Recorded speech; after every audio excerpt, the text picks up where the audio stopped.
Sound better just in time for the fireworks. Yeah, fortunately. Sorry about that, I was on the phone, so I didn't have my headphones on yet, so I didn't hear the sound. It was like echoed back through my own YouTube player, I suppose. So sorry about that wall of weird sound. Anyway, that was the one of the launches of the just switched on 10,000 signs per minute base. Welcome everybody to the grandestest of finales of all time. One of the grandestest of all time. Finally a finale. Hello Kiwi boy. I heard Mike mentioning something about Space Age with times 1000 multiplier. Not sure how serious he was about that. Well, I've kinda got nerd sniped by Kiwi boy, who is actually doing one of those playthroughs right now. And it sounds very interesting, so I don't know. I'll have a vote on Patreon about the next playthrough, but I wouldn't mind doing one of those as well.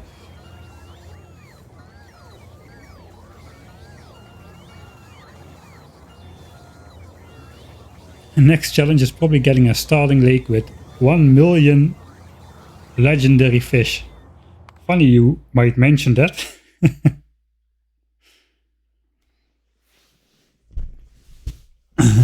And of course I'm going to put them all in a small square like this one over here.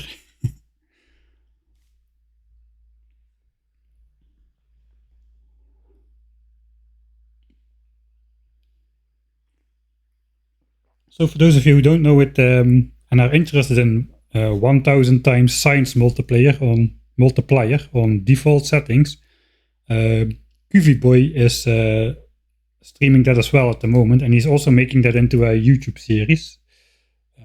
Kiwi boy, so be sure to check that out as well.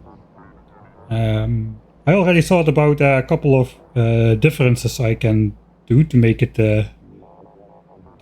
at least different from his playthrough. I'm not sure it's going to work yet, but I have some ideas about doing one without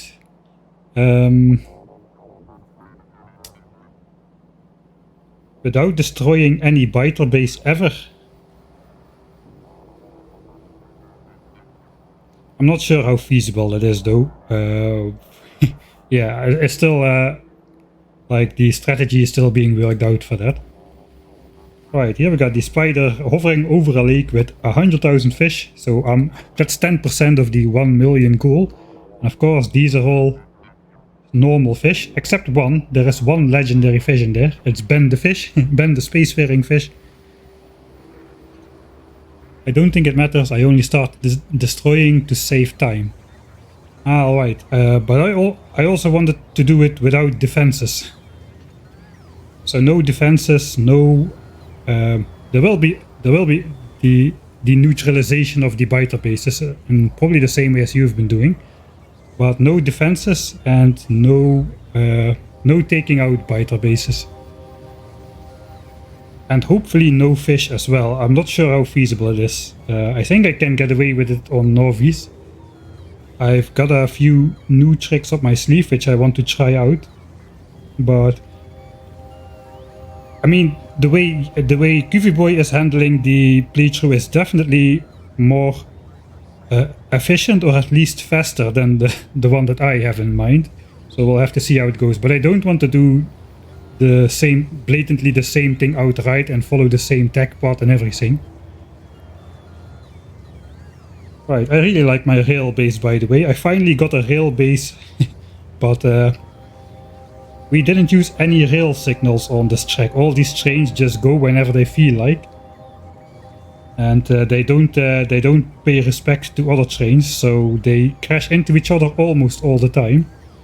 So we've got them on not the normal weight conditions, but we just timed the trains out like 31.5 seconds apart, and that way exactly 8 trains fit on this track without crashing into each other.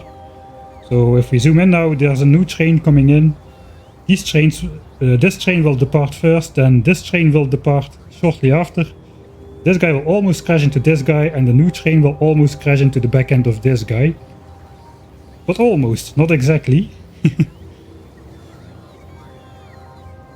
They have plenty of space. It's very safe. My rail situation here is very safe. Also, my trains go on wood because everybody knows wood is the best fuel source, as you don't need to create pollution to mine it, right? That is why it's the best. So my 8 trains are burning through 42,000 wood per minute, per hour. It's actually reflected in the stats. 7,000 wood in 10 minutes. Yeah, 42,000 wood per hour. How long has the science base been producing? The trains have been going for longer because we had to switch them on, and when we switched them on, we can never touch these trains again or they will crash. So yeah, we switched on, the base achieved 10k SPM after a brief reload because of a problem that still persists. Some of my furnaces were smelting stone, which the belt just picked up. Basically, whenever there's stone on the ground and a belt is placed, the stone will try to go not on the belt. But you know, if you build belt areas like this, the stone doesn't really have anywhere to go anymore. And in general, sometimes it just goes on the belt as well. So I didn't clear out the stones which got left over from the biters in 1 or 2 places, and I paid the price for it. So if these things get destroyed in Factorio 1.1, stone is dropped on the ground, and if you later blueprint belts on top of that, that stone gets transported on the belt into the furnace area, which then basically locks up at either like this one. It has a single piece of stone inside, but brick is smelted with 2 stones, so now this furnace is forever blocked until we unlock it. This one picked up 1 stone but never smelted the brick, and this means also bricks has been deposited on the copper and blah blah blah, everything was stuck. Science was not working because of that, not at full speed. We solved it for yellow science, then I spotted it over here, there's a couple in here as well. We cleared up all the belts, we deconstructed and reconstructed everything. So science is working. The next thing we need to fix is then the blue chips for rocket control units, which is not... We're not particularly in a hurry because the belts are still backed up, so that is fine. Okay, it's rocket launch time. Let's watch one more rocket launch.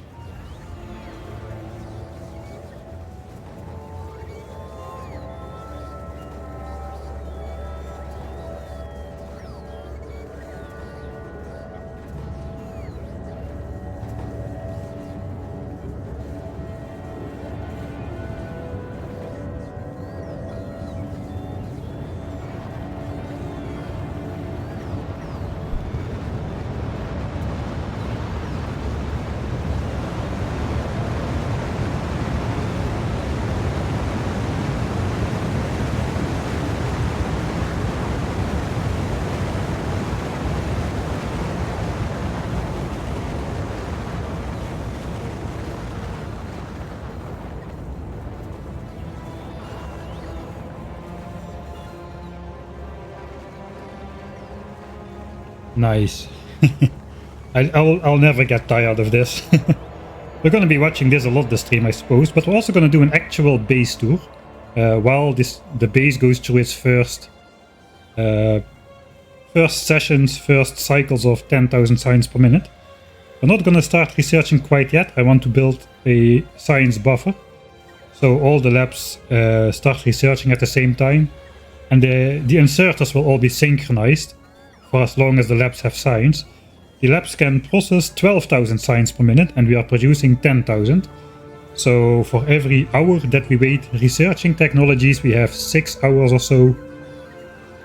5 hours, I suppose. 5 hours of full powered labs with synchronized inserters. So I'm gonna wait for that a little bit. The bots get kind of busy after each launch, where 100,000 space signs is produced in a go, in a single movement. And unlike the other sciences, we have the signs transported to buffer chests over here, just for the fun of it.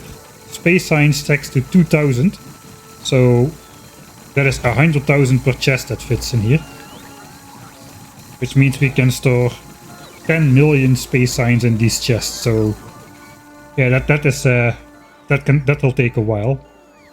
I do have enough logistics bots. We do get some extra charging. They queue up a lot during this, but that's okay. We've got 10,000 bots, so that means the rocket silo delivery will not be interrupted. Alright. Railroading like it's 1870, yeah. No signals, no rules, and trains on wood. I suppose they drove on coal, but yeah, coal is just compressed wood, right? This is the base game. Fix the brick. Yeah, we're going to do that because I'm not really sure how long everything will go well if we don't. We're gonna just ride a train to yellow signs because riding a train is a rare occurrence in my playthroughs. We'll send the spider to meet us at yellow signs. So yellow signs over here, where it is being loaded. Don't ask what this is, we'll get to that, I suppose. Yeah, as long as we are not stashing up signs in these chests yet, then we will be fine. I also kind of want to test how the train unloading will turn out if the trains are actually going to be full. You can see these chests are already filled. I know these are not filled yet. Yeah, it's going to take a while to fill up these chests, I suppose. That's right, I wire these up so that the bots going for these buffer chests always have signs to pick from. This will only pick up signs from the chest if there's at least 1,000 inside, so the bots won't arrive at the chest without anything to pick up. Right, as soon as this train arrives into the base, we are going to depart. This is my entire base. This is my starter base at the moment. We'll do the full base tour soon. We'll first go fix signs. Right, so let's hope this train doesn't crash into the back of us again. So theoretically, the trains should never crash into each other, right? But practically, I don't know how well that is going to work. We also need before hour 214. That is when our wood is gonna run out, so we either need to replace our wood with more wood, or we need to make some changes to the train somehow mid-production. Alright, so I tested the base out. Without streaming I actually get 60 UPS, believe it or not. Not much more, like, but I do get 60, so that is quite nice. I didn't expect it. I thought we were going to be looking at 30 UPS, especially because I did some optimizations for this base, but it's not hyper optimized. For one, I'm using bells for everything, which is supposed to be less optimal than in trains and stuff. Why not biolabs? Because they don't exist in this version of the game. It's Factoria 1.1.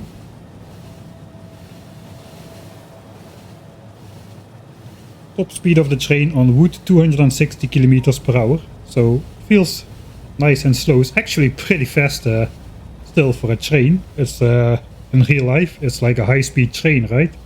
260 to 300 kilometers per hour. Pretty respectable for chugging some wood into a furnace. Oh, good, that's a nice timing of the spider. Hello.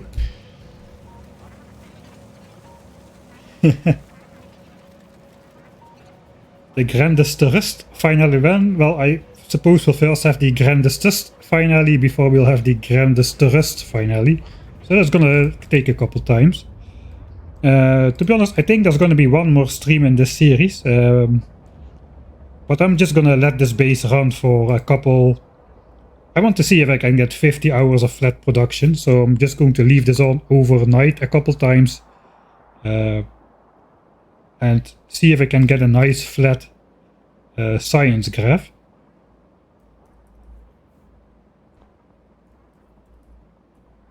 So like 10k SPM for 50 hours. I'm kind of curious if I can get that. I did have it successfully for 50 hours for the 1k SPM base, which was the intermediate base, which got us the technologies we needed for 10k SPM.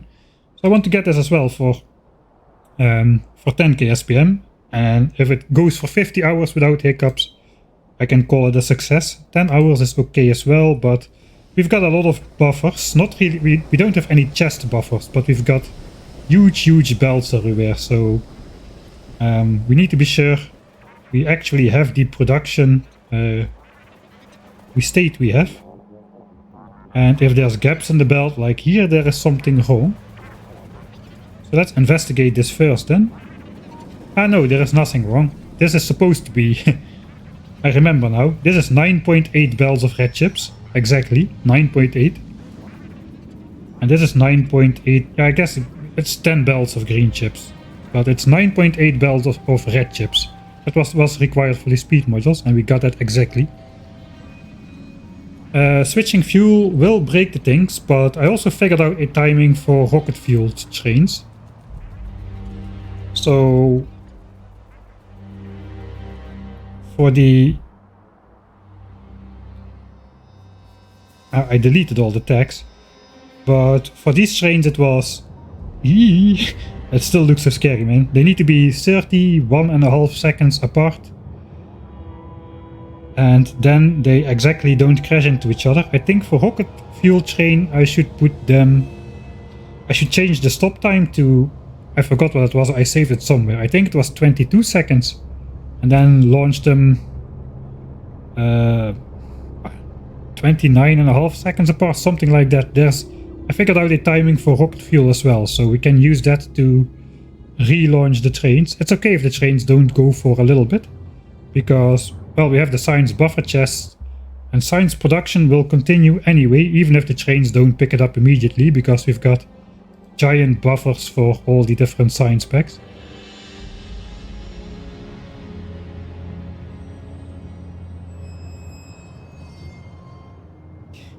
Yeah, the margins are really thin.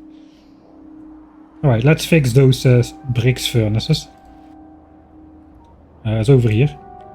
The giant brick thing. We can check the check later mark to see if there's any more bricks anywhere. So what we should see is these belts of green chips. They should be backed up everywhere, because we've got slightly more than a belt of green chip production, and we can only transport and consume a full belt of green chips, obviously. So that means everything is backed up. Everything looks backed up here. It's not backed up where the bricks are though. If we look here, this is clearly not backed up. The two in the middle here. Whereas the ones on the left and the right, those are backed up. And these are not backed up because basically one copper furnace or two of them are blocked. Okay, so we don't need to be scared anymore that bricks are on the belt somewhere far away. We can also see the clocked inserters here. If I take this stone out, it won't immediately insert ore, they all go on a cycle. So let's take it out, and now it will activate the next time, I suppose. Yeah, there it goes. Every time we pick up 10 copper ore, that gets smelted into 12 copper plates thanks to the 20% productivity, and 12 is the maximum hand size for inserters. In vanilla at least. Right, so now these belts should be backing up pretty soon. I guess I should also check the iron. There was also something in here. This one is not working. Then you also don't see an icon on the map. So you can see here it's iron, iron, iron. There's bricks and then there is nothing. But this doesn't tell the whole story, because if it smelted a brick but it didn't get stuck with a stone inside, it will then pick up iron afterwards and the icon will change to iron. So we could not use that method to reliably reliably find any mistake in here. I did check over the map. I didn't see anything else. All the other productions seemed good at first glance. Let's wait here to see if these now actually will back up soon. That should be the case. Pretty soon. A break.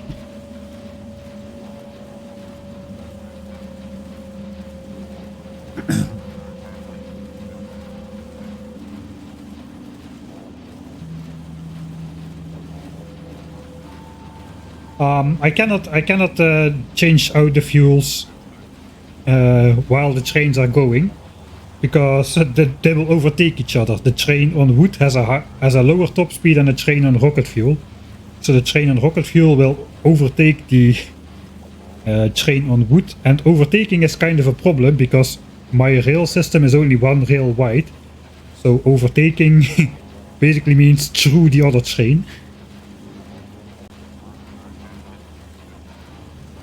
I think it's backing up. We already see it backing up down here. So now it's backing up on top of here as well now.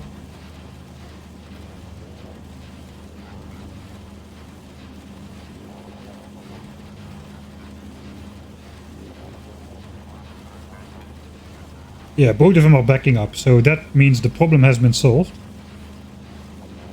So it's kind of interesting because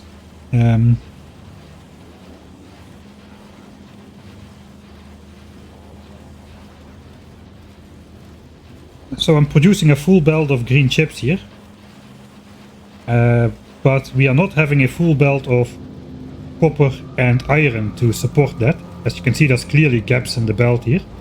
That's because this is only 10 furnaces instead of 13, which you normally require for a full belt. But we are splitting every 2 belts of ore. These are 2 compressed belts of ore.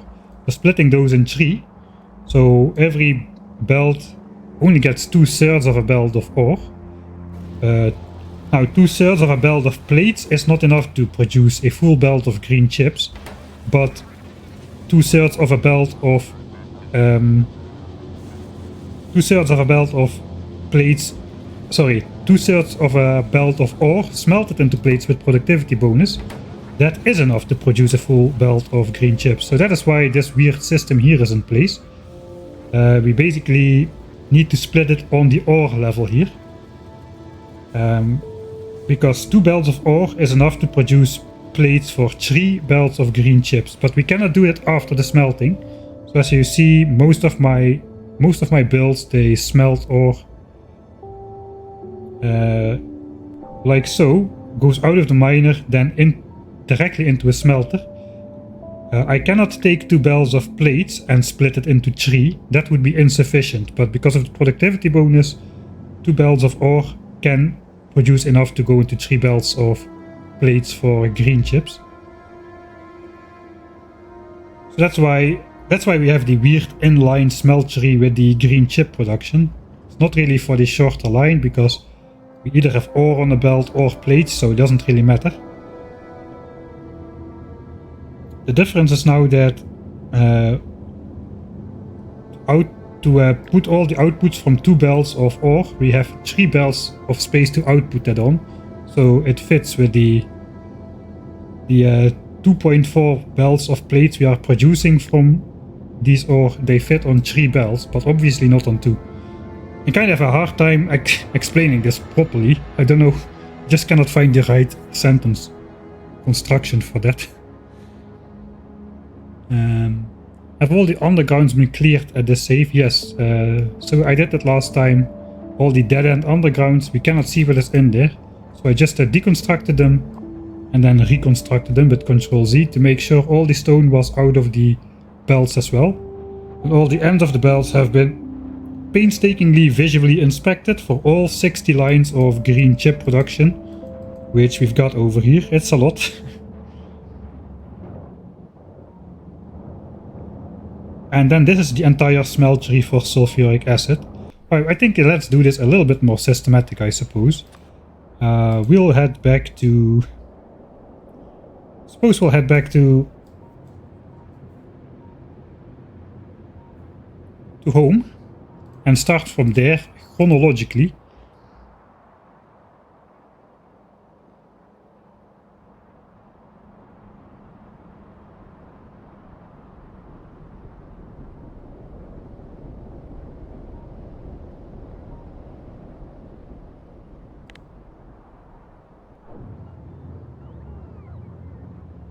Alright, we have had 4 rocket launches so far. Let's just take a look at the graph to see if we can see any oddities. 10k SPM flat. I should actually check the production of rocket control units.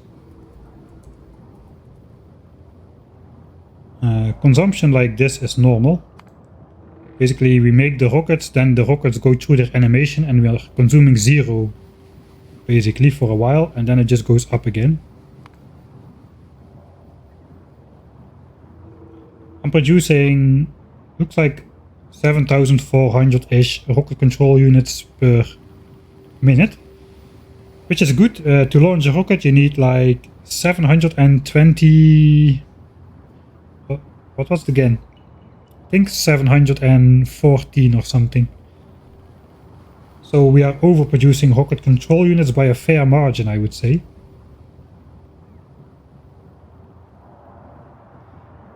Of course we are going for actually 10,200 signs per minute, so we need a little bit more than that. I think I just will flop it in the calculator real quick.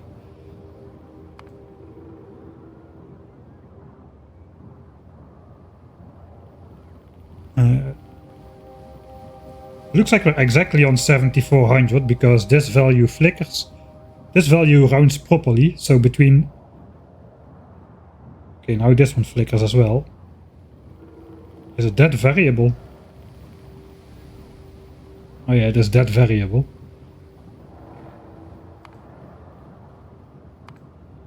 I guess after 1 hour we'll have a 3-digit accuracy number of rocket control unit production. It is a flat line, so that is good. That's a sign that we have not dipped yet.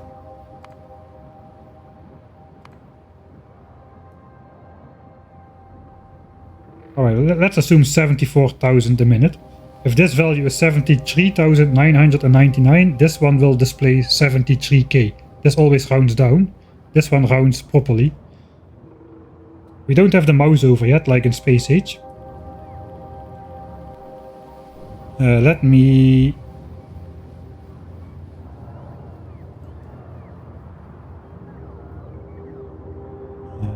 suppose we can go together here. Does this work? Yeah, it does. Alright.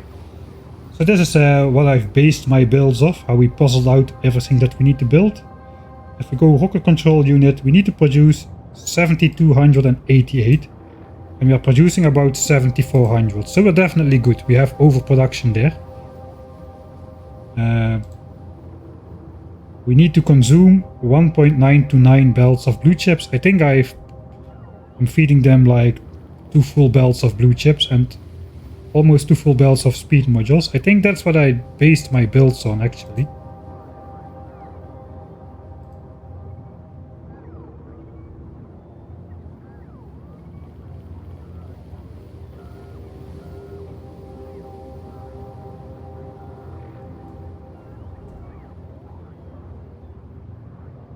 Not quite exactly.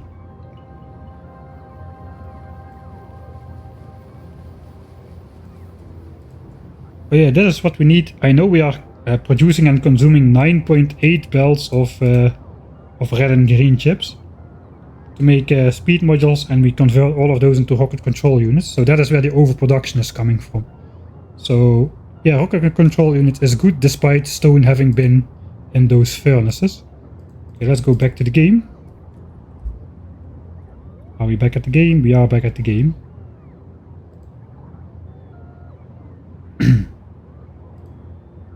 Yeah, you can manually adjust the precision. Right. I suppose we'll do a chronologic base tour while the production goes on. This is my current supply of wood. How much wood do we still have? 340,000. We are consuming 42,000 per hour. So that's about 8 hours left still. 8 times 4, 32. Yeah, it's almost exactly 8 hours left. So we have... I guess there's also wood in the supply chests over there. But this runs out at 213 hours and 40 minutes. So we have to get a solution before then. It probably won't be this stream because we're not even going at 60 UPS, so an hour in game now actually will take an hour and 10 to 15 minutes. Right, so here's my starter base. It didn't always look like that. This is even a little bit too much manual hand sorting for my liking. So I did have a proper starting base. The problem though is it's gone. It is gone because, well, I wanted to have this in my starting area. This is my starter lake with slightly more fish than originally spawned in there. And my starter base was built to the right of it. I do have that in a blueprint book, so I can just quickly paste it somewhere on the map, I suppose. I have to go out to a... Let's go over here.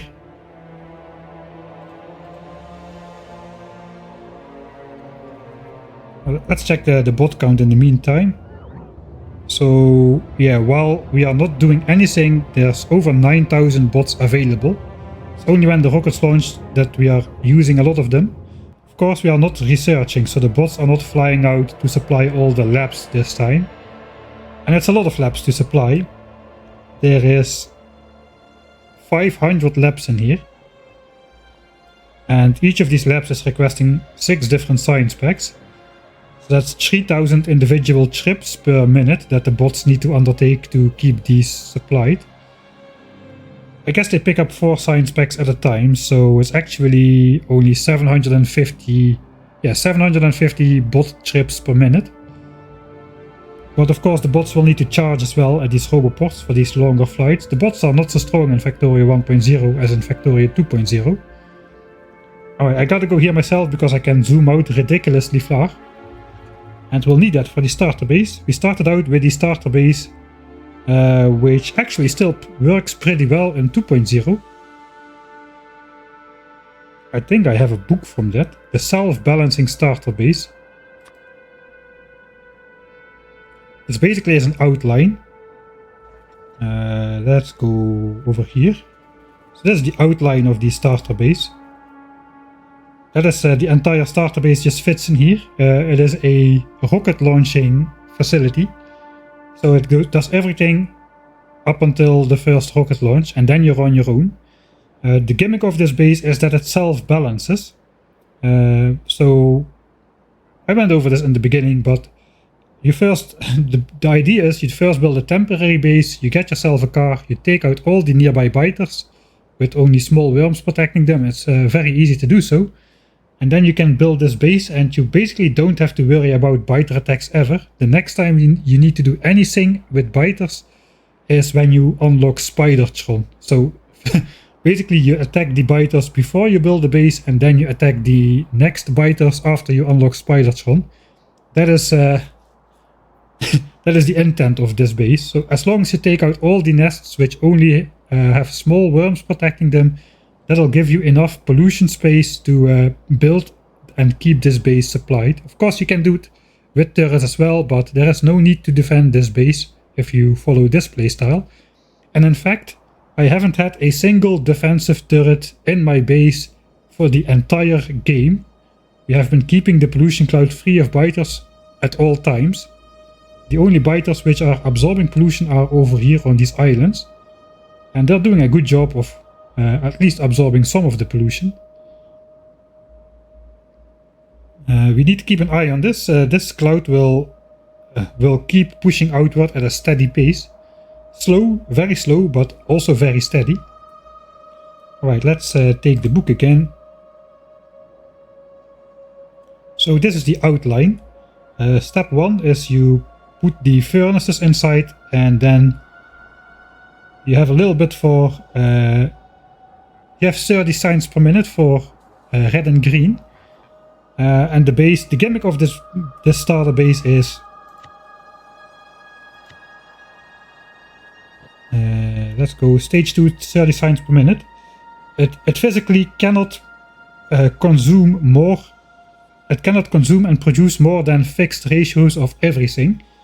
So you have basically 1 line of iron, half a line of copper and half a line of coal. and it produces per 10 minutes 300 red and green signs, plus an extra 900 bells, 200 inserters, every 10 minutes that is. So 900 bells per 10 minutes, 200 inserters per 10 minutes, and then another 700 green chips and 1000 iron gears, which you need to make miners, assemblers and whatnot. And then more iron plates and copper plates. So it physically cannot make more than 900 bells per minute. Plus it makes 1200 bells. It makes 900 bells per minute for you and 300 for green signs. But one of the problems I usually had with my starter bases was I'm either starving signs because I'm stashing too much stuff into chests somewhere, or I am stashing too much stuff into chests. Or I mean, our science is consuming too much, and yeah, it was never balanced. So I designed this base to specifically produce and consume a specific amount of stuff. So you always have a steady science production, as well as all the materials you need to actually build and expand your base. And I've tried to build and expand as fast as possible, and I just could not get through all the resources that the base gave me. This is only stage 1. You have the Mark 1 assemblers. It's before steel, before anything. We quickly go up to 45 signs per minute with this upgrade planner. So we get to assembly machine 2, steel furnaces and steel chests. And then we have 45 signs per minute.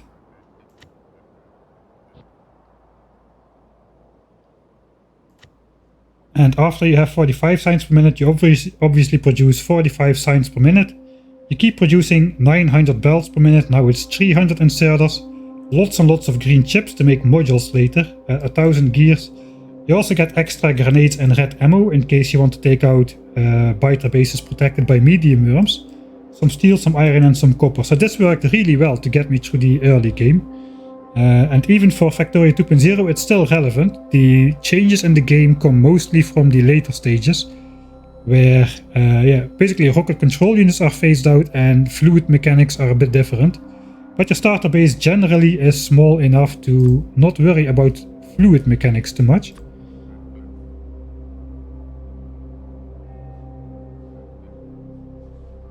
So this was stage 2, then you go to stage... Can you stop zooming? Stage 3 with oil, then stage 4 is blue signs and military signs. Stage 5 is advanced oil and modules, and that is the key to keeping your base undefended. The modules are the key. You basically make efficiency modules and put them in everything except for the labs. The labs get productivity, but everything else get efficiency modules, and that way, if you do that, you keep your pollution cloud small enough that you can get all the way to the rocket silo. Apparently I zoom and scroll through the book at the same time. So this is the completed base basically. It makes yellow signs, purple signs and the rocket silo, and if you put efficiency in everything, you will never have been attacked, save for an unlucky biter expansion which you can easily take out. But you do not need to defend your base. Alright, and then if you want to continue past the end game, past the rocket launch, there's some upgrades you can do to achieve 63 signs per minute instead of 45, and later even 83 signs per minute once you got good modules. So that's the entire base. So I do have a variant from that somewhere. The showcase book that only has the blueprints without the upgrade planners.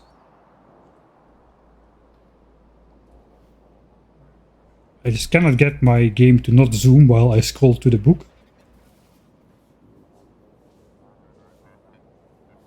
So now we can scroll through everything. Can you stop zooming? Or okay, it looks like I just zoom out maximum then. It's a mod. It's not the game, it's a mod I installed to be able to zoom out further. But now I don't want to zoom out further.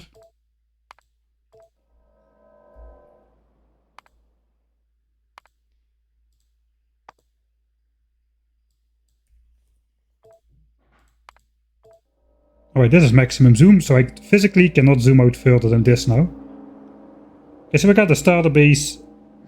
Are you kidding me?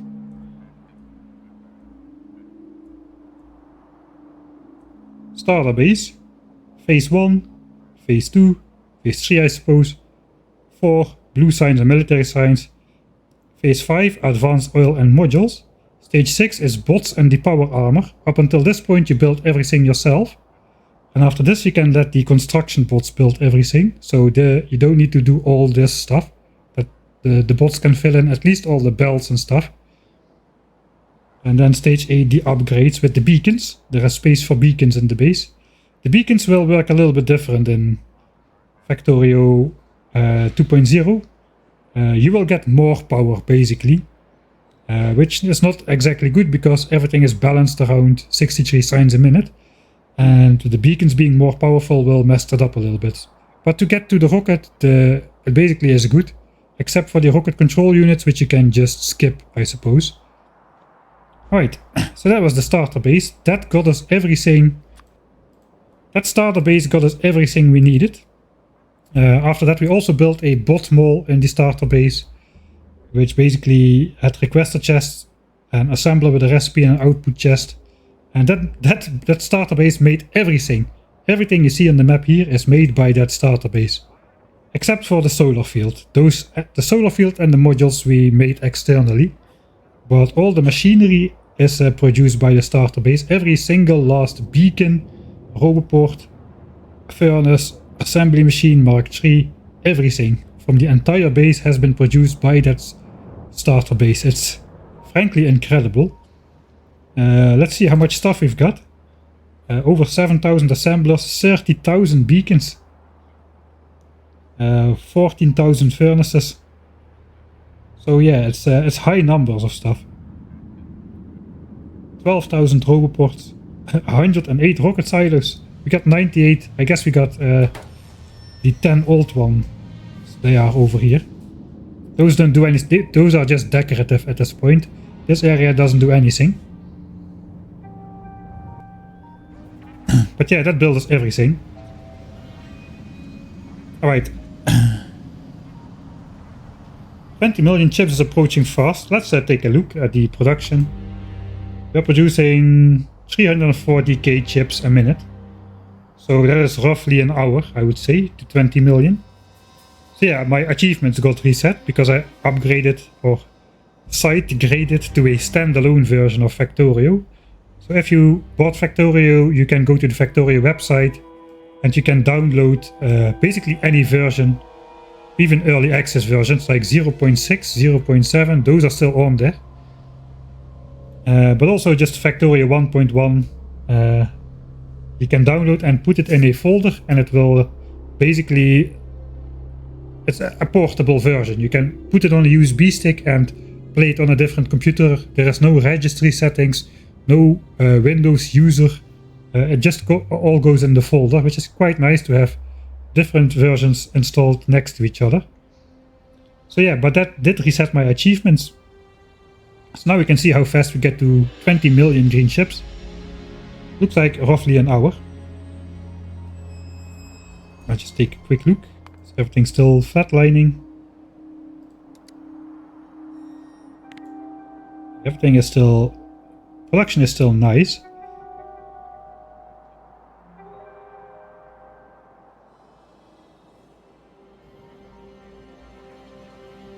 Alright, so with that base we built a temporary Mark III module production area. That's gone as well. We built it up here. We also built a temporary slash quote unquote temporary. They have been built at hour 20 and they got deconstructed like 1 or 2 hours ago, just before we switched on the base.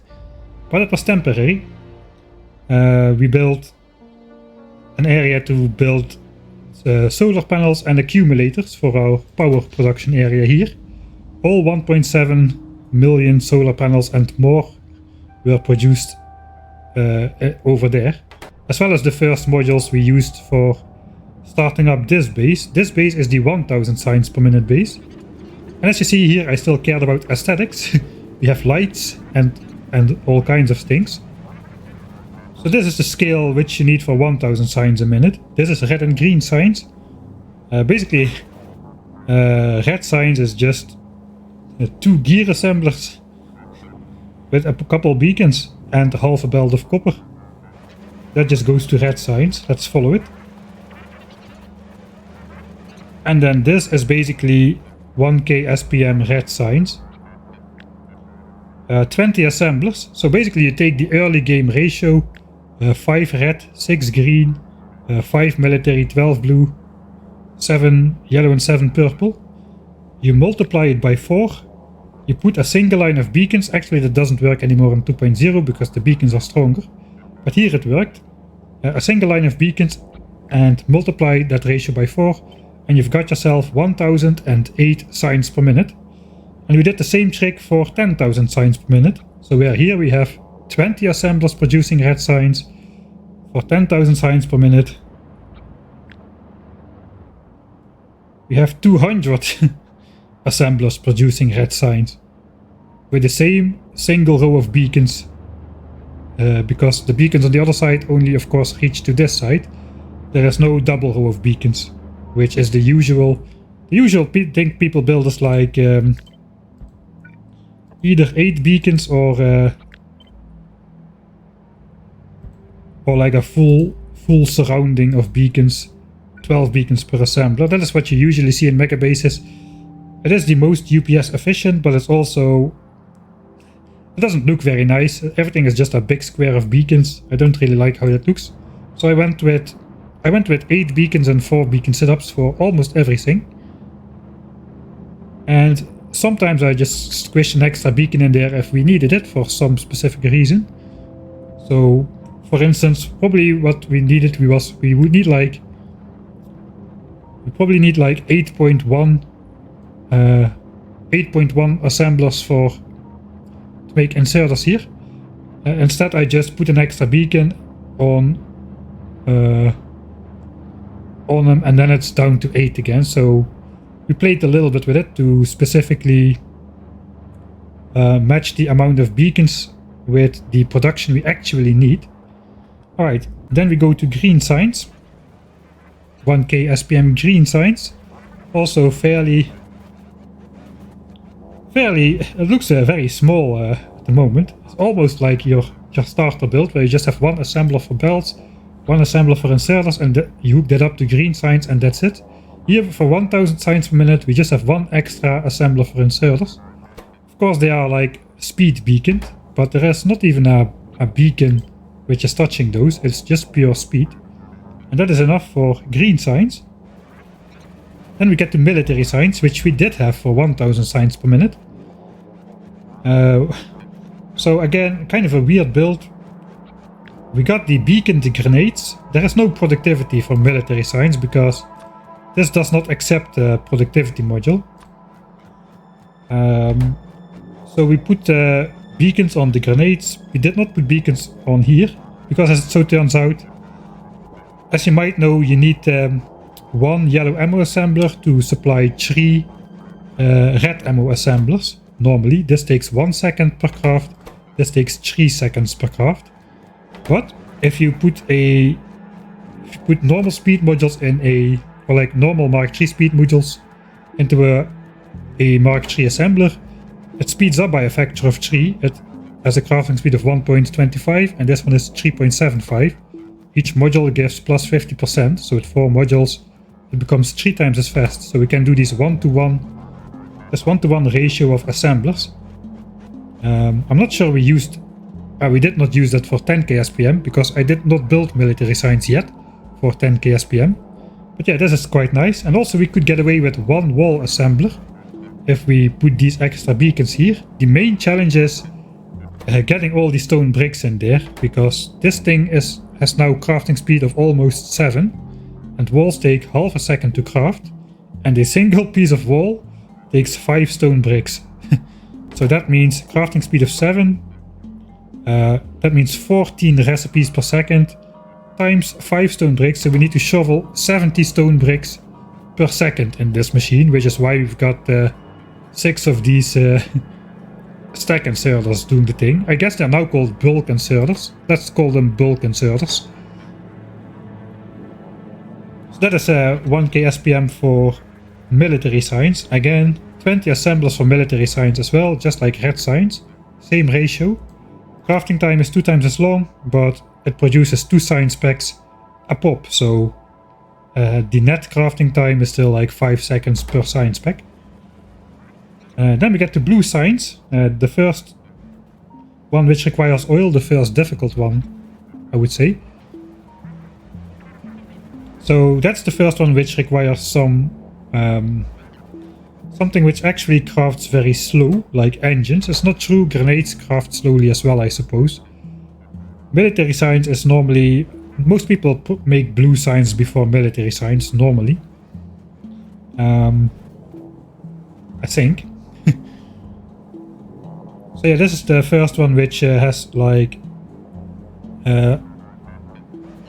recipes for which you need a lot of assemblers. So here we do have the 16 beacon setup for engines, and the first instance, but not the last, of belt weaving.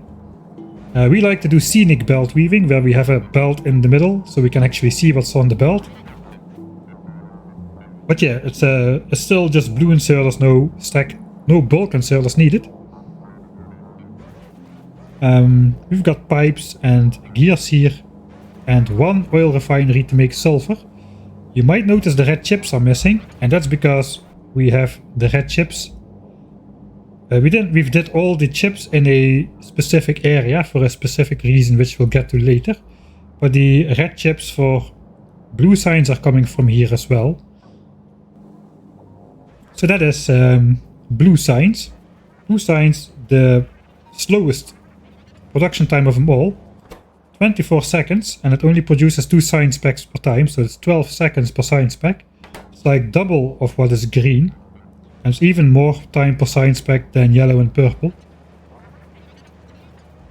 This is like 21 seconds, but you get 3, where this is 24 seconds and you get only 2, so quite a big difference there. And purple signs. Again, we did the same thing like for military signs, but this time we don't feed yellow ammo into red ammo. It's just so that 16 furnace assemblers without any modules is the same speed of crafting we need like for 16 assemblers for productivity modules. Again, this has 5 seconds crafting time, and modules have 15 seconds crafting time, so it needs to be 3 times as fast, as we just learned. 4 speed modules make this machine 3 times faster than an unmoduled one. So we got this nice opposed area over here. And then I decided to do the same for rails, because it would look nice. And I did that, and then I found out that I forgot to produce iron sticks for rails, so I had to put that off on the side. I still remember that. It's not integrated in the design. Anyway, the central part looks nice. And this is the first time we actually get multiple belts out for a sign spec. So we've got 3 belts per... we got 3 full belts for rails. Actually, we got 2.8 belts. 2.8 belts of rails for 1000 signs per minute. So you can already estimate how many belts of rails we're going to have for 10,000 signs per minute. Yeah, that is the first multi-belt thing. So quite a... If you want to build a mega base by yourself, I would suggest building a 1000 signs per minute base first, because you'll learn a lot of useful techniques which you can implement for 10,000 signs per minute. And if you make some mistakes, they're easier to fix, because, well, if I would make a mistake in this is only like 16 assemblers.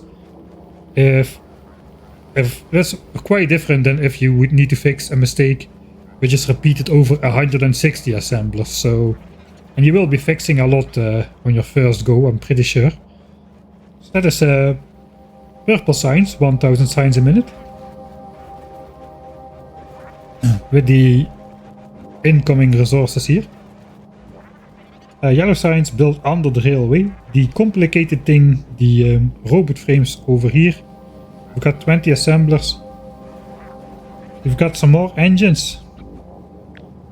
5 engine assemblers go into 7 electric engine assemblers because of the 40% productivity bonus. and then we join them up with some batteries and heavy oil from coal liquefaction, of all things. So we got coal liquefaction here to produce lubricant as well as sulfuric acid. If you build robot frames as a standalone build, you have to use coal liquefaction, because if you use advanced oil processing, you need to do so much advanced oil processing to get enough heavy oil for lubricant that you will be left over with a surplus of light oil and or petroleum gas, which you cannot get rid of if you do that as a standalone build. So then you have to factor in that you get extra stuff out of here for some different build. But if you use coal liquefaction, you can make this a standalone build which does not rely on any other builds. So that's why I use coal liquefaction for robot frames. Even for 10,000 signs per minute, I did use coal liquefaction for lubricant, but I have a separate... I did use advanced oil processing for sulfuric acid, and I just discounted the petroleum gas leftover I got out of coal liquefaction plus the cracking of the light oil, discounted that for the advanced oil processing for sulfuric acid. So that gets pretty mathematical at some point.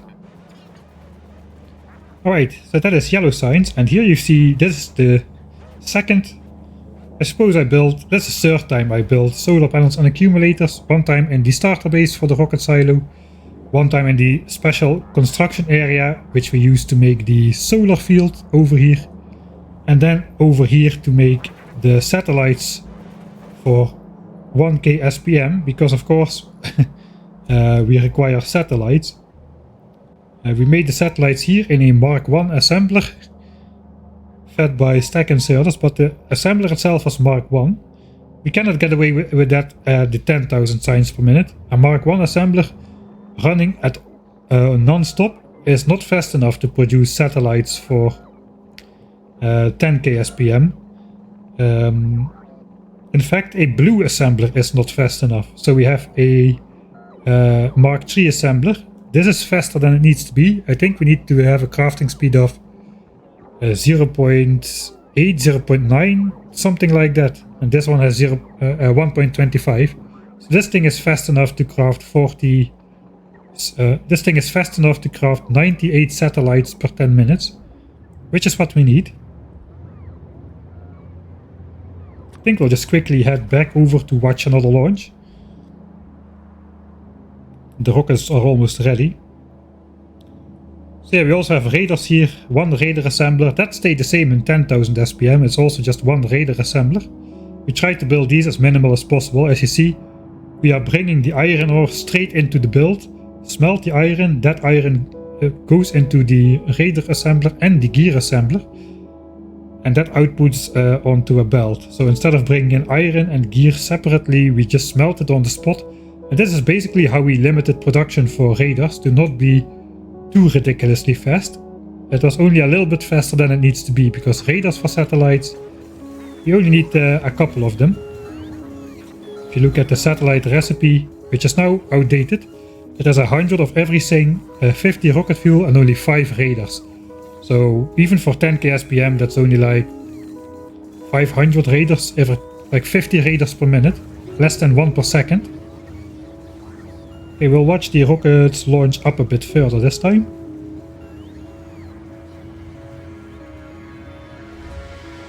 Okay, 93 rocket parts, so these things are almost ready. Let's set game effects louder a bit. Okay, we'll have the music on standard, but this song is kinda loud. Let's hear the rocket silos.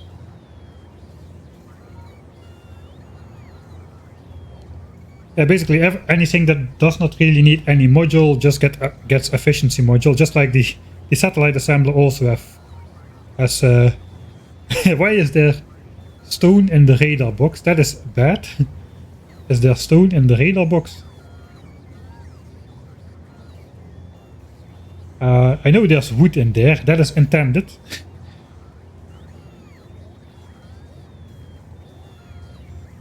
Okay, 98 if we're gonna launch.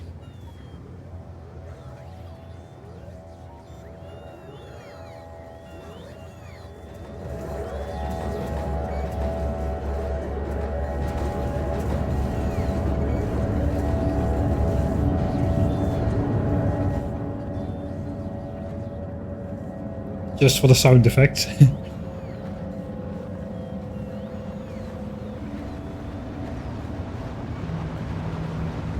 I just love this symphony of trains and rocket silos.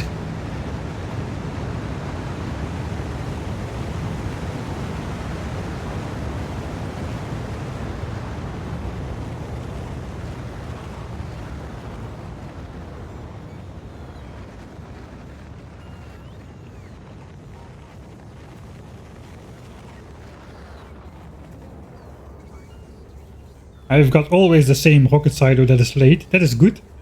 That means if it's always the same, that is always late by the same amount. It basically means everything is producing constantly all the time, which is what we want.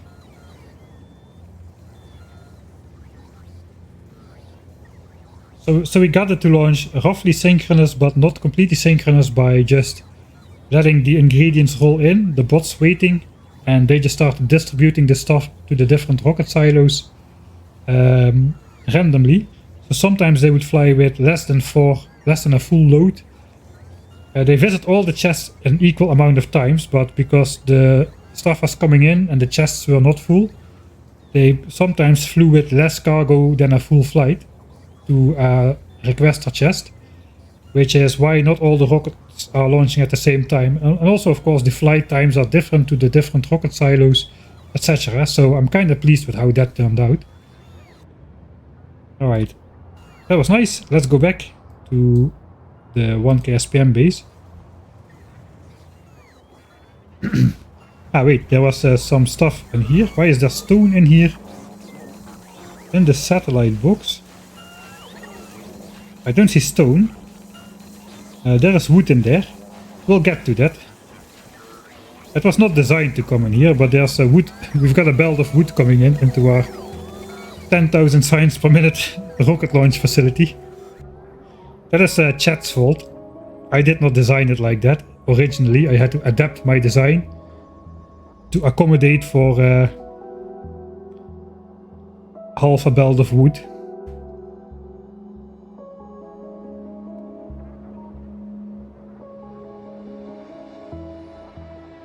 It's not at all hard to synchronize those up. You can do it with either with a circuit network, or you can...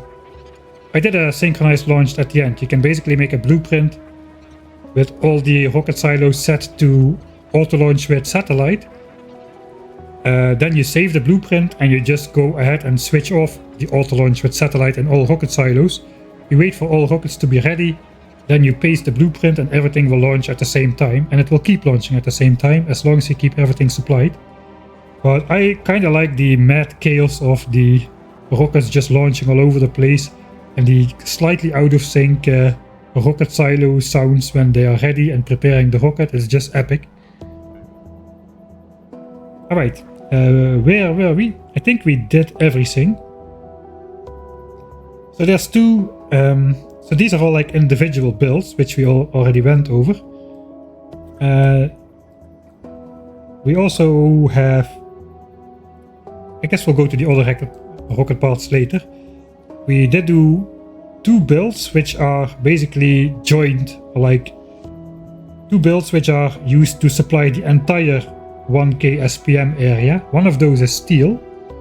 So we got our miners here. We still used efficiency moduled miners at this point. And we had enough mining productivity to fill up a belt with 24 miners with efficiency modules. There was about 300, maybe 400% productivity bonus. I don't exactly remember. If you do that, if you rely on full belts of ore, you need to side load with the last miner. If you have mining productivity, or you will get stuck. The last miner will get stuck because of the random nature of productivity bonuses. The miner will sometimes stop producing because it doesn't have space to output the ore, and then there is a gap in the belt, but it's still producing the next ore and it cannot fill the gap.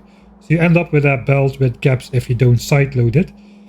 You don't need to sideload it like this. This is just me doing me things.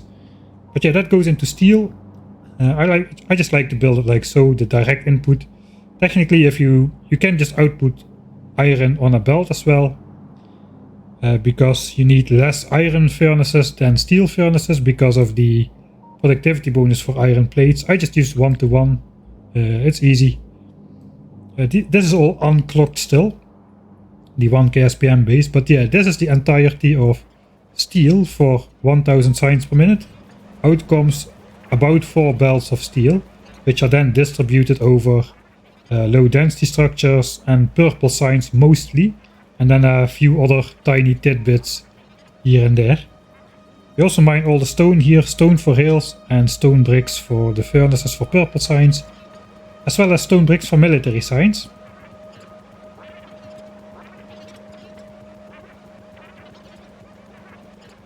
Already quite long belts. If you like rocket ballet, you should search for rocket ballet on YouTube. There was a guy probably like 5 years ago already. I forgot his name, but if you search rocket ballet, you will find it. He did a... Hey, we got it! 20 million green chips. He did a bunch of circuit networks on rocket silos, as well as belt. He also did some belt ballet video with very satisfying rocket launch patterns and belt filling up patterns. It's really nice. So just search for rocket ballet on YouTube here and you'll find it. These belts are not moving or consuming because this is the 1000 signs per minute base, which has meanwhile been put out of commission. So yeah, we got some terrible splittery stuff going on here to divide everything to where it needs to go. This was probably the start of cursed splitteroos, and that got way worse forms later on. We'll get to that in the 10,000 signs per minute base. But yeah, we got a belt of iron and a belt of steel. How do you get it out of there? You just use a priority splitter and put the symbol on the wrong side. Absolutely horrible. This is... I mean, is it bad practice? It is not bad practice, but it is so noobish. Back in the old days we didn't have these priority splitters and we had blah blah blah blah blah. Old man screams at splitter. So yeah, that's basically steel. The other joint build is circuits. We'll go there in a minute. We'll first look at the other 2 rocket parts, I suppose. Those are also quite big, with multiple lanes of copper coming in for low density structures. And here we basically learned to just do the 1 belt of copper per low density things. So how many low density things are in here? As many as we need to consume 1 belt of copper. That is how many we put in a line. And I think that outputs, well, we can calculate that. We need 20 copper for 1 low density structure. So if we input 1 belt of copper, we get out 1/20th of a belt of low density structures, so 0.05. But we have 40% productivity bonus, which means we output 0.07 belts of low density structures, or 189 per minute, which is a number that I've meanwhile remembered. So here we got 1, 2, 3, 4, 5, 6, 7, 8, 9. 9 belts of copper going into low density structures, and that gives us the amount of low density structures we need for 1k SPM. It's actually a little bit more, because I know in my 10k SPM base I have 84 belts of copper. We are consuming 84 belts of copper to produce the low density structures for 10k SPM. So that means we need 8.4 or 8.5 belts of copper for 1k SPM. So yeah, this is the size we need for 1k SPM. So 10k SPM is basically 10 times bigger than this. Let's just have a quick comparison. So here we got 1 lane of copper coming in, 1 lane, and that we consume into low density structures. For 10k we kind of did the same approach. It's a little bit bigger, the amount of copper that goes in there. It's a little bit more. Here we do 2 lines of copper in 1 line. So instead of 1, we basically have 2 lines of copper lined up behind each other. get 2 belts of copper going through here, and that goes into twice 0.07 belts of low density structures. And then we have that basically 42 times. So that is the entirety of low density structures here. Right, and then rocket fuel. Rocket fuel pretty tricky in Factorio 1.1 because of the fluid throughput limits. You have to make sure you are not relying on putting high amounts of fluids through pipes, or it will not work. But it does not look like I used pumps in here. So I think I found a way to do it without. I know I found a way to do 10,000 signs per minute rocket fuel without any pumps. So I got this over here.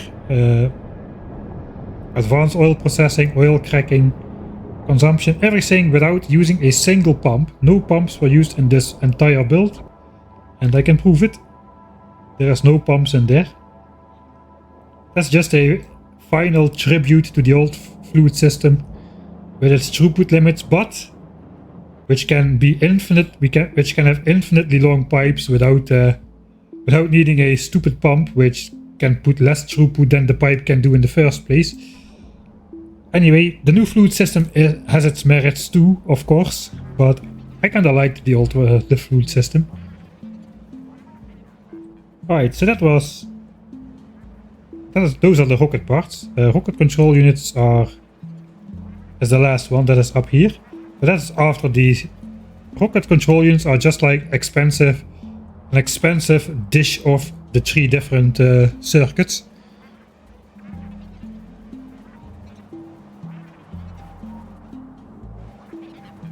Yeah. We'll find the cursed splitters coming. We'll have plenty of cursed priority splitters to switch belt size for items later. But there it kinda makes sense to use it, or at least it would have made sense to use it. One of them is actually really neat. Right, so this is actually circuits. This is the full circuit build. We got green chips, red chips, and blue chips up here. This was the first thing we built for 1K SPM for a specific reason, which we'll get to. But this, if you build all the circuits for 1K SPM in one go and a little bit extra, again, we'll get to that. That's actually a build which is on par with any 10,000 signs per minute build, so it's quite difficult. We've got 21 belts of copper incoming, which is, well, if you compare that to what we had here for the sign specs, right, it's a lot. I mean, red and green signs combined, 2 iron, 1 copper, fine.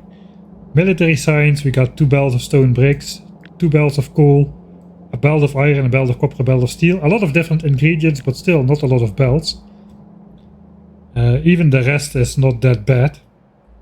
But here the circuits, we immediately got like 21 belts of copper, which is like an order of magnitude kind of build, which you normally see in 10,000 signs per minute. It was kind of hard to start with this, but I'm glad I did. Here is where we figured out the inline smelting system, where we could use 2 belts of ore. Actually, I'm not doing that right now. I just diminished the amount of furnaces here. But you could use 2 belts of ore to smelt into 3 belts of green chips eventually. So how many belts of green chips do we have here? About 14 or so. 15, looks like 16 belts of green chips. Some of those go into red chips, some of those go into blue chips, and others go straight on the bus. We'll get to it.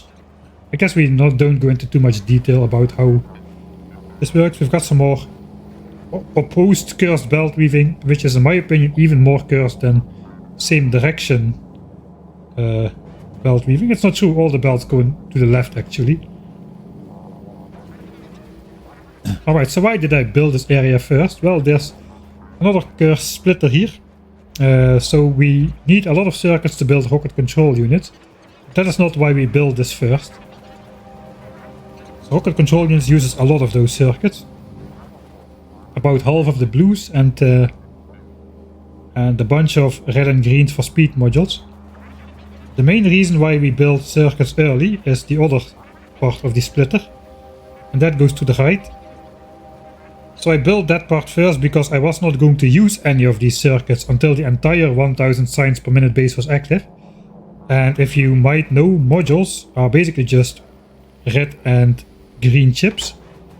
And then you combine those with some more red and blue chips, and then you combine them with some more red and blue chips, and then you get Mark III modules. So basically we use this 1000 signs per minute base for a very long time to produce 50 Mark III modules per minute for the 10,000 signs per minute base, as well as to make more, in the beginning, to make more modules for the rest of the 1000 signs per minute base, because my dedicated area over here was only producing 10 Mark III modules per minute, and it had to produce Mark III modules for itself as well.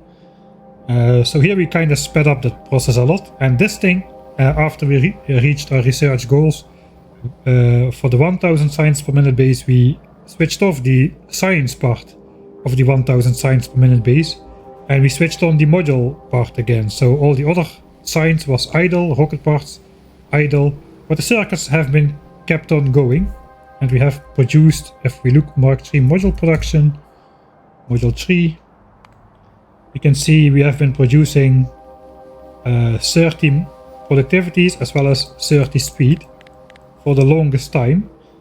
We can actually see that in the graph. So 250 hours is not how long we played yet. Basically I built the starter base, a little bit of modules in there, then I built the dedicated 10 module per minute area, then I built this area with the circuits, red, green and blue, switched on for the modules, and from that moment on we produced 60 modules per minute, 60 Mark III modules per minute for until the rest of the 1000 signs per minute base was finished. I guess that's at least like 10 hours or so. And then it falls again, because here we finished the 1000 signs per minute base. So we only had the base 10 Mark III modules per minute in the top left corner somewhere for the rest of the time. And this base was busy producing signs, so no modules were being made during this time. We had 50 hours of 1000 signs per minute, which we used to unlock technology mining productivity level 51, which was the goal for the 10,000 signs per minute base. At mining productivity level 51, you can fill a blue belt of ore with 3 miners per site. And if you are below, let's say mining productivity 49, you will need 4 miners per site. So we wanted to get to mining productivity 51 on the 1000 signs per minute base. So we got that. We got our bot speed up to roughly an equivalent amount of signs investment. And then we just switched off this base. Again, no more signs. And in fact, for the last 50 hours or so, we did not research anything. We didn't consume signs at all. You can see consumption is still 0 because we haven't started researching just yet. Just now we are producing 10k signs per minute again. But the base has been producing more modules and has not been researching because the base researched the technologies it needed to do. So there was no reason to research more. The modules were more important to us because 10,000 signs per minute base requires a lot of modules. So yeah, and now we've basically let everything back up in honor of the base. This was where one of the first cursed, I don't know what you call this, cursed belts, I don't even know what you call this, cursed contraption was born. But the modules just come out the middle as well, where the circuits come in, and then it just zigzags along a little bit. Yeah, this was the double function of the 1000 signs per minute base. Really useful to have it. So this produces 50 modules per minute, which means I needed to build a little bit more circuits of some type. I forgot which one, but basically I looked at the requirements for 50 Mark III modules per minute, and I looked at the requirement for 1000 signs per minute. Then I just took the higher circuit requirement for each individual step. It might have been that we needed more blue circuits for 1k SPM than we need for modules,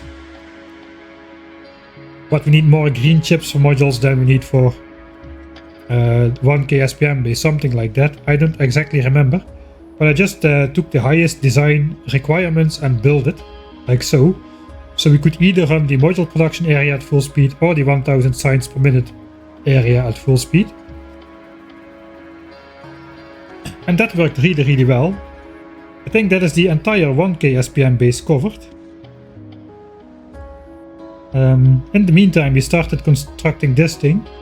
It came in with a rail line from the starter base eventually. This is a lot of solar panels. Just gonna scroll all the way to the side just to make the point that it is a lot of solar panels. Okay, here we start to enter the central zone. There was a lot of chests in here, a lot of logistics chests. Meanwhile, everything is gone, almost everything. But yeah, we used the central roboport hub here to build the entirety of the solar field over time. We needed 120 hours of producing solar panels and accumulators to get enough to fill this entire field. Almost 2 million of them.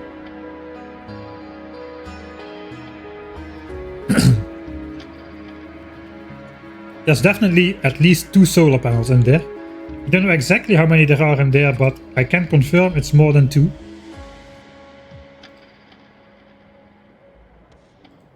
I still have some notes here, I suppose. So yeah, the solar panel and accumulator area was set up around 50 hours in game. And we have been producing 4.5 solar panel per second for over 120 hours.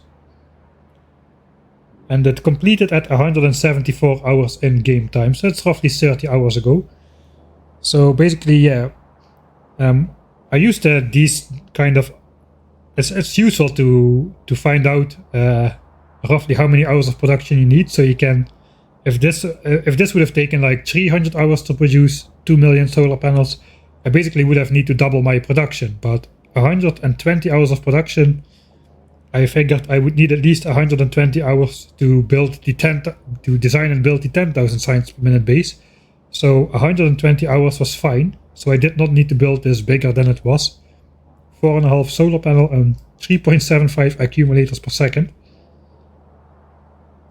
We performed similar arithmetics to determine the amount of modules we need. I estimated roughly 130,000 Mark III modules for 10,000 signs per minute, because we used 13,000 modules in the 1K signs per minute base. And we needed 100 hours from the 70 hour... at the 103 hour mark we had 70,000 modules, and we needed another 100 hours of production to make the remaining 60,000.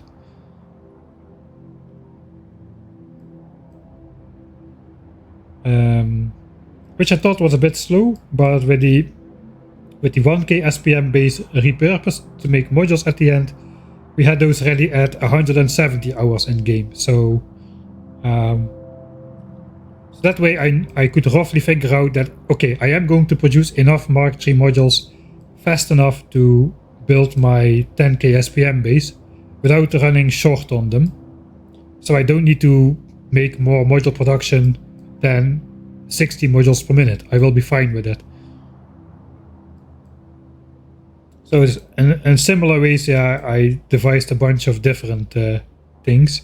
Like I used 55 blue belts of raw materials for 1K SPM, so I would need 550 raw belts of materials for 10K SPM, just to wrap my head around that.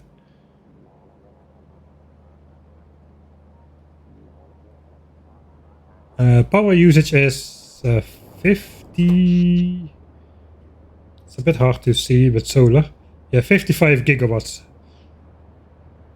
55 gigawatts for the 10K SPM base, which is lower than I thought it would be. I had thought it would be close to 70. I have 74.5 gigawatts of solar. The 1K SPM base used up 7 gigawatts of power, together with my starter base though. So maybe I knew it was an overestimation a little, but then again, I'm gonna use more beacons in 10k SPM probably, so... but yeah, it turned out to be 55 gigawatts. Most of it is the Mark III assemblers. My assemblers are basically running all the time after we switched it on. I suppose these dips are there with the rocket launches. It's probably mostly rocket fuel which causes this dip. So we consume a lot of rocket fuel. Basically we overconsume rocket fuel for a little bit. Then the launch sequence happens and we don't consume rocket fuel for a bit. And the assemblers temporarily consume a little bit less because the rocket fuel assemblers are not working in this time. Maybe it's also true for rocket control units. I don't know if that backed up already. Let's have a quick look how these belts look. Yeah, this is still this will still be going for a while, but for the satellites it's backed up. So I suppose it's just for satellites then. This belt is full. But yeah, this will take a while to back up because we basically started without having anything in stock here. So until all of these chests fully fill up, and until all these chests fully fill up, we are requesting 400 per chest for every rocket silo, 2 times 400. There's only 80 in here. Okay, looks like it's time for another launch. Guess let's look around the 10k mark from closed up for once.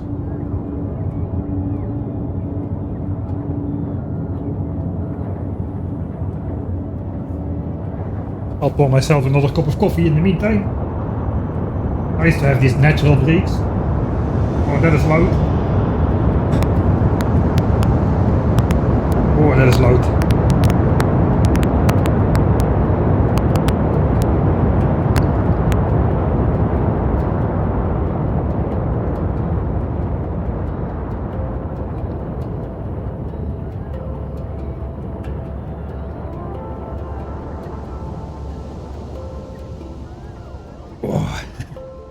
Yeah, so basically we have a very large buffer here. There's basically 100 rocket silos. So basically that's 200 chests with 400 RCUs. That is 80,000 rocket control units buffer inside the rocket chests themselves here. 80,000, and then of course we've got even more in the passive provider chest. There's another I don't know how many, another 100 chests or so to fill up there. So it's gonna take quite a while before that has all backed up, which is good. Like I said, we have slight overproduction for everything, so eventually everything should keep filling up and backing up instead of the other way around. If that is not the case, then we have failed. How much do we have in stock right now? We are up to almost 1 million signs in these chests over here. How is this looking? These are all full. These are all full. I know these are not all full. These have 6.6k in them. Right, so these are almost full. We won't start researching just yet. I want to start off when these chests start filling up as well. Maybe I'll let the first row of chests fill up, and then the second row of chests, once that starts filling up, I'll start researching. Because I want science production to keep going at all times, so I don't want to fill up the second row of chests. Ooh, there's literally like less than 2 wagons of space between this train and the train in front of it. Like I said, there's no rail signal, so the trains just are basically Wild West trains. They just go whenever they want. They don't look at no traffic light.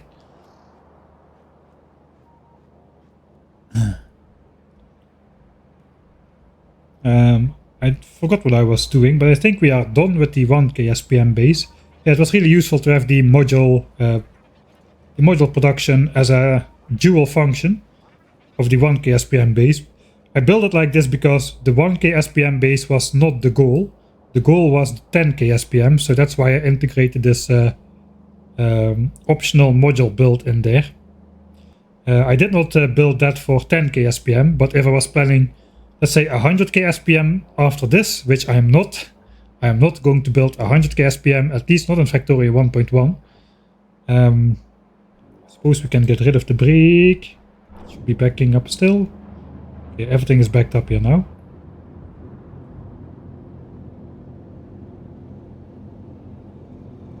Okay, this is just not smelting because it's full, alright. That is good. So no more brick. No more brick. No more brick.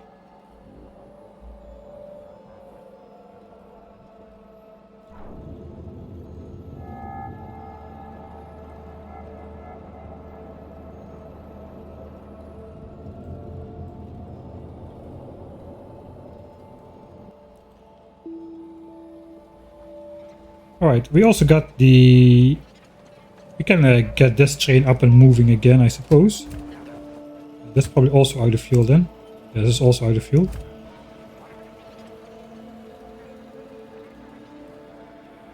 I think I can just steal some rocket fuel. I don't want to steal production from there. Let's go to the main base. We'll pick up a little bit of rocket fuel to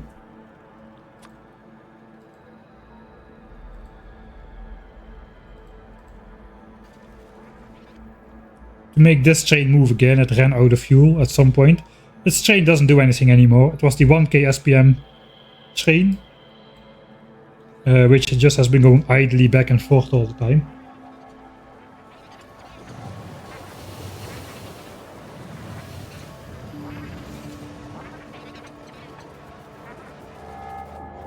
Alright, we're down to 307,000 wood.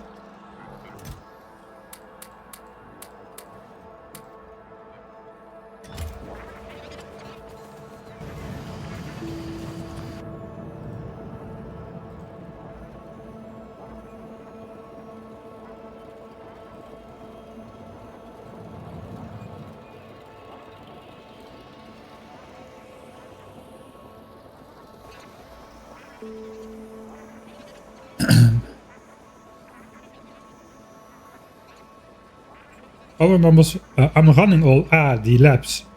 I think the labs, they don't use a lot of power. We'll get a little bit more from hoverboard charging, and we'll get a little bit from the labs. Maybe it's gonna go to 56 gigawatts, but I'm even doubting that. How much RAM has this base used up? I don't know actually. We can definitely take a look at the at what is eating up the UPS later.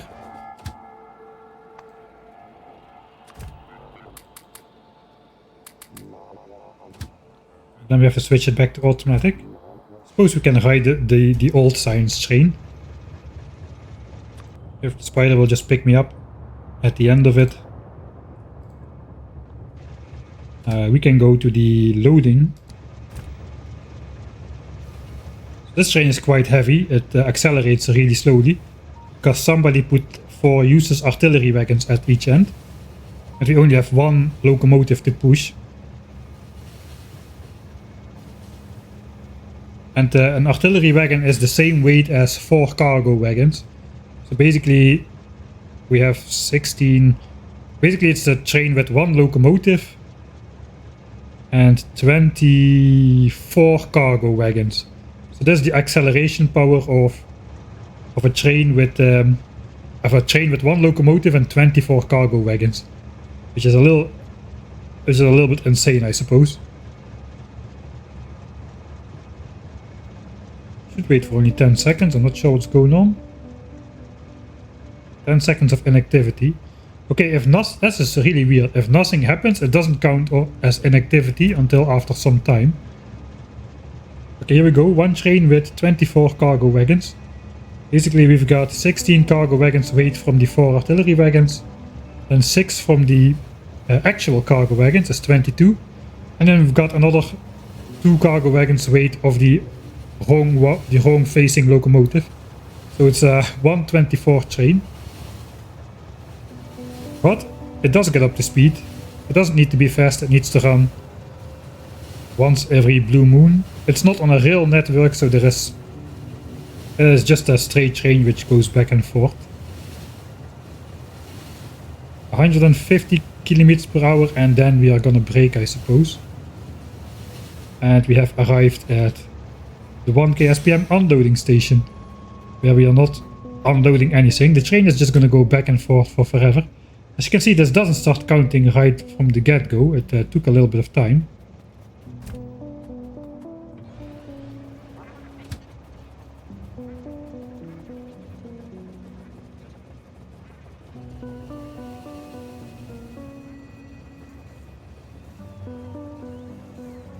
Alright, as you can see, we do have a slot reserved for military signs, even though we didn't build it yet. Like I said, I might be building military signs during the... I was originally planning to build military signs during the testing of the base, so to say. I'm not sure if I'm still gonna do that, because I made that... I had that idea when Space Age was... when the release date for Space Age was not even clear yet, I suppose.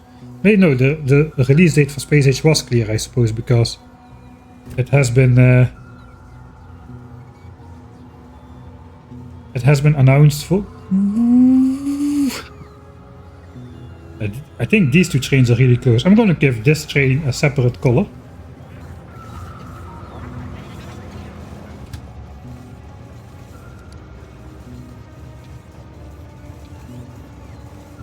Let's make it yellow. Because that train is almost crashing into the one in front of it. I think this is the closest one. Like I said, I had to manually build my trains and send them off exactly 31.5 seconds apart, which was quite tricky by itself already. But it's especially quite tricky if you have to also build the train and fuel it with 2400 wood from your personal construction armor. Yeah.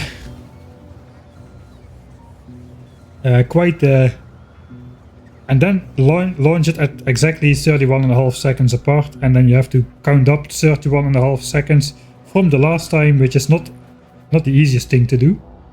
Okay, fish diffusion, fish osmosis, I'm never sure which one it is starting to happen again. Eventually the densities of fish inside and outside will be the same again. We'll see how much science production that will take.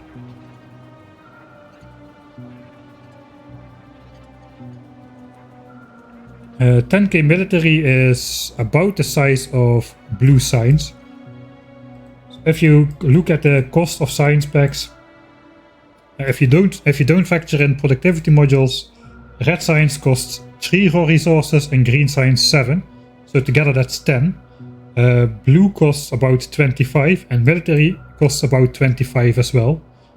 Then you get purple and yellow science. Those cost like 75 resources each individually, and that is why in your own bases things always start grinding to a halt as soon as you build yellow and purple science. Basically, if you try to run both of these science packs, you need a base roughly 6 times the size of a base that can run just red, green and blue, because these are really expensive. The cost goes down a bit because many of these production steps are like multi-step processes where you can put productivity in eventually, but at the beginning you don't have that good productivity modules. So yeah. So basically it's 3, 7 and then 25, 25. This is 75, 75. And space science is roughly 150 science, 150 raw resources per science pack if you count it all together. That might have changed a bit now that the rocket control unit got yeeted. That has changed definitely because space science is no longer made from launching rockets. Space science is now really cheap. I guess space science now is more on par with green science than with the yellow and purple science combined, since you just make it from some like one of each asteroid type in space. I found it really easy to make space science in Space Age. The difficult part was learning how to build remotely, I suppose. how to design remotely on a space platform. That was a bit annoying to get used to, but the resource requirements and the recipe complexity of space science is much easier than it was in 1.1. So yeah, space science went from 150 raw resources to basically being red and green science combined, maybe. I don't exactly know, but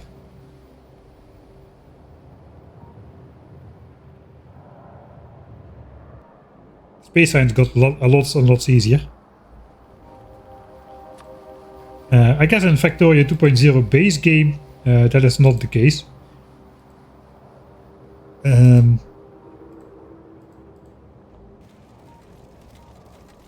Factorio 2.0 base game, you will still need to build expensive yellow and purple signs to get to the rocket silo in the first place. And space science is probably still made by... How is space science made then in Factorio 2.0 without space age? Do you just launch up rockets? Have satellites been removed from the base game as well, or just from space age? I know that rocket control units got deleted.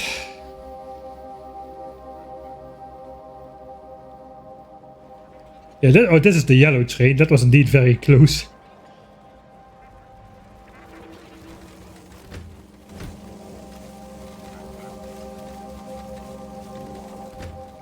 Alright, we're not loading a lot of signs on a train per trip here, because we have the hard 25-second limit. So we're not waiting for full load here. If we wait for full load, the trains will just crash into each other. There it goes. Roughly 1700 signs or so. And the next train already takes its place. Like I said, this is more efficient. This is slightly more efficient than using rail signals to get your train into the station, but infinitely more dangerous.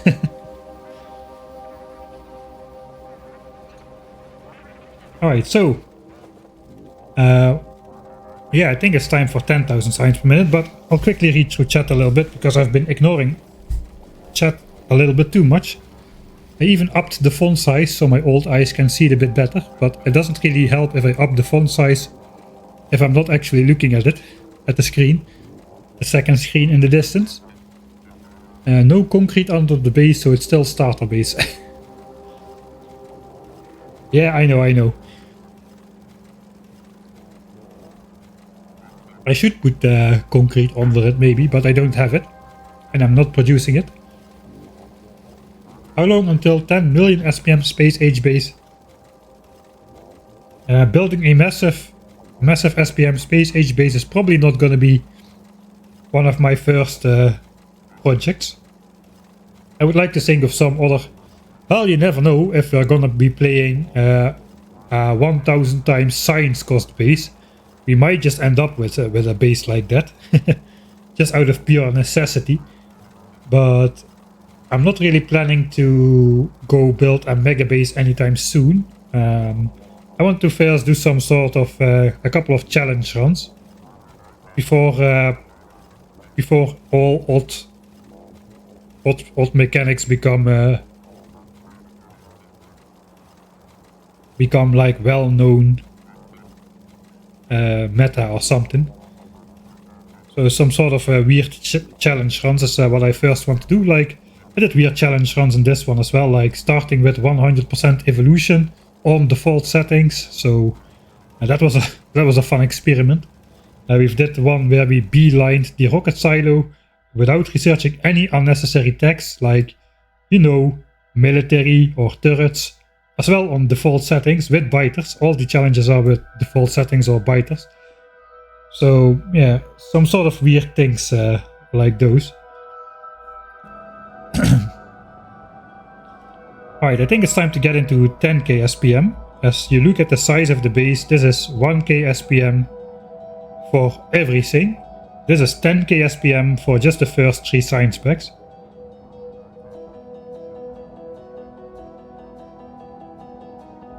So that kind of makes sense then, right? When I said this like 35 resources per minute to make this. where it is like 3 and 7 and 25. And here we are using 50, like 60, 10.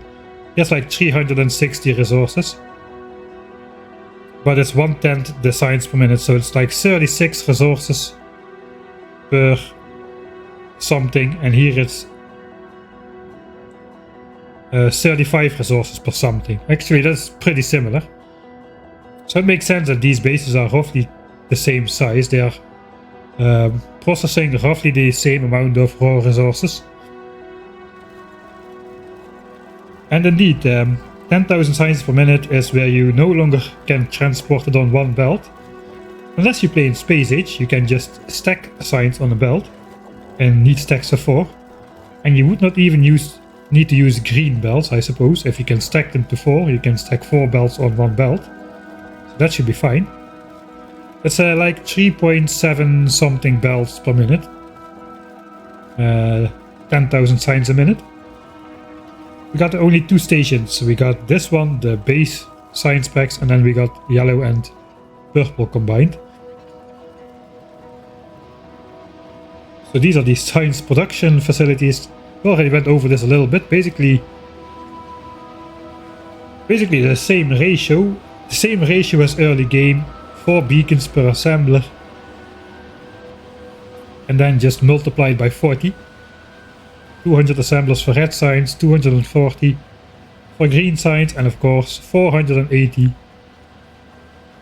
for blue science.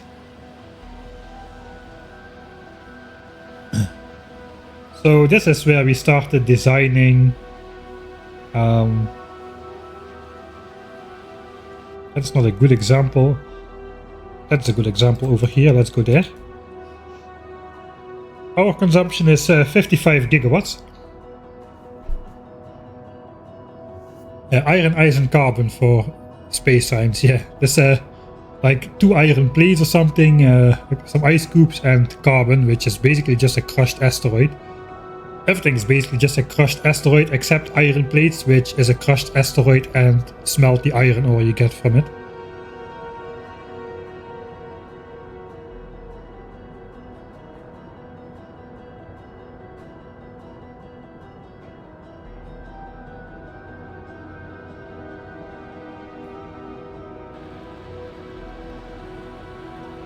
Alright, so before we went to 10k SPM, like I said, we specifically researched mining productivity 51, which lets us fill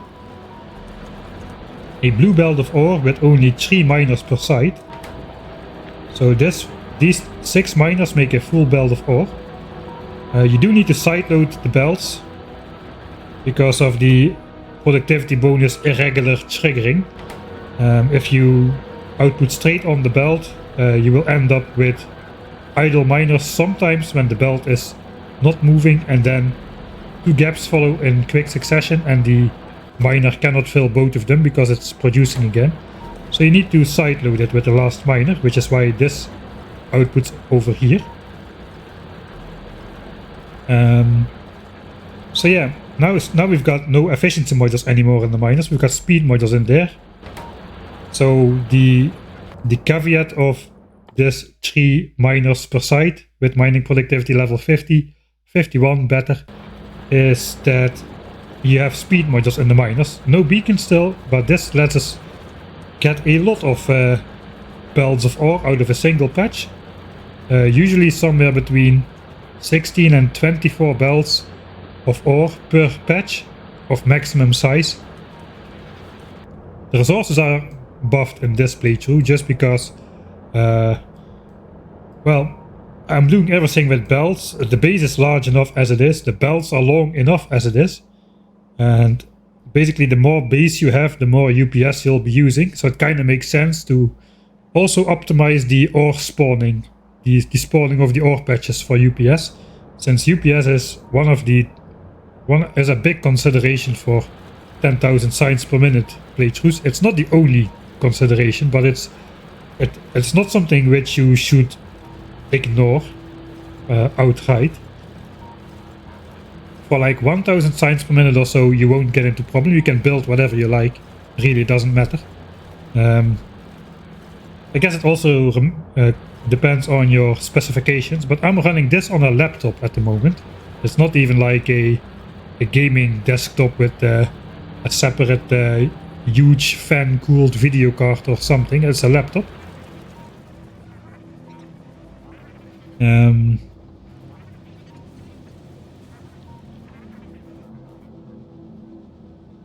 Yeah, but this is a good example. What I wanted to say is scaling up from 1k SPM to 10k SPM, you will have quickly found that one of the most annoying things you need to do to build a mega base is build a lot of miners, build a lot of belt balancers to balance the ore into the correct amount, make sure nothing runs out. You need to resupply, blah blah blah. Then you need to connect it to smelters. Basically, you're doing a lot of time. You are basically building miners, connecting belts, and connecting smelteries, which is the most boring part of Factorio. Let's say it like that. The most repetitive part, maybe. It is not as nice. It's not as fun as actually designing and building the production facilities. That's for sure. So the first thing we looked for is basically get that out of the way. So what I did is I made a blueprint of this mining patch, which is basically, I think this is 16 belts maybe. It is the standard one. So this thing mines 18 belts of ore, but we have a safeguard in there. We'll get to that later. We only output 16. 2 of those are not moving, and they are just making sure if something goes wrong with one of these miners, the belts stay compressed with ore, but we'll get to that later. The main goal was basically make a blueprint where we just find an ore patch, stamp it down, and we've got 16 belts of plates. That was the goal. 16 belts of plates come out of there. So we don't need to think about mining, we don't need to think about smelting. We just paste it on there, make sure there's at least 1 million ore under every single miner, which you can see here in the mouse over. Even on the corners there's 1.7 million ore, which is enough. 1 million ore should last us about 200 hours. With the current level of mining productivity, and of course we are going to be researching mining productivity, and we're going to get to the point where we can fill a blue belt of ore with 1 miner per site. So in practice we're not gonna run out for 500 hours or so, at least. And if we do, we have time to connect up other ore patches. So yeah, by making sure every single miner has at least 1 million ore under it, we've gotten rid of the requirement to hook up different ore patches to different builds.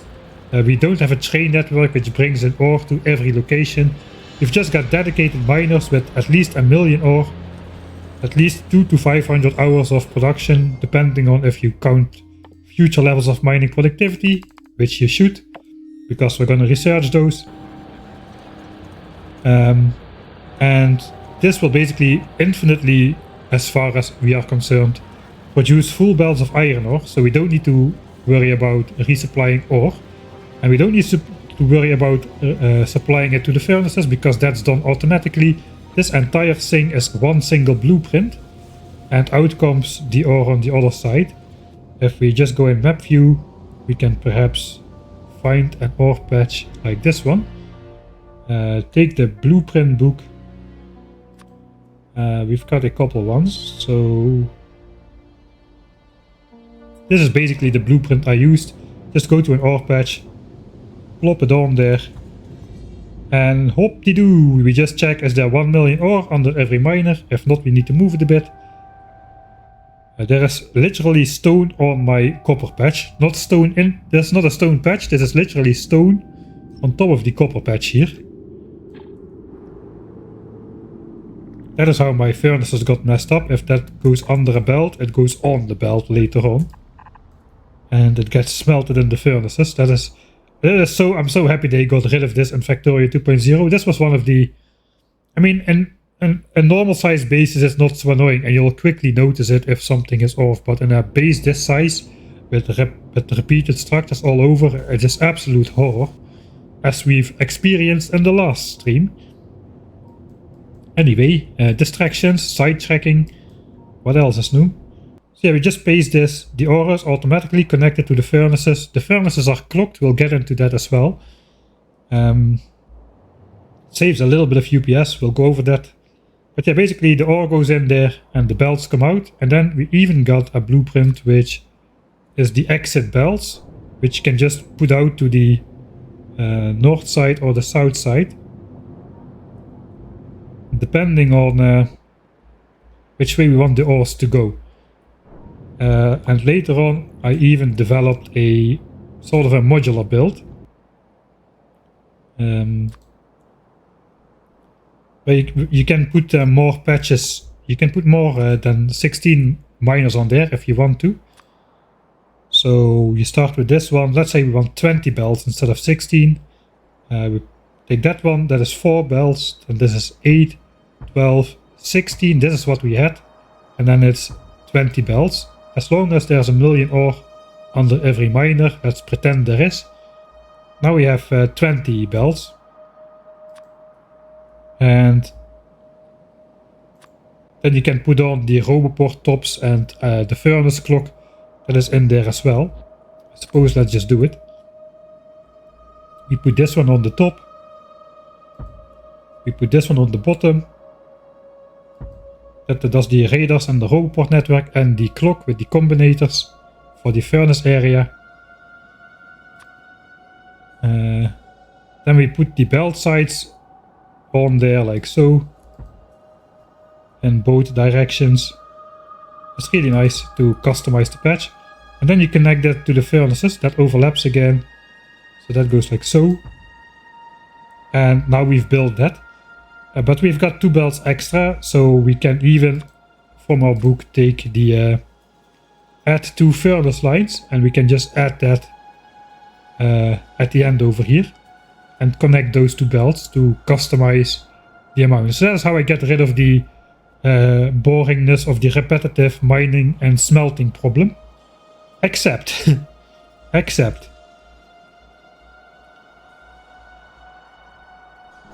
that only works if you actually smelt plates right then and there. We later discovered that we could get away with the 2 belts of ore, 2 belts of iron ore, 2 belts of copper ore for 3 belts of compressed green chips kind of thing. And then that fell apart a little bit, because then we just need to output the ores. We can still use the blueprint. We still use the blueprint we did, just not the smelting part. And then we just lead out the ore belts instead. And we got ourselves a blueprint to smelt inline the green chips. Like this was basically a blueprint after that. Iron smelting, copper smelting, and a full belt of green chips comes out at the bottom. So that worked really well to get rid of the smelting problem. The most satisfying part of Factorio is removing the dead miners. Actually no, I disagree. I always keep my, at least the starter patch miners, I try to keep them around for as long as possible. In this playthrough we got rid of them. But you can still see some miner shaped holes in my ore patches. I didn't mine up the full patches here.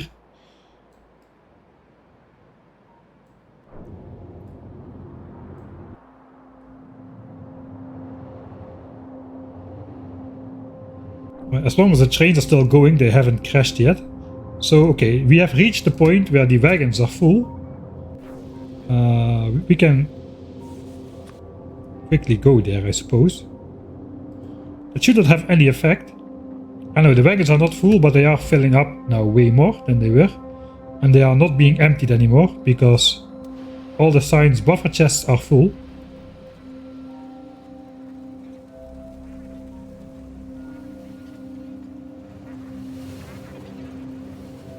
Beautiful.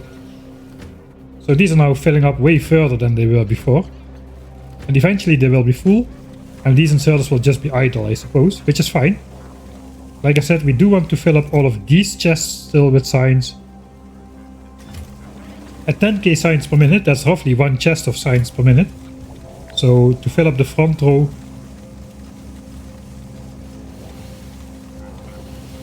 it should take roughly 48 minutes. Like 45 minutes of production to fill up one set of science chests here. So it's around 207.5, let's say about 208 hours in, we'll start researching.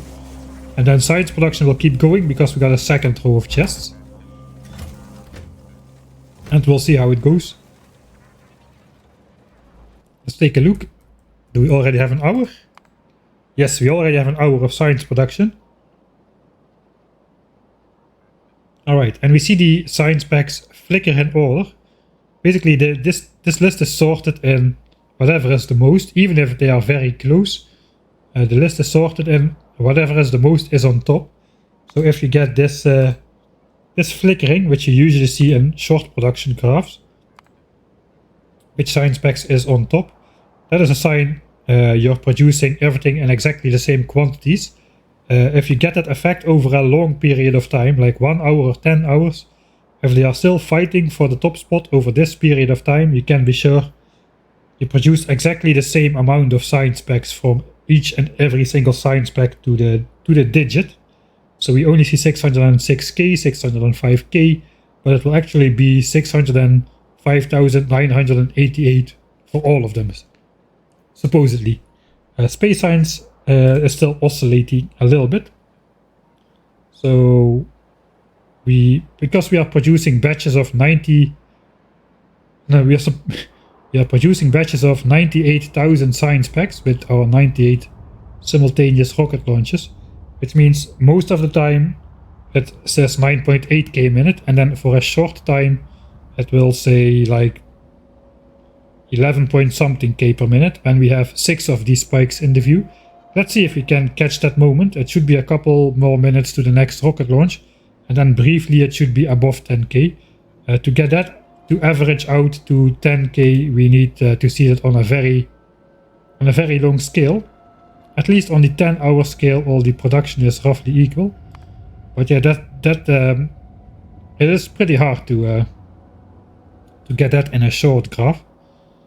Let's see, can we maybe see how long it is to launch? 81 rocket parts. Alright, so not too much more longer. That yellow train is so close. I could get it even closer if I just send it off manually, like right before it is supposed to go. But I think I won't do that. Let's make a save because I haven't yet. 1 hour and a bit, I suppose.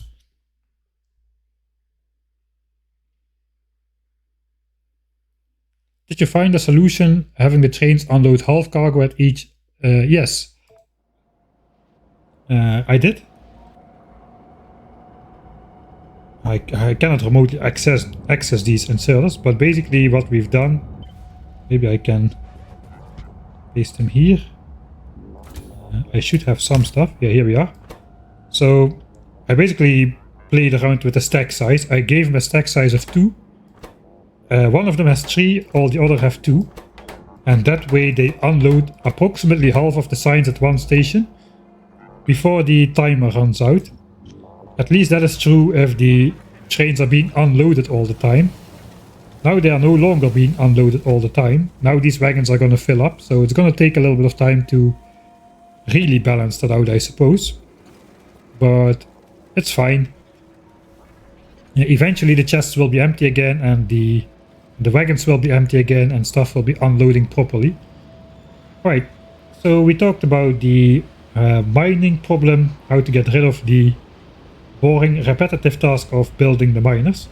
It's also possible, like here, the mining site was supposed to be symmetric around here, so we should have some miners here as well. But here is my base, so instead I just cut off this part of the miners. We still have this part. This is all from the blueprint. I did not manually need to build this. But also we required some steel here for blue signs. So we also have a a section of this iron which goes into steel. I also got a blueprint for steel in the same way that I have a blueprint for iron and copper, which basically is this thing. One more thing from the miners we can cover is the backup system. So, like I said, I am not resupplying externally. I just have, basically this is my resupplying. These 2 belts of ore which are not moving at all. So basically every single belt which comes out of here is hooked up to a splitter. Priority input is on the actual intended part of the miner, but it can be, if this for any reason is in short supply, it will be supplied from that one belt which is idle over here. So of course we cannot supply 8 belts with the single miner. The catch is here, we hook this up to a single wire condition, basically say read belt in pulse mode, and we say if anything moves, shoot it, or at least if anything moves, then we shoot the alarm, and we get this signal that one miner has run out, and we will see that on the map. Let's actually do that. So let's say this miner is not producing. Now this is not producing a full belt of ore, and you can see this starts to move over here. And now we've got this notification on the map that one miner has run out. And if we click that, we just go straight to the location where that is going on. And we can see, okay, something went wrong. Oh, I accidentally rotated this miner. It did not run out, so I can rotate it back. And this belt should stop again, and 10 seconds later this notification should disappear. If the miner would have run out, we could have replaced the miner, or we could have... there's lots of options. We have extra ore on the sides, or we can actually just hook up an entirely different patch if we really need to, but like I said, every single miner has at least 1 million ore under it, which makes it so it can run for... I forgot, I need to sideload this miner. So you can see, if this is not sideloading, we can do that. Let's have...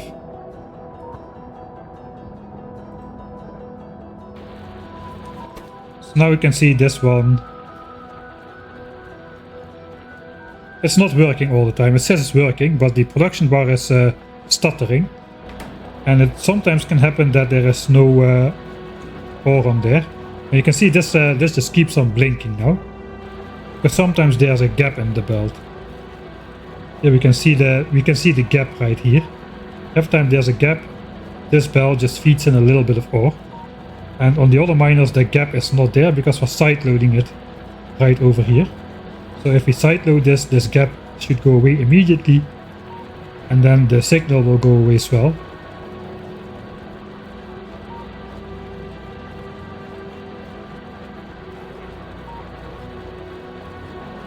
Alright, and these 2 belts are reliable enough to keep sideloading the belt without moving any of that. So that is basically how we make sure nothing runs out without me personally supervising it. We've got the alarm to show us if anything happens to the very base of the production chain, which is the mining fields. Yeah, dig down deep, you're right. I automatically just rotate those miners to the wrong direction. Now I have this one left to the wrong side. But because we're smelting iron here, we actually need only 5/6 of a belt of plates to make a full belt of 5/6 of a belt of ore to make a full belt of plates due to the 20% productivity bonus. For steel though, that is not true. For steel we are relying on converting the full belt of ore, the full compressed belt of ore, into steel, because we are not putting the iron plates on a belt in the in-between step. So we can actually convert 1.2 belts of plates worth to steel by ferrying in a single belt of iron ore, which just gets us a little bit more production out of every belt of ore.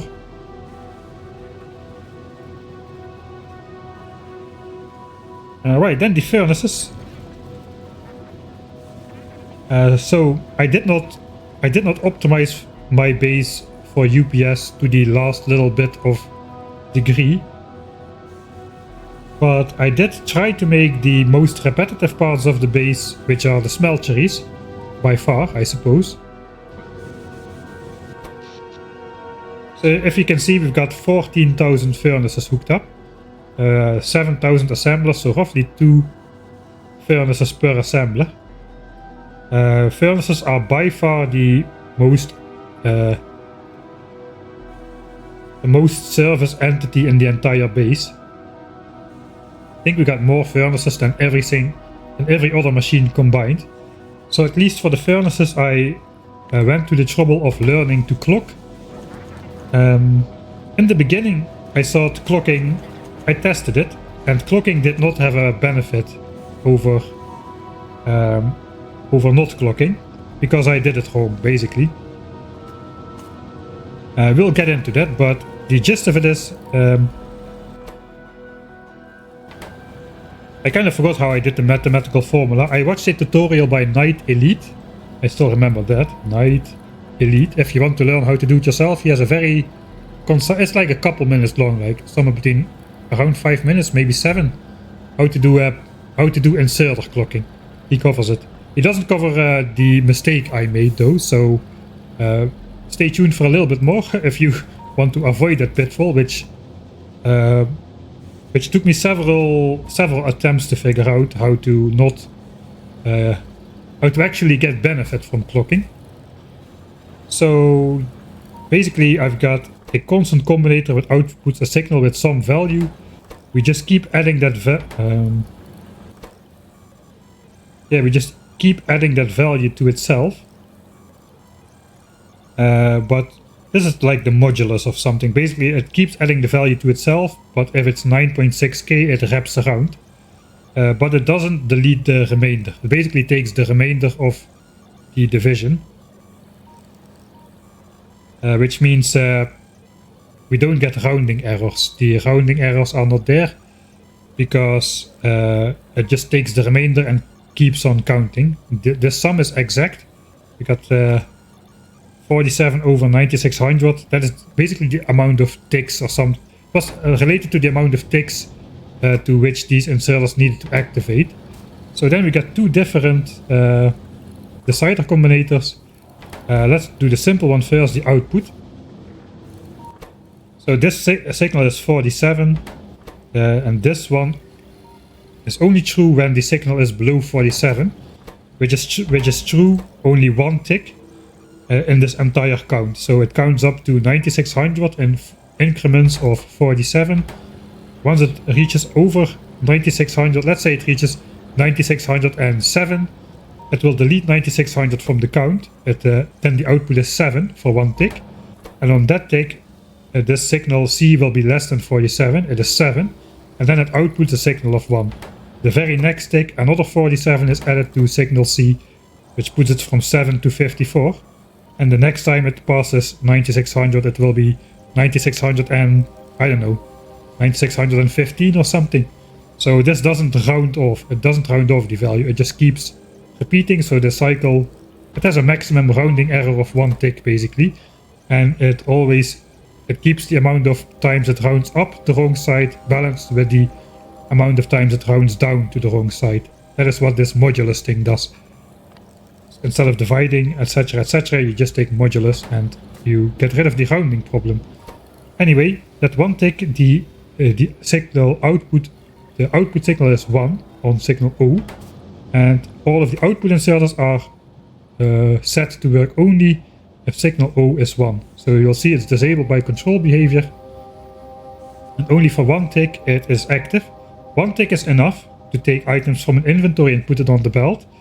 The inserter is not active for only 1 tick, even though it says so. It is active for as long as it's outputting items on the belt and it has the swinging animation. So it's active for longer, but it's active for less than half of the time for sure. The rest of the time it is sleeping, and even if you don't clock inserters, they always are active and looking for something to do, or at least they are ready to do something. If they are switched off by control behavior, they skip that, which is the base reason of why inserter clocking is supposed to be better for UPS than not clocking. Because if an inserter is not looking for a job because it's disabled, it's not consuming UPS. And we've got a lot of inserters in our base, so that kind of adds up. So if we look at inserters, we've got 41,000 stack inserters, which need to be updated, which need attention every tick basically if they're not clocked. And this is only stack inserters. We've got more inserters, like 10,000 fast ones and etc. So about 50,000 inserters in the base, and more than half of them are clocked, I imagine, because those are on the furnaces. Now the input works a bit different.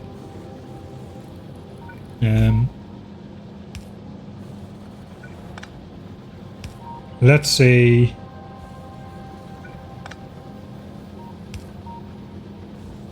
I try to hook it up to a green wire with the hotkey, but I can't.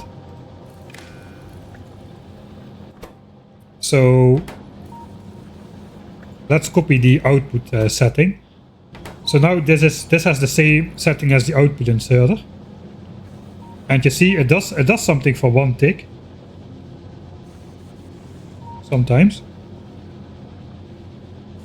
yeah, it does make like a one tick movement to try and start grabbing iron from the belt, but then the circuit network switches it off again. It's only active for one tick, so it cannot pick up stuff from the belt.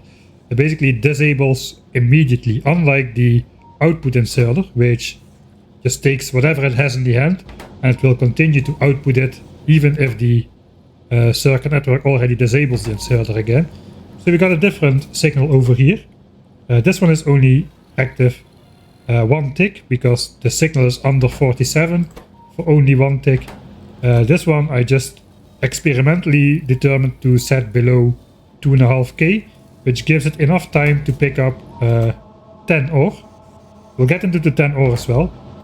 So this one is active for a bit longer. So you can see it goes from working to not being disabled by control behavior, but being red for some other reason, waiting for space and destination, I think.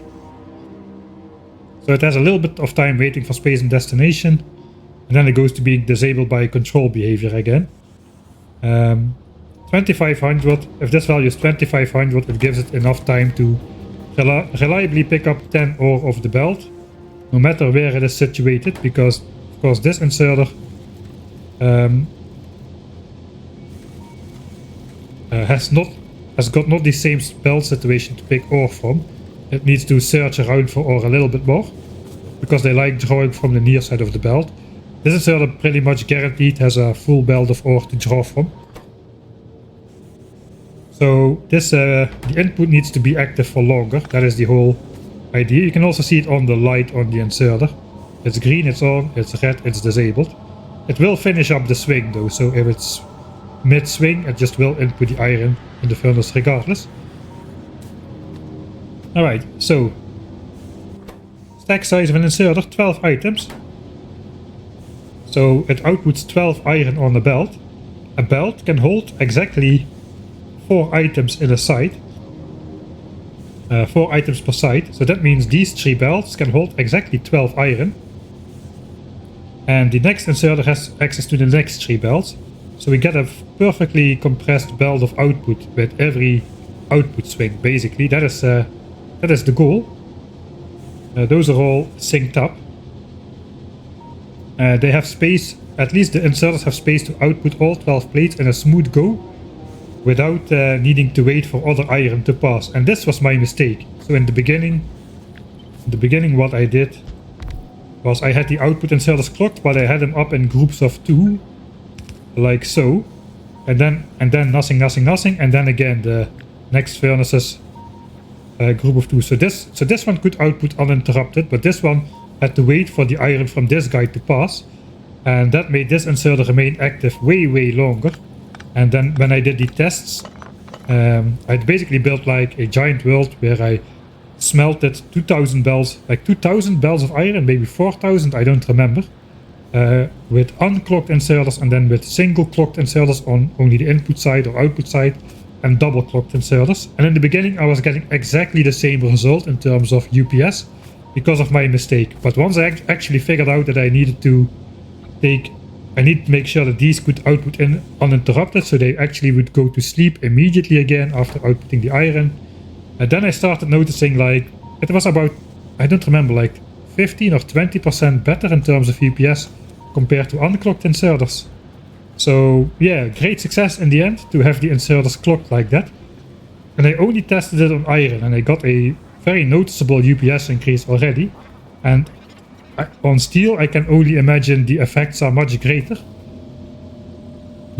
We've got 2 clocks running here. The timings are different because the crafting times are different, because we got only 4 beacons here. So these activate way less often still. To what are we counting here? So we're counting up in increments of 9 to 3200, which is way more steps than counting up in increments of 47 to 9600. It's about, it's less than double, I think. So these are active only part of the time. So again, this one is active for quite a while. It's waiting for space because now this is now sometimes filled up. That's okay. This is only active for 1 tick again, and the output for steel is on a separate clock. It is active for almost none of the time because steel basically almost never needs to be output. The smelting time for steel is very long. So this inserter is still inactive, and only when there's like 8 steel in there it will activate once. And then it goes to sleep again for a very, very long time. So that clock basically counts up in increments of 27 to 28,000. So that's 1,000 ticks of sleeping. 1 activation per like 15 seconds or so. So supposedly that saves a lot. Now the circuit network is not free in terms of UPS. So while the inserters sleep, the overhead of the circuit network is present at all times. So I guess we can take a look at the time usage of the base, I suppose. Maybe I should go somewhere where there is nothing happening on screen.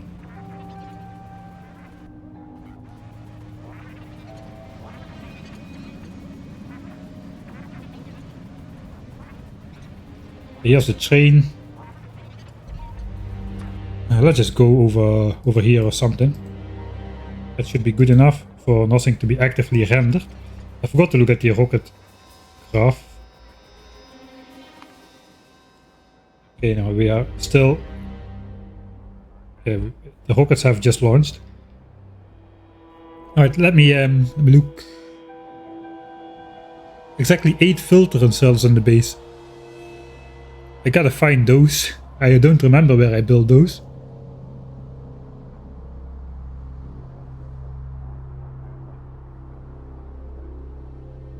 Jay says, I don't know what finale means. Of course, the first finale is when you finally start to do the final thing of the playthrough. And then if you don't finish it in one stream, you just get the finaler, the finalist, and then the finalister. We are now up to the GrandestER, I think, finally. So the finales just keep going up. My next series will be episode 1, and then it will be finales all the way down, just like turtles are holding up the earth.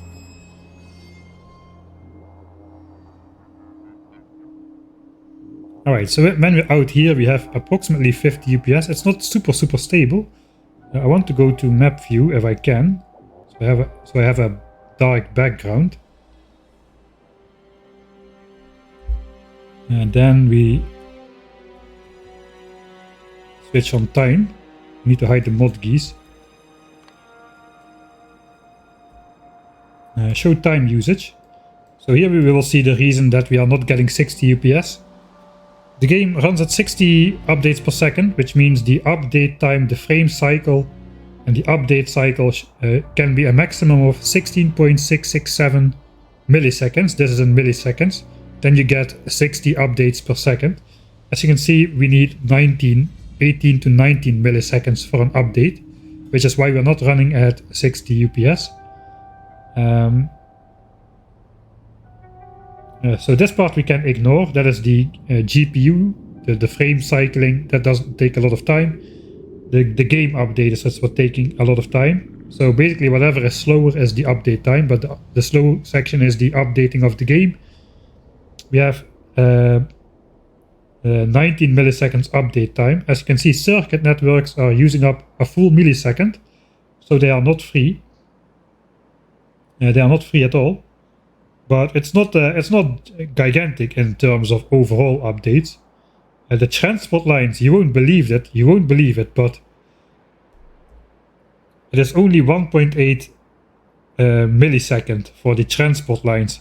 Do you have any idea how many belts I have in my base? 1.8 milliseconds update for... Let's make a blueprint. You can see it here. 568,000 belts with stuff moving around.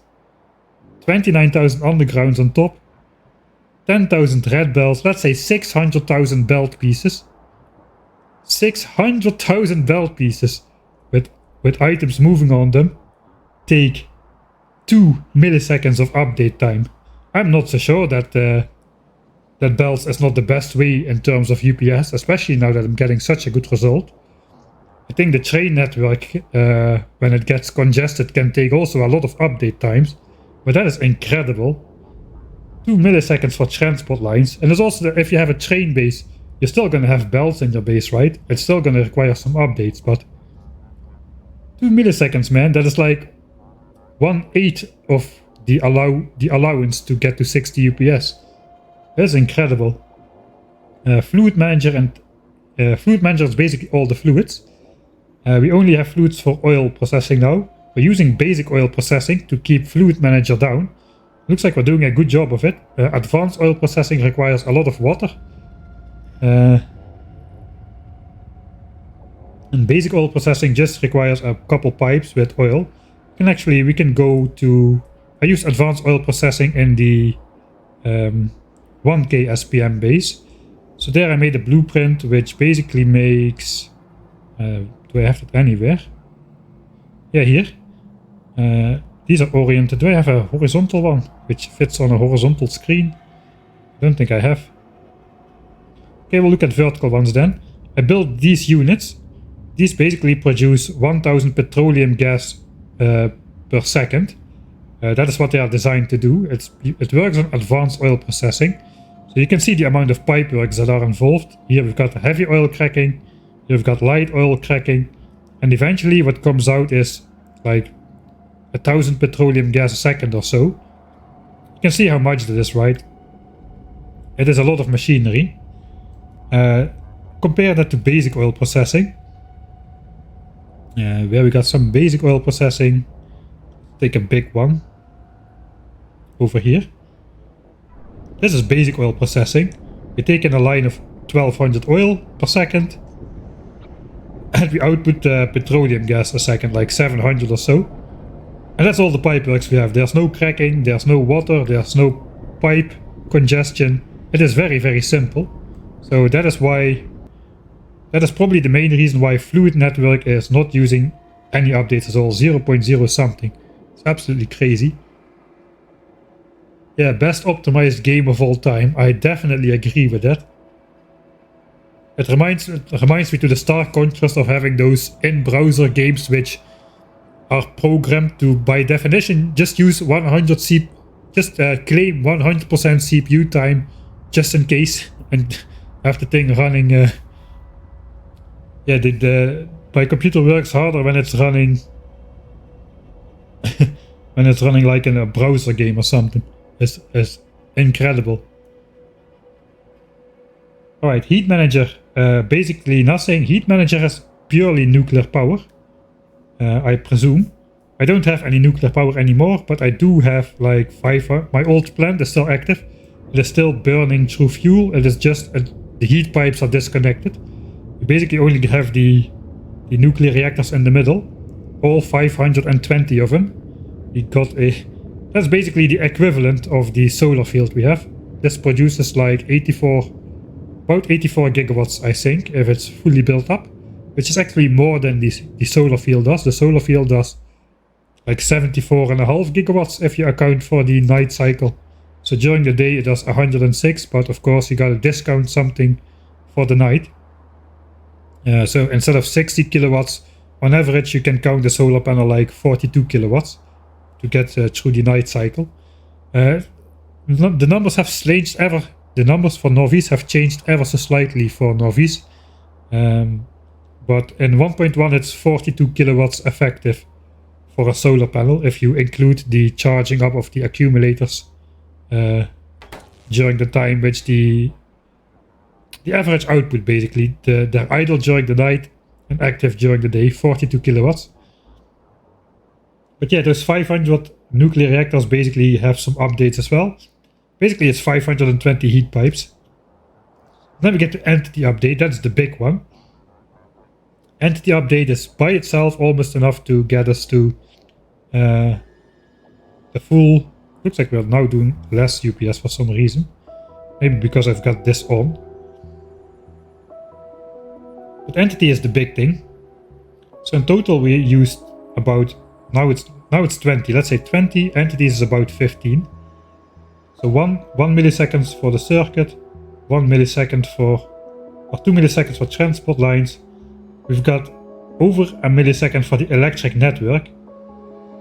That's just power, right? I've got one power network now. I made sure to not use more than one power network. Do not confuse that for the solar panels. It is not the solar panels. It is the energy distribution. So basically the energy distribution to every single machine out there. Everything is on the same power network now, so it is bad for UPS supposedly to have multiple power networks. So the nuclear network is not on a separate grid, so to say. It's all just connected. I don't have like those individual solar powered radars around anymore. So yeah, power network just uses 1.5 millisecond. The solar power network is, or the solar panels themselves, it doesn't matter. As soon as you place one solar panel, it uses a tiny fraction of an update to display that it's outputting 60 kilowatts of power. And if you build 2 million solar panels, that will basically just go into one big number. It basically just multiplies solar panel output times amount of panels placed is power output. That's just like one multiplication sum, regardless of how many solar panels you have. So that is not the cost of the electric network, it's the power distribution. Logistics manager is the bots. I don't have a lot of bots flying around at the moment, it is just the bots. I mean, there are still bots in here, construction bots, as construction I suppose, so that doesn't count. You've got a couple bots resupplying the fuel cells, but not a lot. Most of the bots are in here doing the rocket silo thing. So that accounts for almost nothing really. Construction manager similarly almost accounts for nothing. Train pathfinder, there is nothing to pathfind. All the trains are on as continuous single rail, there are no intersections. The trains cannot go anywhere else. The trains themselves do have a little bit of update, but I only have 9 active trains, I think. 10 active trains. 8 on the science tour, then 1 for the 1 decorative train for the old 1K SPM base and the nuclear power train. So yeah, that's just 10 trains, already 0.3 milliseconds here. That's like 1/6 of my 5. That's like 1/6 of the update time of my 600,000 belts in the base. That is crazy. I got 10 trains. I literally have 10 trains.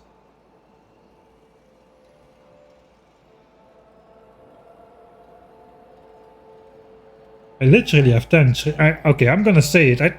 I think belt based is more UPS efficient than train based. That really seems obscene. That's 10 trains. If you got 100 trains, will it be already 2 to 3 milliseconds, I suppose. There will be pathfinding going on because you got a train network with rail signals and whatnot, which I don't have. My train pathfinder is 0 milliseconds.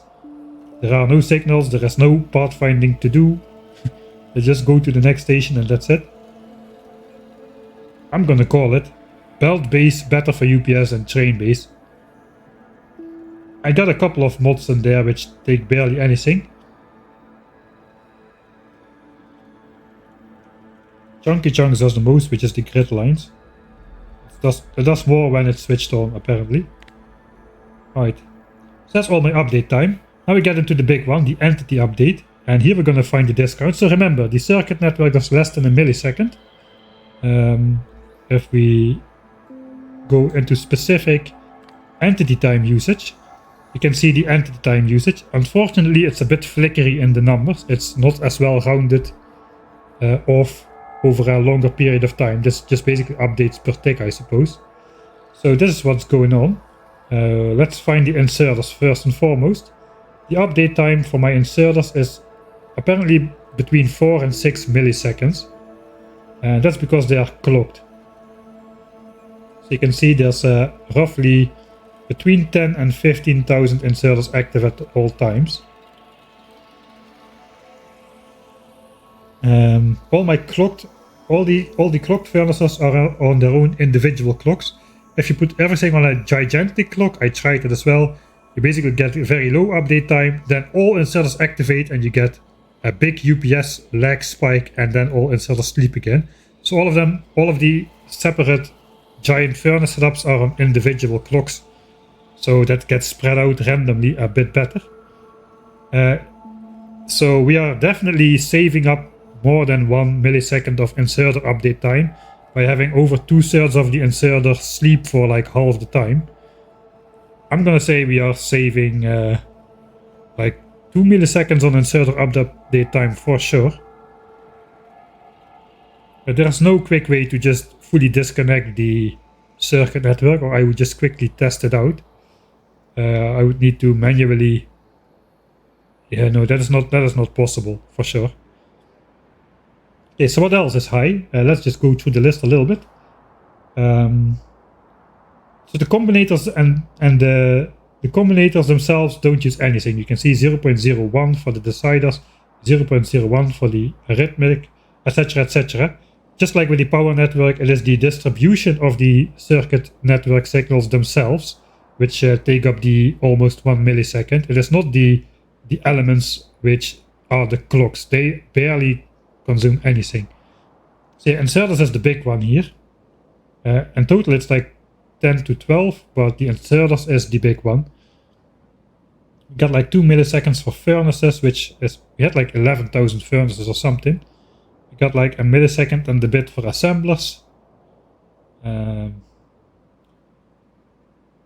Actually, we've got a millisecond for the radars. I forgot about that.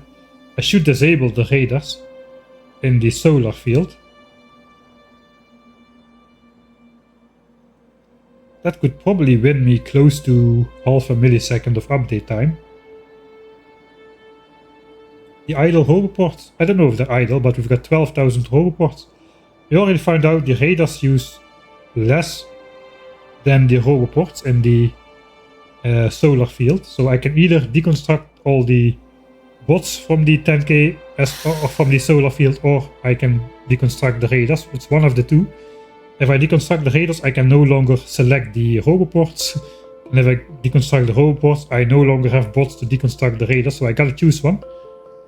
The Spidertrons are doing 0.1 milliseconds. I've got 25 of them on the map still, so that's acceptable, I would say. And the biters which are still present do 0.3 milliseconds.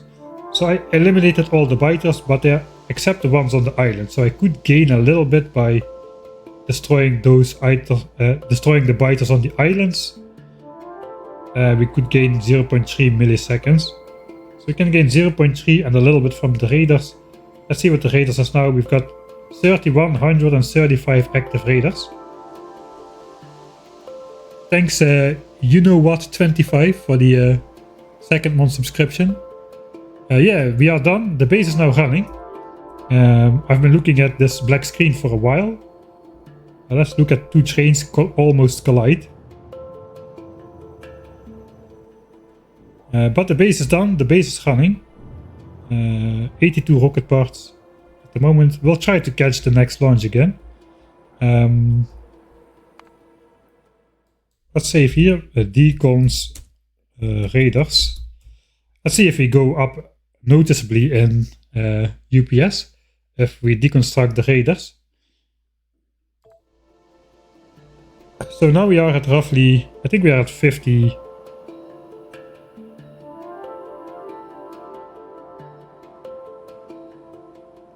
51 to 52 UPS somewhere. Sometimes dropping to 49. I suppose the radars are actually going to be deconstructed by bots, so we'll have to wait a little bit for that.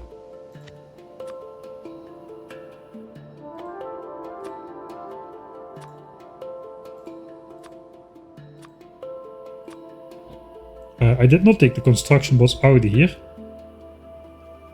No, they are still in there, so we're actually going to deconstruct the radars.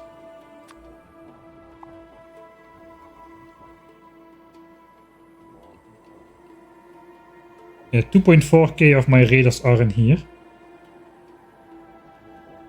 And I had 3,135 radars in total. Now we can see actually the radar update time is 0. Let's say on average 0.7 milliseconds. I let go of the button. And now these bots will start deconstructing those. I want to keep up like some radars.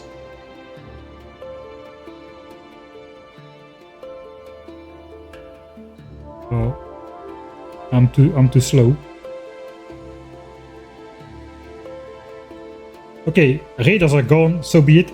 If I need radars again, I just have to go in there manually with my spider and construct them. Now this amount of radars is going to go down. The radar updates go down. 0.0. We got now 655 radars. The update went down from 0.7 milliseconds to roughly 0.2 it appears. Maybe I can again just freeze the clock a little bit. It looks like the radars are about 0.2 milliseconds at the moment. We won't notice a UPS increase right away because now we've got more active bots trying to deconstruct those radars. Actually, we do notice a UPS increase already. Yeah, now the construction bots are going. So what else uses a lot? I think that's just about it. For the rest, nothing which we can do about use a lot.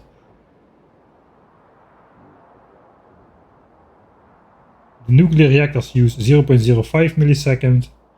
The mining drills use less than a millisecond as well. That's insane. How many mining drills do we have? We have a lot of mining drills. Do we though? How many mining drills do we have? 6,000 only. Oh, that's surprising. Oh yeah, I guess we have only 6 miners for a full belt. But we have 13 furnaces to smelt a full belt of ore. And even more in terms of steel. When we are smelting steel, we are using 64 furnaces to smelt a belt of ore, which is produced by 6 miners. Alright.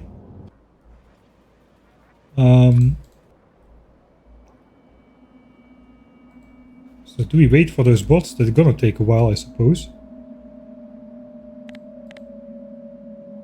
They're gonna take a while. Oh, the launch. Probably we missed it already.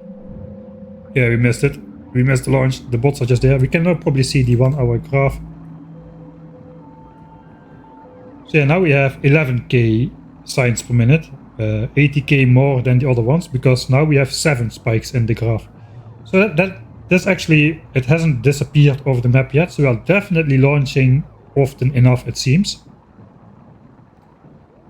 We need to launch more than 6 rockets per hour, but looks like we are launching significantly more than 6 rockets per hour per silo. Since this one still has even a bit of flat line, and this one has already launched at least a minute or 2 ago.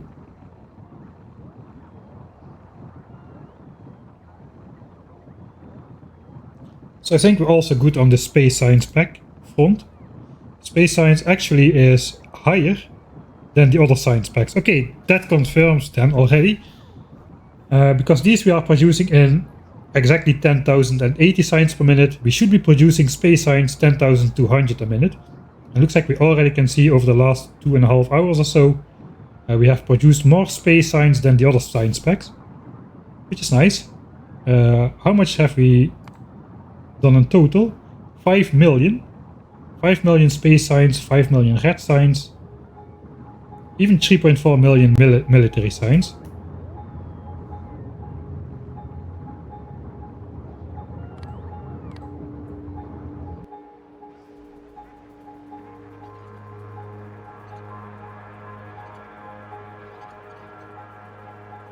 Yeah, definitely true. Most of the performance gets eaten by crappy software. Normally, it's absolutely. I mean, we are playing Factorio checkers here. Building a 10,000 science per minute base is Factorio checkers. Actual playing Factorio chess, playing Factorio 4D multiverse chess is actually coding the game of Factorio, and basically coding the game of Factorio is the ultimate game of Factorio, and I bet the devs almost treat it like that, right? Just they're building the most efficient code factory they possibly can to make the game of Factorio run as smooth as possible. They're really playing Factorio literally on another level, on a deeper level than we are. We are just playing the game on the surface, but they are playing the game under the surface, you know? They are basically playing the optimization game in the coding department of Factorio, which is incredible, right? And I gotta say, the Factorio dev team, which obviously made the game of Factorio, which other game developer would be more suited to make a game as optimized as possible as the Factorio dev team? A game about optimization, right? There literally is no better candidate in the world for making more optimized code than the Factorio dev team themselves. Coding Factorio is basically the ultimate game of Factorio, far beyond noobs like you or me can comprehend. At least I definitely cannot comprehend how 600,000 belts moving items along in my base. It's absolutely insane how many belts there are moving items and splitting items onto belts, not full moving, not moving. 0.2 milliseconds of update time. 600,000 belts. That is I just cannot comprehend that, man. I just cannot.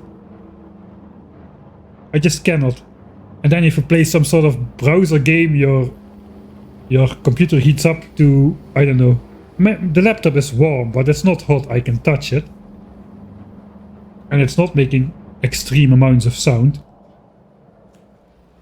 I just literally cannot comprehend this, man. I cannot.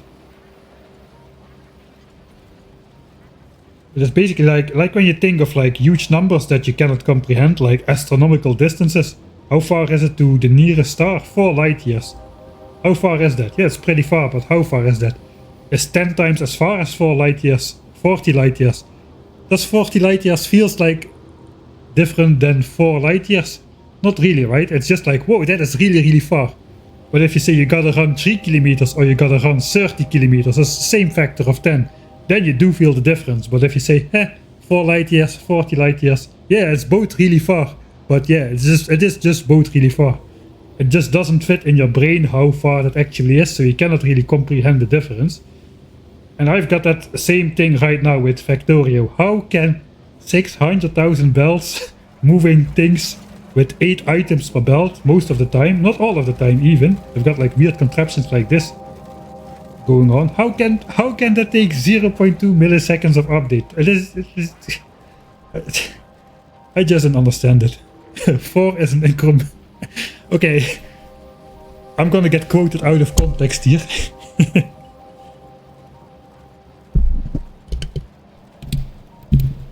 Alright, I'm bumping my mic all over the place. Sorry about that.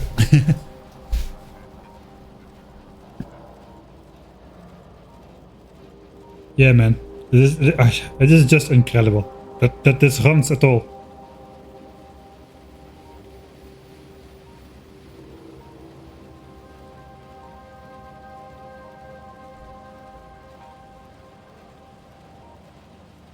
Alright. After that tirade, let's maybe go back to the base actually. Yeah, we just got into the technical side a little bit of the clocking and stuff, so it kind of made sense to do the division of the UPS, or how the UPS is divided, or what is taking up the UPS a bit. Alright, so we got red and green signs here. 4 and 4. It's not about the 4 and 40. It's about the light years. How many kilometers is a light year straight from your head? Just answer right now, don't look it up. How many kilometers? I would be surprised if you were within an order of magnitude, which is the difference between 4 and 40. It is just not this. Yeah, it's a lot. Yeah, a lot. Exactly. It's a lot.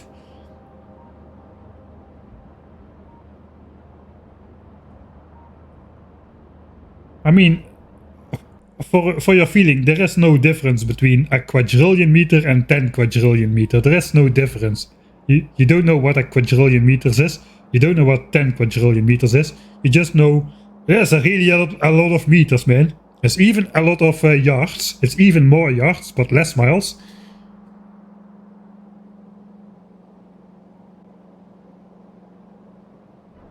300,000 times pi. Yeah, I guess so. That's actually a pretty smart way to approximate it. So that's basically light speed in kilometers per second times times pi days times the number of seconds or something. Yeah, something like that. That's a smart way to approximate it. That's basically a really powerful method of doing things. It's just order of magnitude.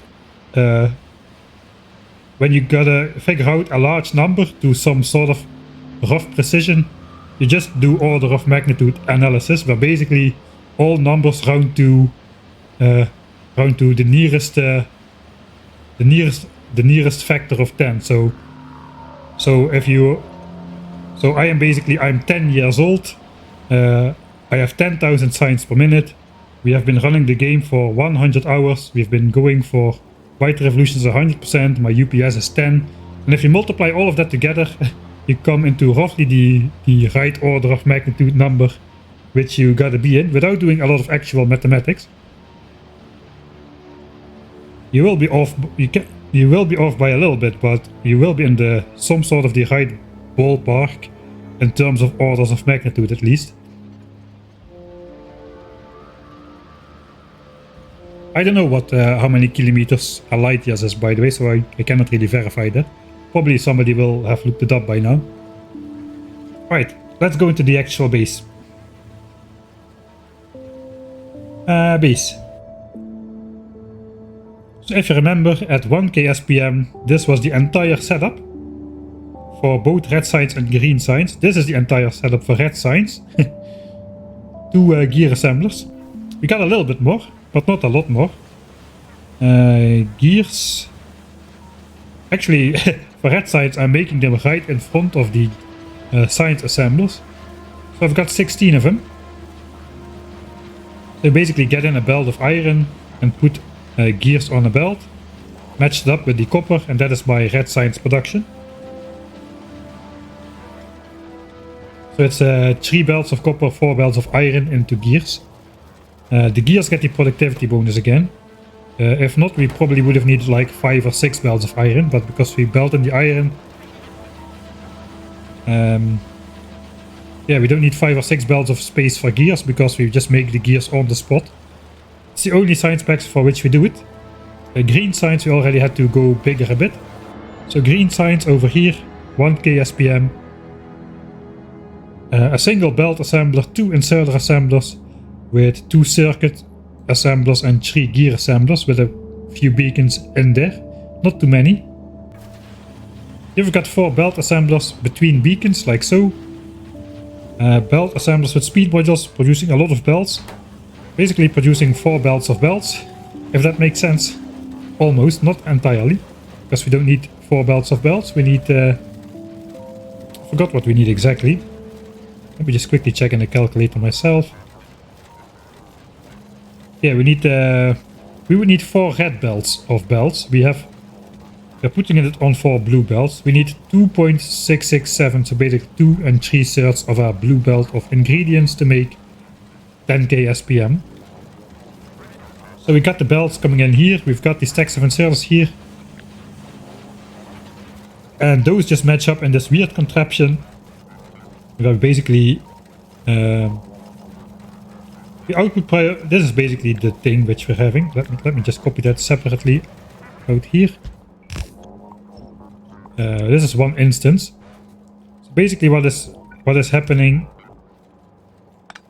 is we output priority to the left and we output priority to the right, because this one is side loaded on an underground belt, and it can only accept the top half of products. So if we force the top half of products to go here instead of also being able to go to the bottom, that all goes into this underground belt and the rest of it goes here, and then we basically get 2 half belts out of there, like 2 mixed half belts out of there. That's basically what we are using here.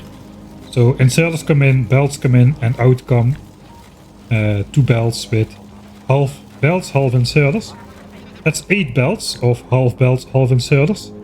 Like I said, these don't need to be compressed. The 8th belt goes already down in here, so we only got 8 belts for the briefest of moments. And that just goes in signs here. It makes sense to do 4 lines. So even though we have 3 lines of input, only 3 blue belts of input would be enough. We've got 4 belts of output, so it just makes sense to divide it into 4 parts. Because we output 4 belts of signs. Alright, then comes the cool part. The cool part is blue signs, and we've got some really unique situation going on for blue signs. This is the first build where we've got large production facilities. So this is basically red chips. Red chips works on the basis of we take in a half belt of green chips and a half belt of plastics, both compressed. Some sort of similar side loading thing going on without the output priority, because we don't need to. There's no underground belt which only can take half of, only can take the top half. We can just take half. So basically what's happening is we take in half a belt of green and half a belt of plastics. We match that up with a full belt of copper, cable, because we need copper cable in twice the ratio as plastics and circuits. Then we just eat up all of that with this row of inserters, this row of assemblers. And what comes out is a 0.35 belt of red chips. So even though I don't have any overproduction on the input side, we've got half belts here. I'm combining 3 of these into 1. That basically means this together is 1.05 blue belts of red chips, which means we have overproduction, so this belt is always going to be compressed. So this is guaranteed guaranteed blue belt of red chips, which is good because we need 4 compressed blue belts of red chips exactly, not a single chip less, for our 10,080 signs per minute. So we need to have some overproduction somewhere else so that we can guarantee the full belts. So this is where we have the 5% overproduction in this system. So even if there's something wrong here and this belt is not compressed for a couple ticks, we won't lose the red belt compression because we got overproduction in the red belts. Now some of you may have seen some yellow belts in there, we'll get to that. But yeah, that is basically how I designed this. Is basically, okay, a belt comes in, how much do I need to consume that belt? That is how much I built. And I don't really care about what comes out, unless out comes more than I put in somehow, like with signs. If out would come 3 belts of signs and I would need the 3 belts of ingredients, I would have just built 3 stacks probably. but because 4 belts come out, I'm just using 4 stacks. So yeah, I'm just consuming the full ingredients, putting out the red chips here. Here we had to do some more cursed belt weaving. Let's actually put this out a bit more visible.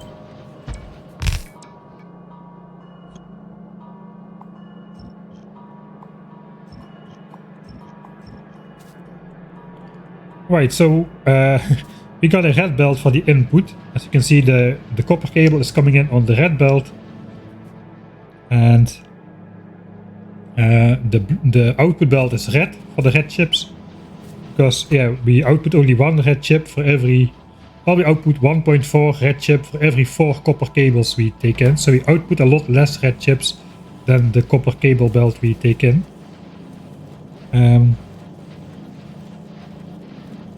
But as I said, we take out 0.35 red belts. Sorry, 0.35 blue belts of red chips. And we output red chips only on one side. So the capacity of this belt is 0.5 belt of red chips, obviously. We produce 0.35. The problem is we output on a red belt, so we don't have 0.5%. So we don't have 0.5 a belt of capacity, we have 2/3 of that. So we have 0.33 belts of output capacity, where we are producing 0.35 belts. Basically, the red belt is not fast enough near the very end. So what we needed to do is we needed to upgrade the red belt to blue. It upgrades to blue, so we can output the last two assemblers. The last two assemblers of red chips output on a blue belt, which does have the capacity to output 0.35 belts on one side of a belt. If we kept this red, the red belt would basically be compressed and these assemblers would be idle. That means at this point we need to be able to update this to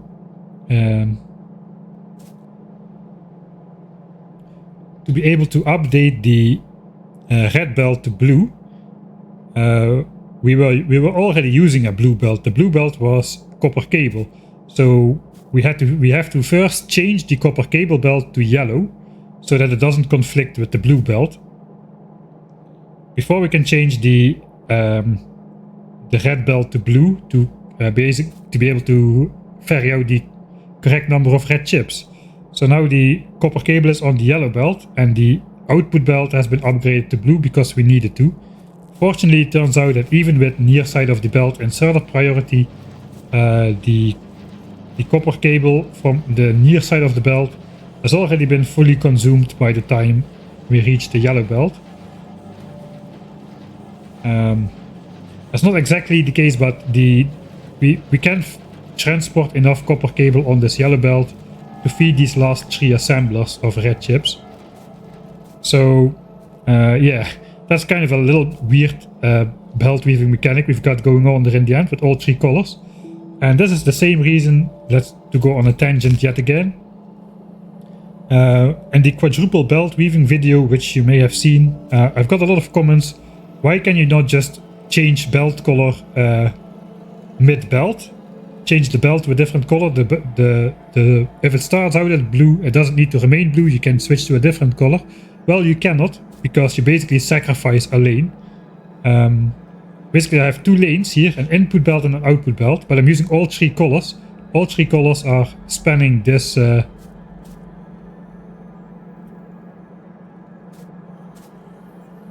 would need to span this if we change, and there's no way to put a 3rd belt through here without conflicting with any of these 3 colors. So by switching color mid-lane, you sacrifice a full belt of input. You cannot get the 4th belt of input in the space age upgrade with the green belts. If you switch color mid-belt, you sacrifice the capacity to input an extra belt. So that is why you cannot get away with it.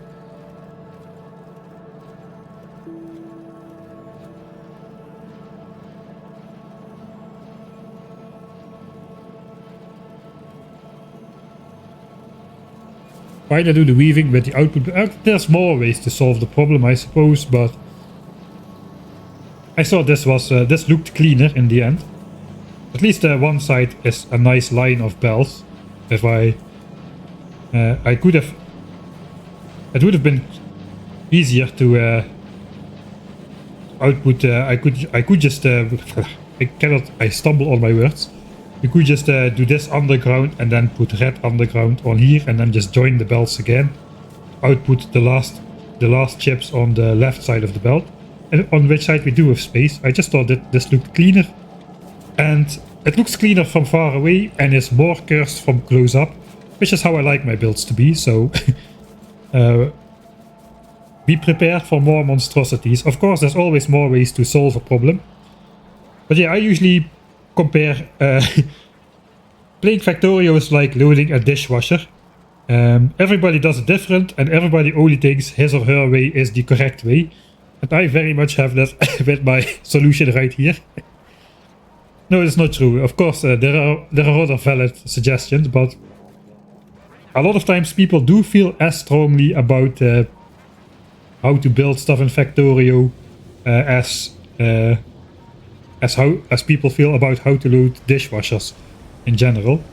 Alright, then we've got the other builds. That was red chips in detail.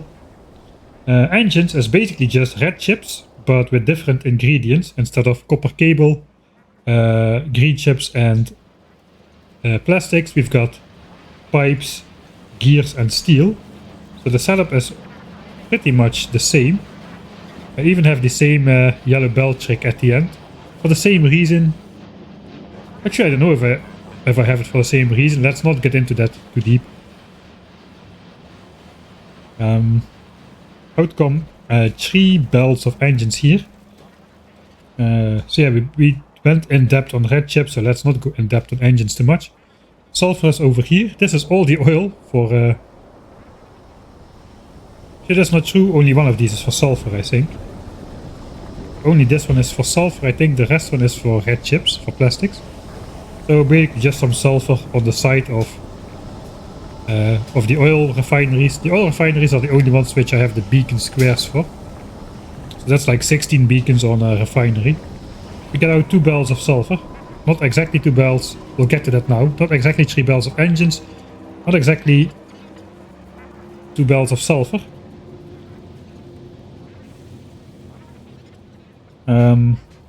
So if you remember what I said here, we need 2.667 barrels of ingredients to produce signs, 10,000 signs per minute, which is the case if you use 1 ingredient for 1 science pack, which we do here.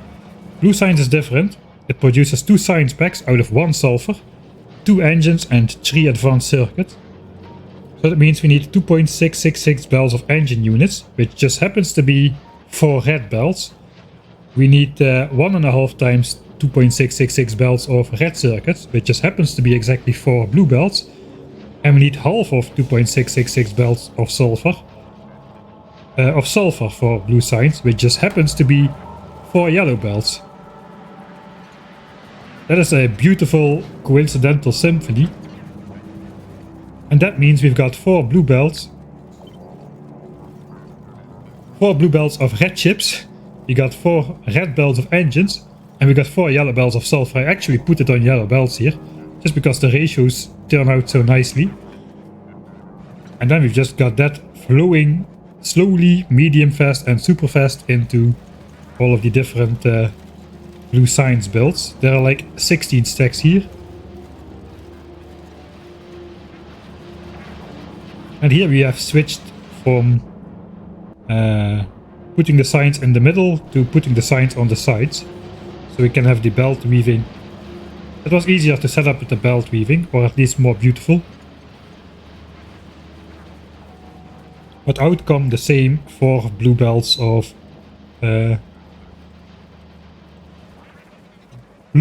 blue signs.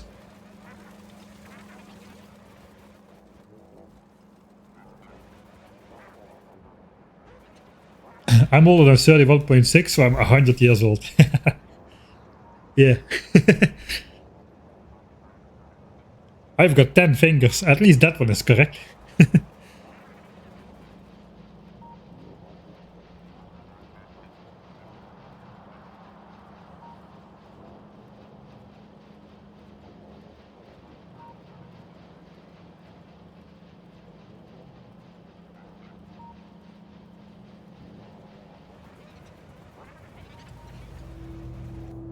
Alright, so that was the base tour complete until blue signs.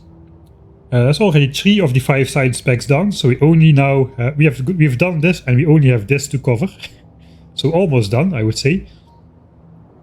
Let's take a look at how terrifyingly close the pollution is already to the edge of the map, and hope it's not spread over the edge of the map already. Oh, that is not bad at all. That is not bad at all. And as it just so happens, it looks like the pollution of the old base has fully dissipated. That was up until here. That is fully gone now. So basically all of the pollution which we are outputting now is part of the 10k science per minute base. Is that true? I don't know. Let's take a closer look at the values here. Yeah, this is still being pushed outwards.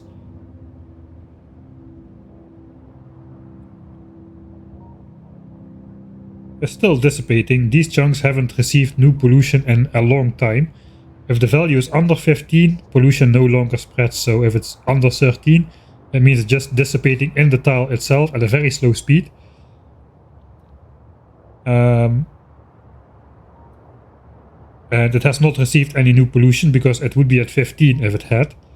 One interesting thing is in Factorio, like you can see it here. Whoa, that is a bit too much. Pollution always spreads really fast over the water in Factorio. I suppose you can see it here a little bit. The pollution cloud is nice and straight, and then here where the water is or was, the pollution suddenly bulks out much more far. It's because water is one of the worst absorbers of pollution in the game. It is really bad at absorbing pollution. But in Factorio 2.0 they upped these numbers. I think now it's like 1.5. It's like 5 times higher or so.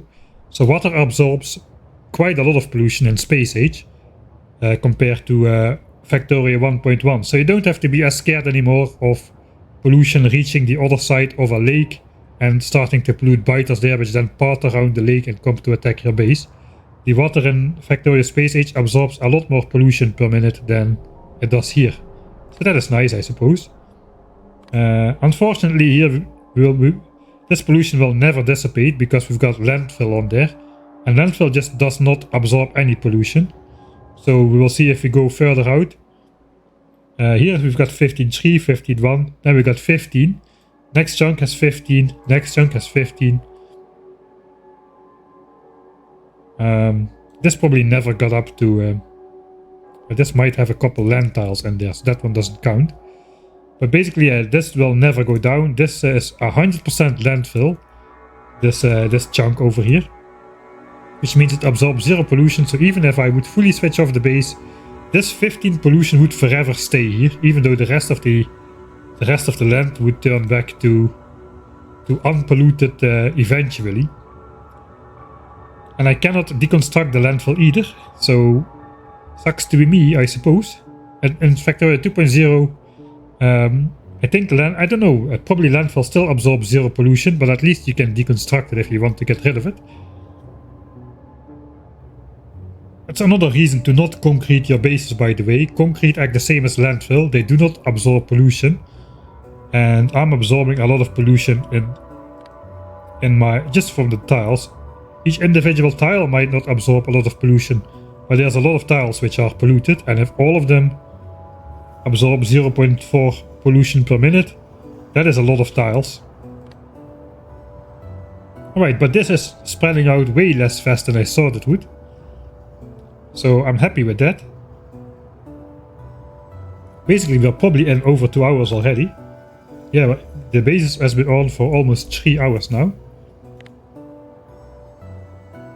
2 hours 45 minutes or so. And pollution is only spread out this far, which is amazing. That means I don't need to go out and kill biters anytime soon.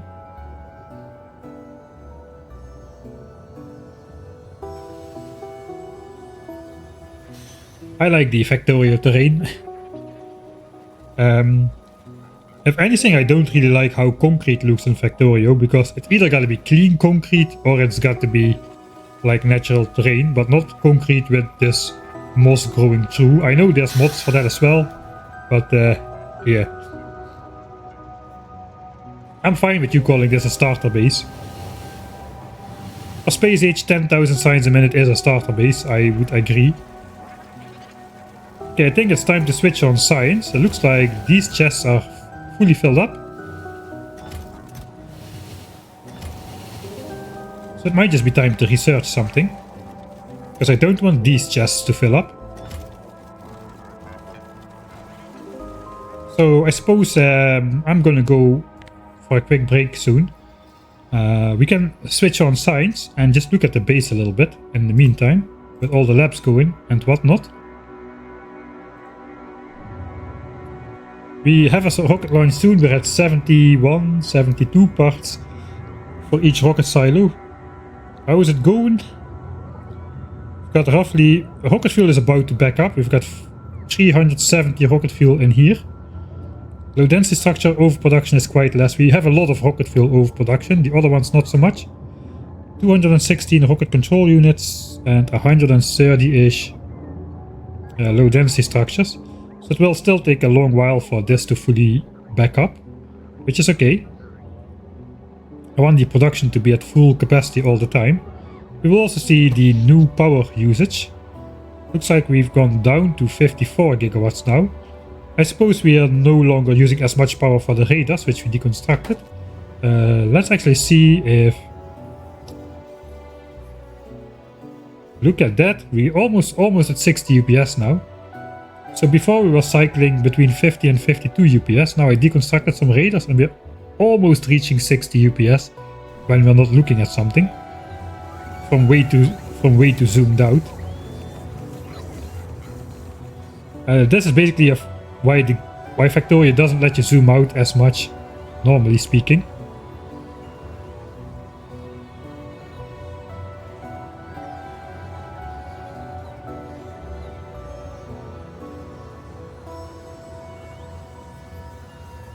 Alright, got 85 rocket parts in there.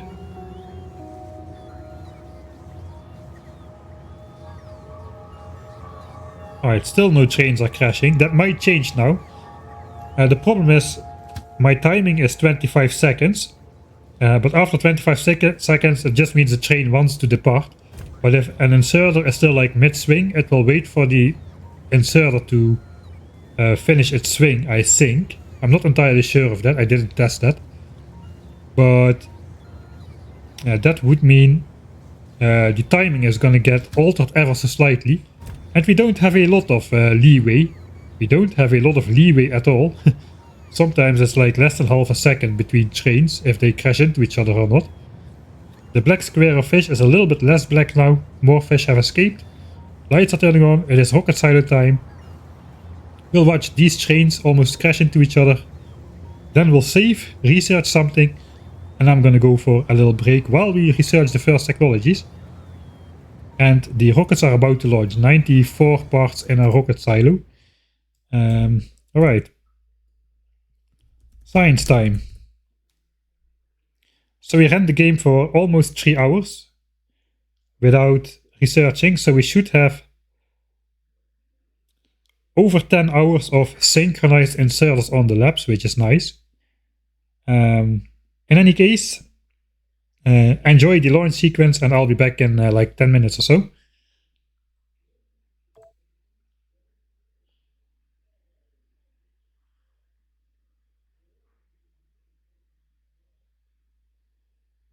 Right, the consumption will be 12,000 signs per minute, so that is why I waited a bit. I overbuilt the labs a bit, because, you know, if you forget to research something for some duration, you just gotta be able to catch back up with science production again. So that is why I built a little bit more labs than I need for 10k SPM. I built labs for 12k SPM consumption.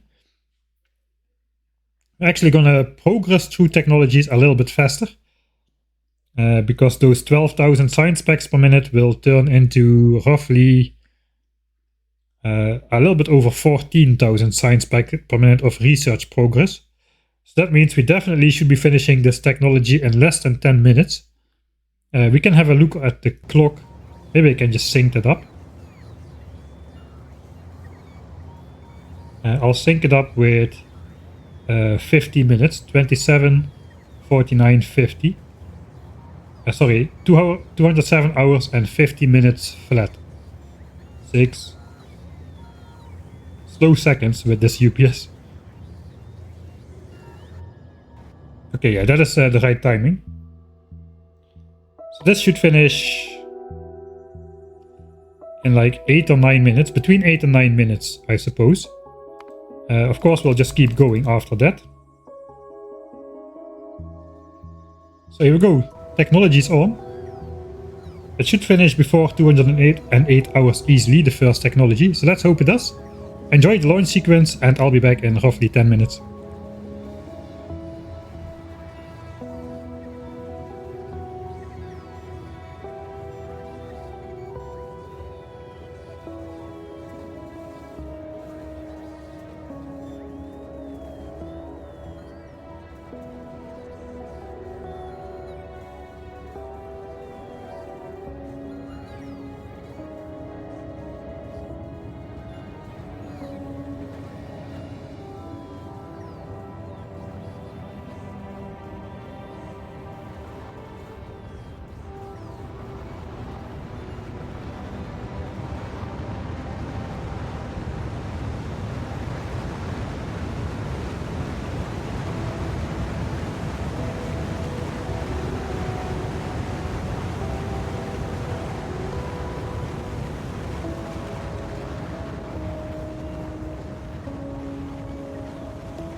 Alright. Yes, this is indeed without rail signals. It does not rely on continuous research. Basically, the trains just have a fixed schedule. It just was kind of indeed kind of difficult to get them onto the rails in the first place and send them off at the right manually timed timings for the trains to not crash. Hopefully this should never go wrong, but like I just mentioned before the break, I'm not sure if this 25 seconds is a hard 25 seconds, or if at the end of the 25 seconds an inserter is still swinging for the train to load one more inserter swing onto the train, if the train will wait a couple ticks for that. If that is the case, then randomness into the inserters swings could definitely change the timing between these trains by just a little bit. But that's a problem, because we don't have just a little bit. We really have just only a little bit between trains, like less than half a second of space. If you look, this train is going to almost crash into this train by the end of it. Just like this train is now coming in, crashing almost into the end of this train as well. So there's that was at 30 UPS. So if you counted the time, like 1 second, it was actually barely more than half a second to get that done.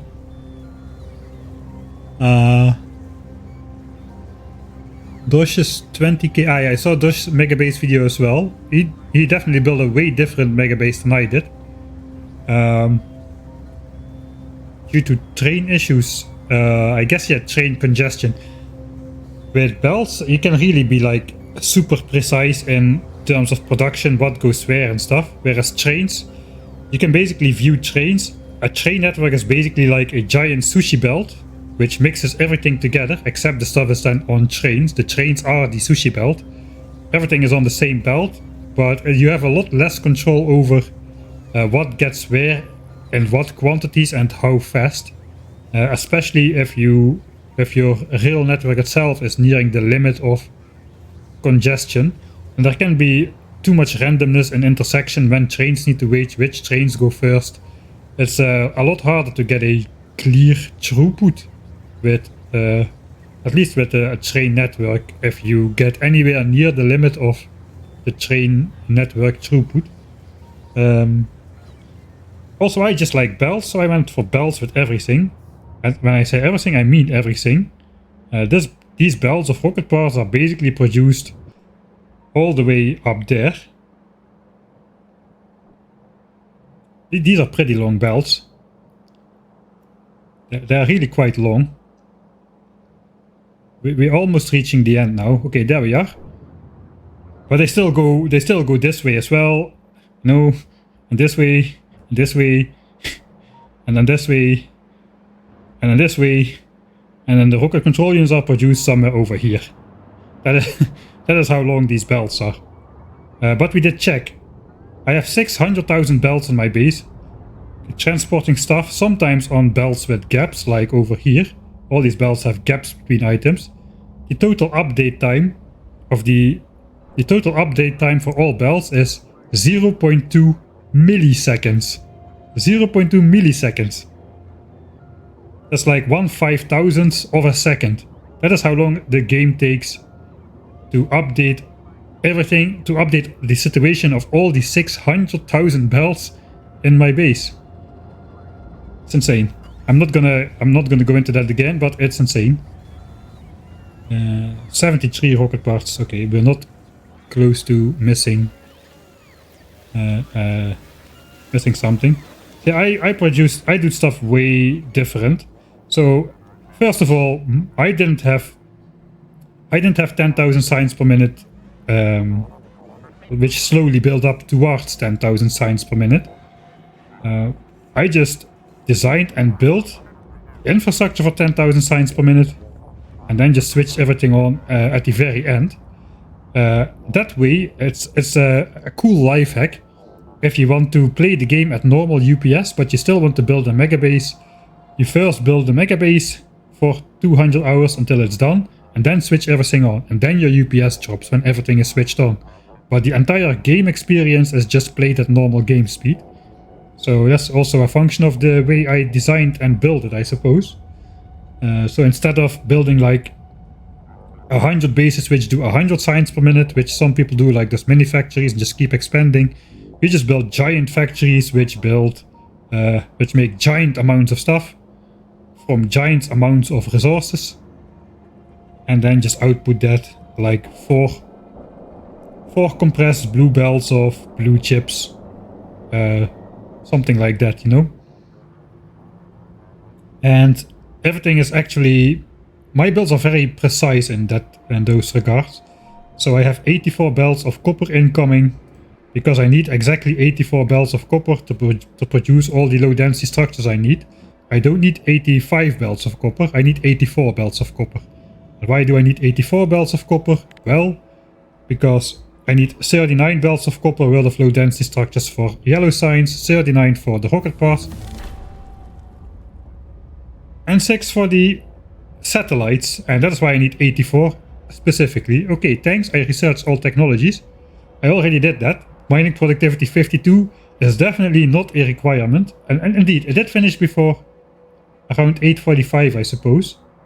So 14,000 something science packs of research progress per minute. Mining productivity 52 normally is not required for researching, for getting the all technologies achievement. It normally finishes when you do all non-infinite technologies in the game. All non-infinite technologies in the game.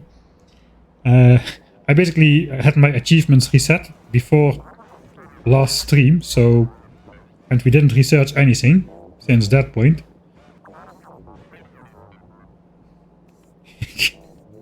Spidertrons are funny.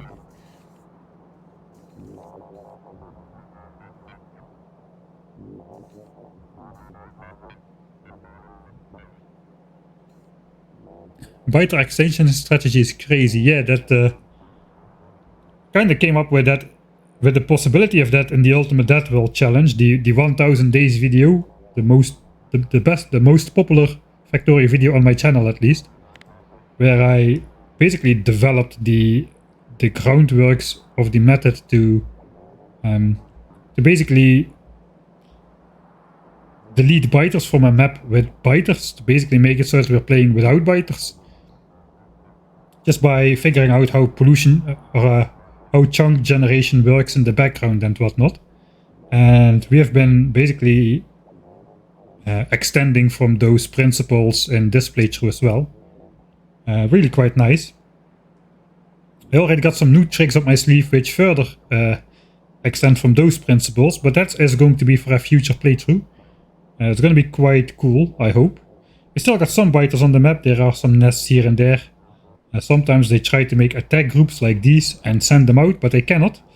But the fact that they are trying to send out attack groups means that they keep absorbing pollution, which leads to these dents in my base. So the biters that are present are actually functional. They are absorbing, you can see how much pollution they are absorbing. They are just cleaning it out completely, because they keep trying to send attack groups over to my base. They just cannot find a pathway to get there. Fortunately, they cannot fly just yet over the water. Let's see how much pollution is actually absorbed by biter bases. Significant amount actually. Oh, that's more than I expected. I expected it to be like scraps. 51. So about 65k pollution per minute gets absorbed by terrain. And 12k gets absorbed by biters. That's almost a fifth of all, almost 1/5 of all pollution is absorbed by biters on these tiny islands over here.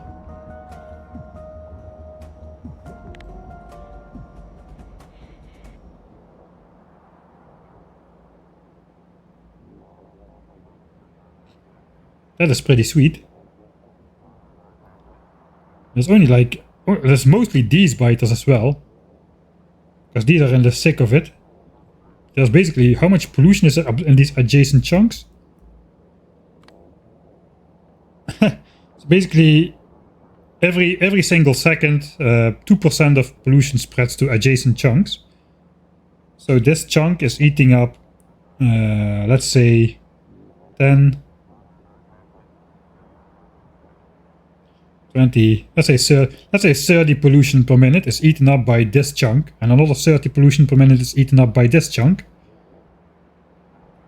Just from these two biter bases, that's 60 pollution a second. That's 3,600 pollution a minute, which is significant.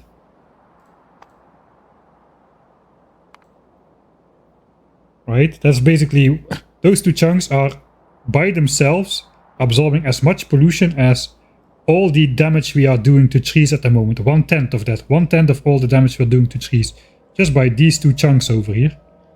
So I suppose if the pollution spreads out, let me switch that off. If the pollution grows and grows and grows, the amount that biters absorb is going to be higher and higher and higher. The sicker they get into the pollution cloud, the more they absorb. Now, if they cannot spawn biters normally, or if they cannot find something, to attack, they normally stop absorbing pollution after a small while. But because they form attack groups and they try to send them out and then they just cannot find a way, they keep absorbing pollution apparently, so that is nice, for us at least. Maybe a little bit less nice if you are a biter, living on an inescapable island. These guys are still in the clean. Alright, good to know.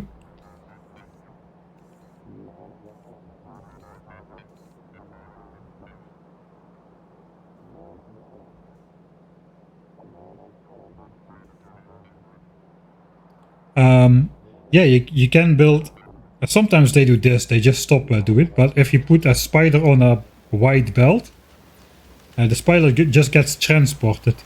So I guess I won't go find a white belt right now, but okay, we just missed another launch.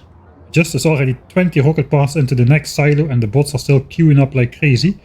Okay, now we get all the bots actually bringing science to the labs. Should see the synchronized inserters. There we go.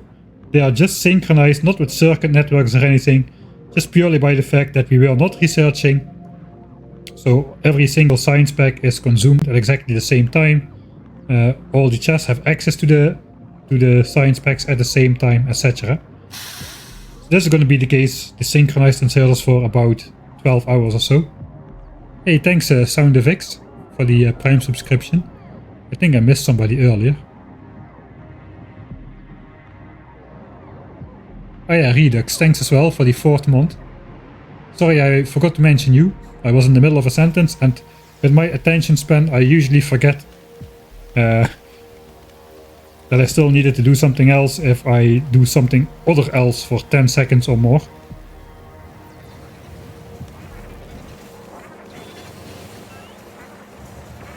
Alright, so the train does not have time or space to offload all of the signs, I think. Yeah, there's no space in the chests offload all the signs. That's okay. We should be offloading some of the signs. It kind of depends on... Oh, wait, we may have a problem?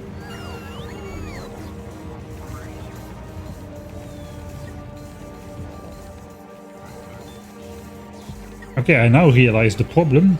The problem is that science consumption, the bots are preferring to take from specific chests over here.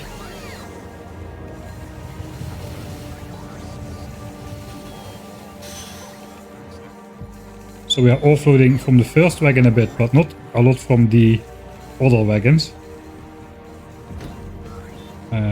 Is that a problem?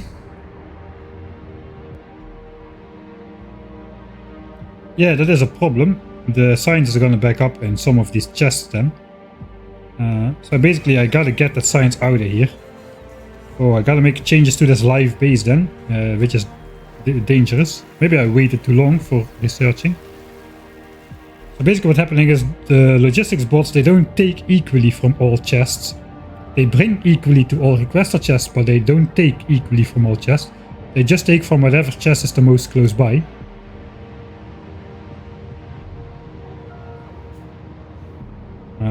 Looks like then I will have to implement some...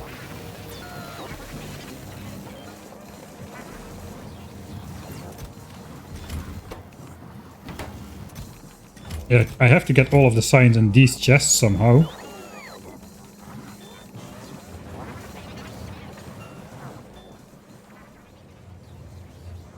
Okay, we got extra space on yellow and purple on this side, and we got extra space for red, green and blue on this side.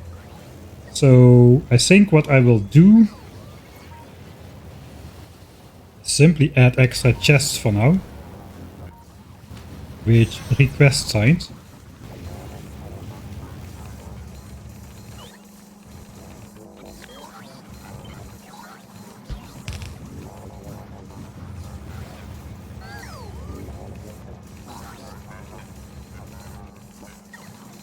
Those are not powered at the moment, but I can power them.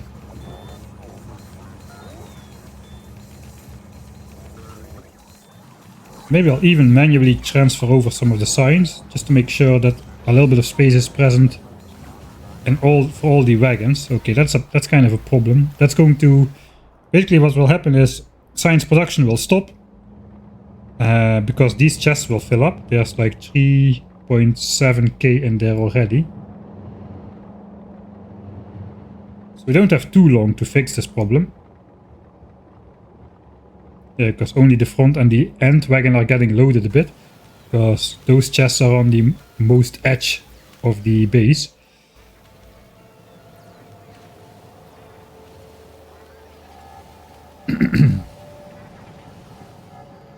I don't want to enforce a massive bot transfer. Can I? Maybe I can, because I've got like... Yeah, there's only 30 rocket parts worth of production in every chest.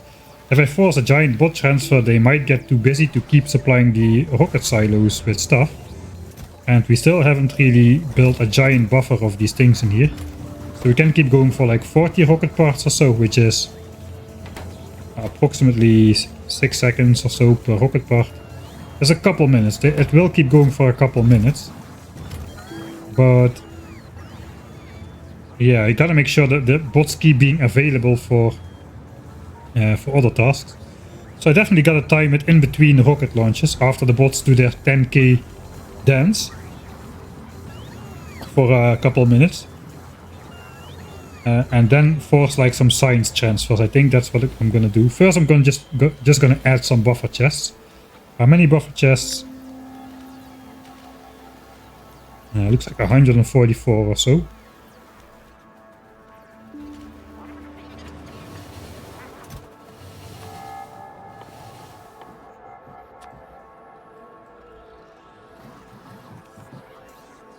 Request buffer chests from buffer chests? No, thank you. I'm fine.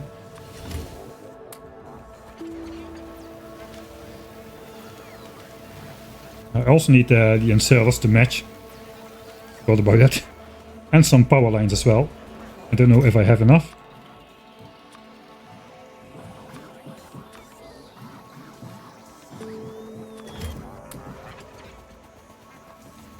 And I should get rid of some of the construction bots in here.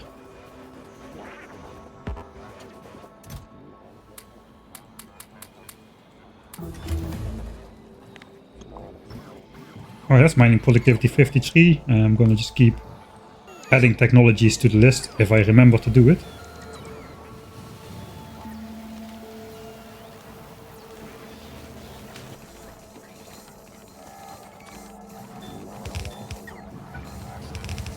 Alright, so I'll just build this.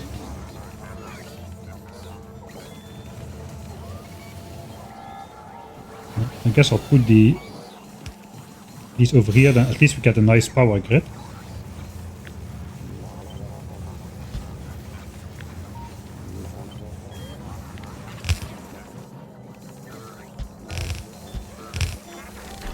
Alright, construct 100 machines using a robot.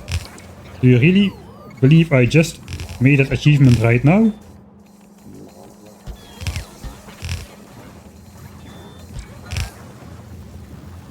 Alright. Unfortunately, this is not entirely symmetric. I don't have space to do a third chest of yellow signs here. But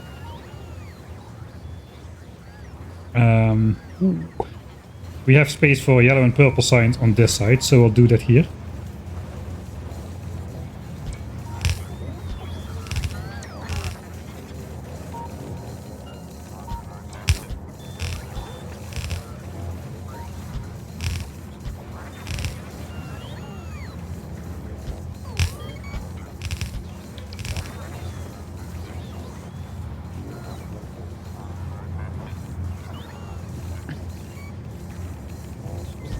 It is military signs. I suppose we didn't really need to do this for military signs, but oh well. Okay, now at least all the wagons will have the capacity to get unloaded.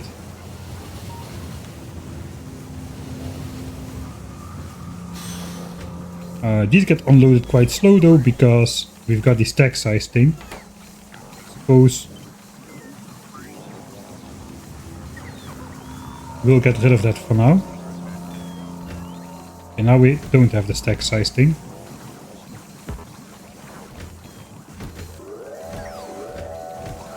Okay, we gotta interrupt what we are doing. There is no other way.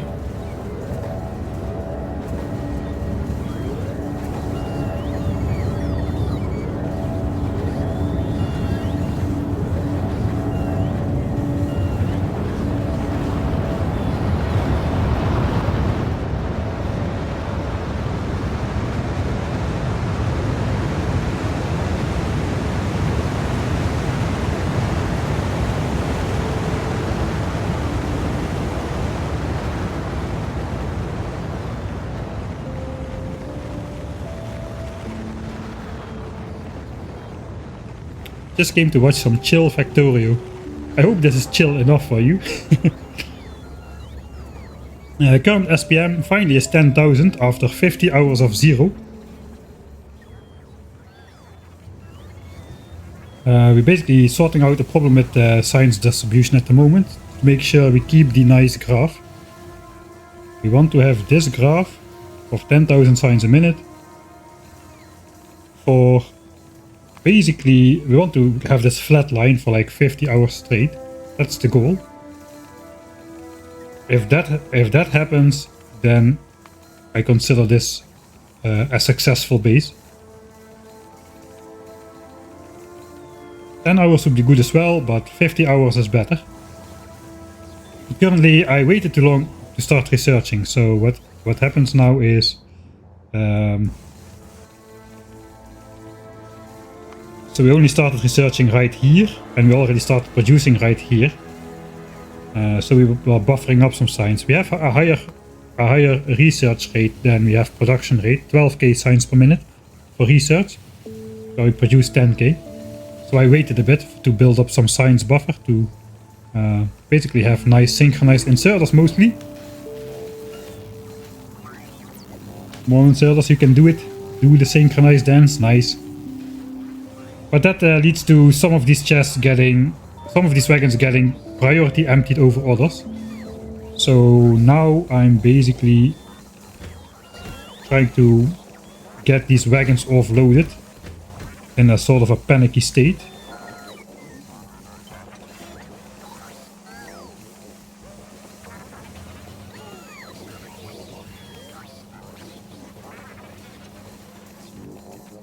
Now I'm just copying the inserter settings to just offload at the maximum speed possible instead of just trying to offload half of a usual train load. Okay, looks like that did not copy well. I mean, this is what's happening. So these don't get offloaded. And that means science will eventually back up, which means my production graph will not be flat. And I cannot test the base properly because stuff will be backing up again, etc, etc. It's got to run continuously. We are working on that now. So these trains probably will get mostly emptied out. Yeah, okay, we've got more than half of the wagon out of there. That is good, because we are only producing like 1700 signs or so per train, right? So if we get out 4000 signs packs, That should make space everywhere.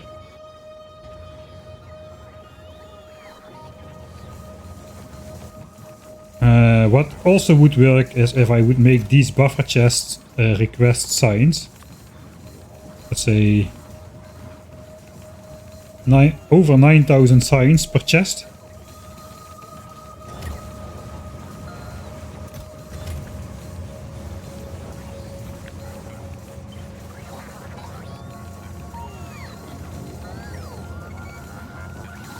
Alright. They won't get any.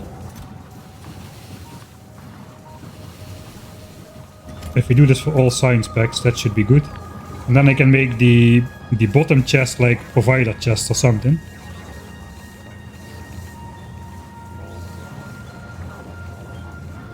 I guess I'll do military as well, because you know this temporary measure will stay. And if this temporary measure stays, I will have forgotten about it. Yeah, that's three science packs. It looks okay. I mean, it's symmetric horizontally at least.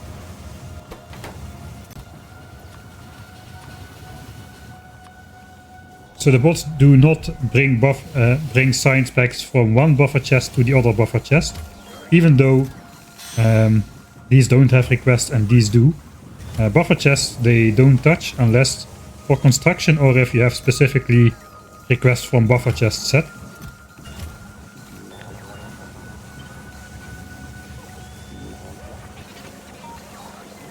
Alright, 2 more.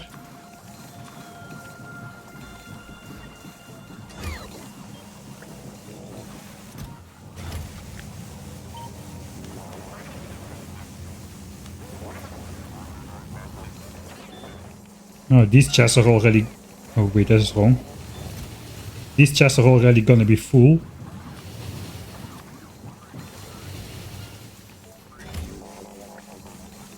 By the time I have this changed up.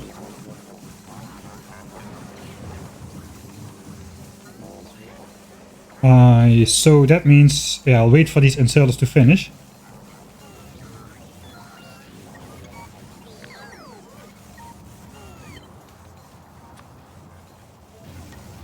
And I'll copy the requests to the chests above.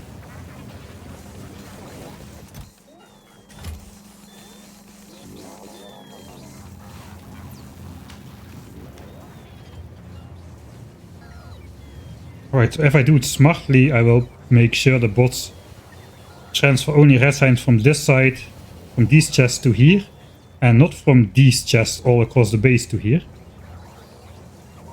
Which I think I can do.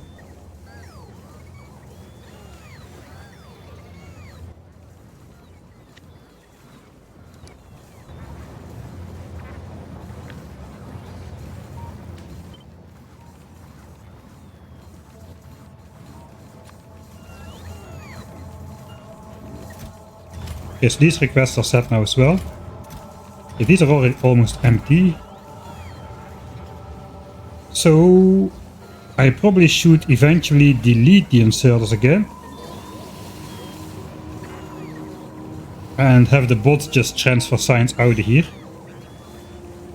Without the inserters interfering. So that because the bots will do it more balanced. Actually, I don't know. But now we need to get some red chests will do fine, I suppose.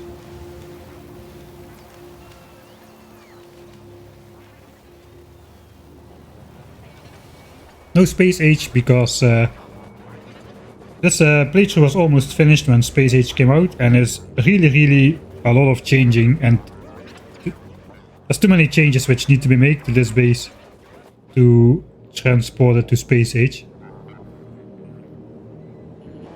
What am I doing? I just need to do this.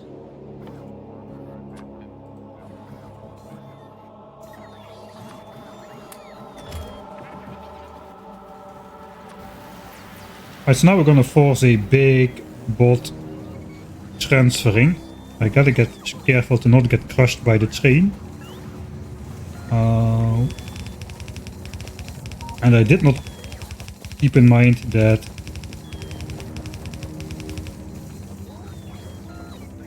rockets might be about to launch. No, it is the right timing to do it. Alright, so almost no logistics bots are available now. Yeah, all of them are on the way. To do these kind of things. But I do want this to happen only locally. I don't want this to happen from the north side of the base to the south side of the base. That would be bad.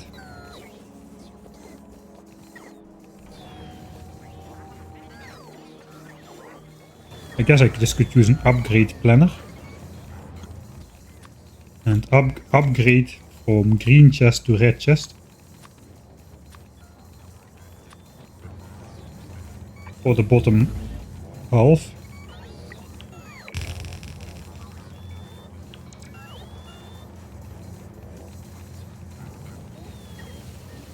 Alright, all logistics bots are doing something. So this is the problem with this. Now all the logistics bots are just charging in the middle and waiting to charge. So that can cause a kind of a gap in providing stuff to the rocket silos, which need to keep on consuming as well. So that's why I wanted to do this with a little bit of care. Now let's just hope bots become available again in time. At least looks like we are unloading again from all wagons to some degree. So hopefully we'll see this number of science pack going down. 2.2k. Okay, it was over 4k in these chests, so it is working. It is working. I don't think we're gonna get stuck on... not gonna get stuck, I think, with production stopping. Because if even one of these wagons fails to load red signs, I have over 3 belts of science production, so I cannot rely on the other 3 wagons to take in all the science packs. Because 3 belts of production is not enough for 10,000 science per minute. All 4 of the belts need to be moving. But it looks like we're gonna be good. How is it here looking? Still 0 logistics bots available for the task. Oh, we're getting close to rocket launch as well. That's dangerous.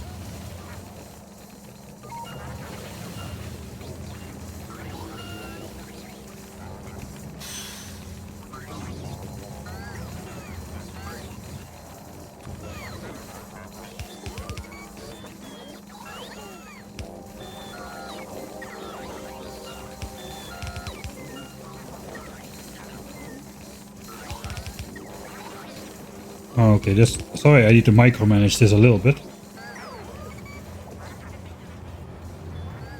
It was mostly the middle wagons which were a problem, so I'm going to unprovider chest the side ones. They are not going to take from those chests anymore. And then I just hope that we're going to get some bots available again.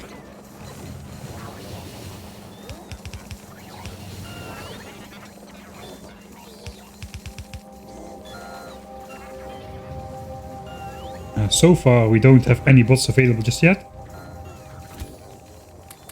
Yeah, I'm going to help out myself then.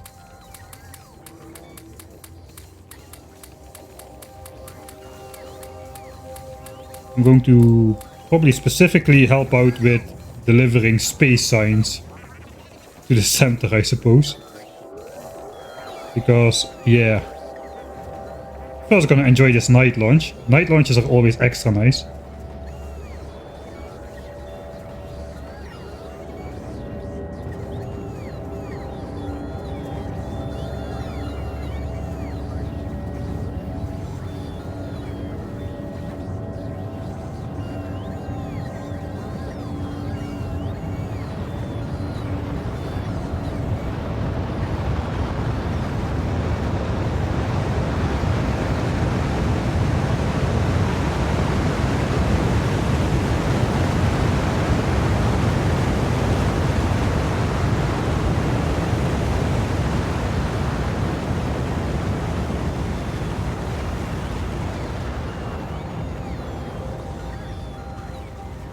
Alright, nice. I'm going to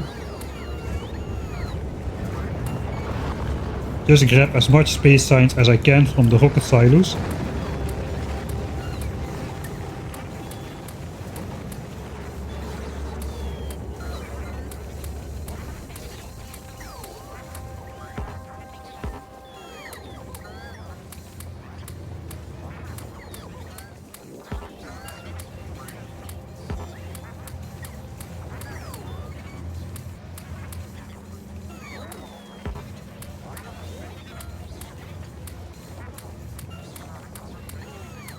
So the bots don't need to transport all of that space signs.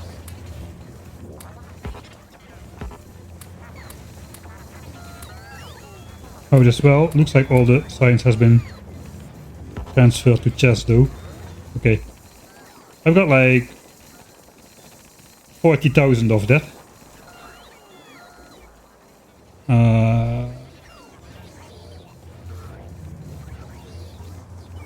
Alright, the bots are not ignoring this part of the base though, so that is good.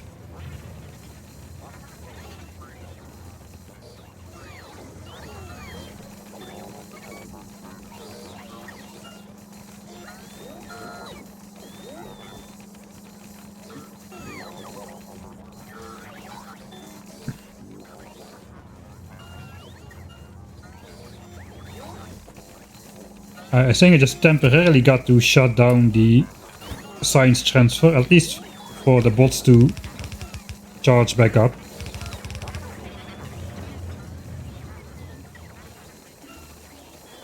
So all of the bots are just queuing up to charge at the moment.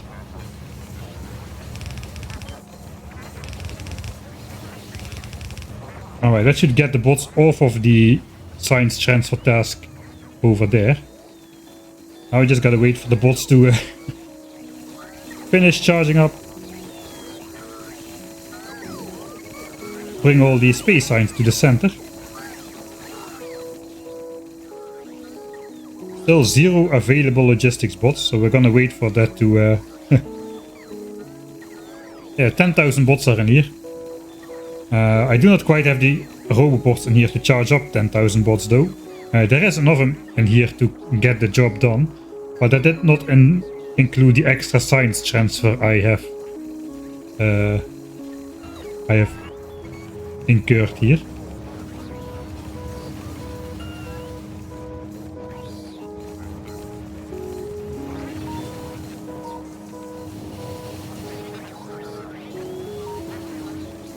And realistically, what I should be doing, probably,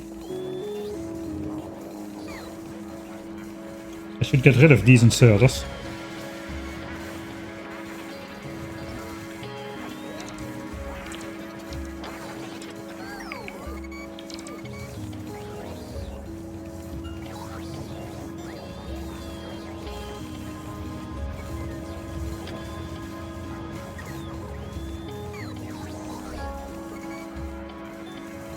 If I do active providers, will it bite me in the behind? How is science doing? Okay, it's not really getting emptied much further.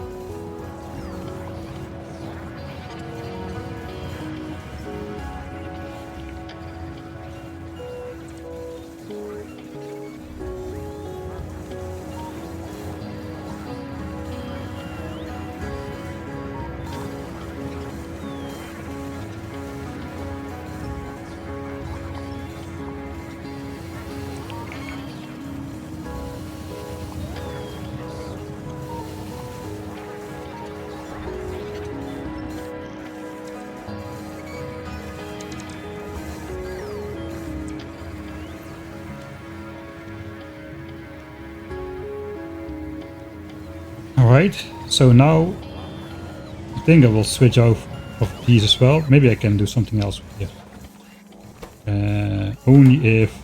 So these will only take out if there's less than 1,000 signs in there. These have the request. These have the request.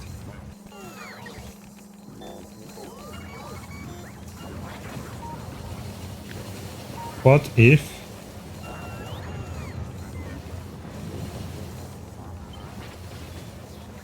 there was even more requests over here, like buffer chests? Don't think I have enough of those. Gotta pick up some more. And I just offload for now into like active providers and then just stash everything away in the buffer chest over here. That might be the way. It looks like we have available bots again. Let's let them get all of the science packs I picked up by accident off me.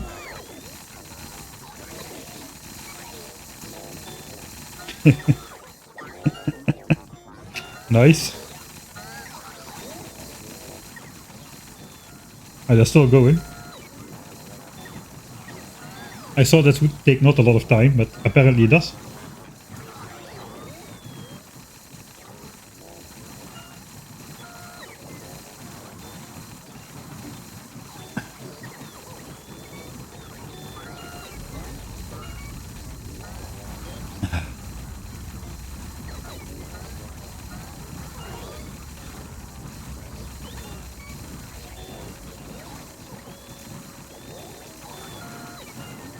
No, you cannot trash unrequested in Factorio 1.1.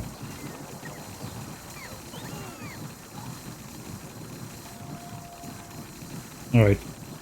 We're getting cleaned out. Trying to check the bots in. Doesn't work.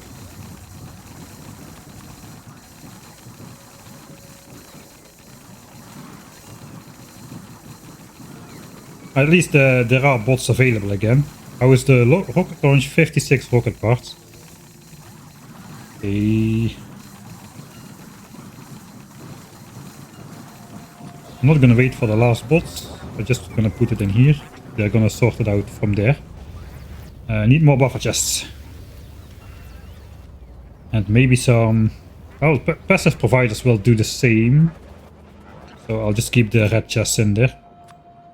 I'm not exactly sure what I'm gonna need. So let's just grab some.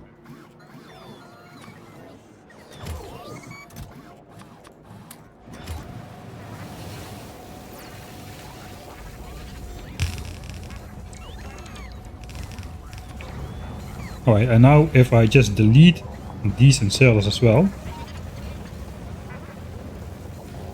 I hope this won't come back behind me in the bottom. It might very well come back to bite me in the bottom.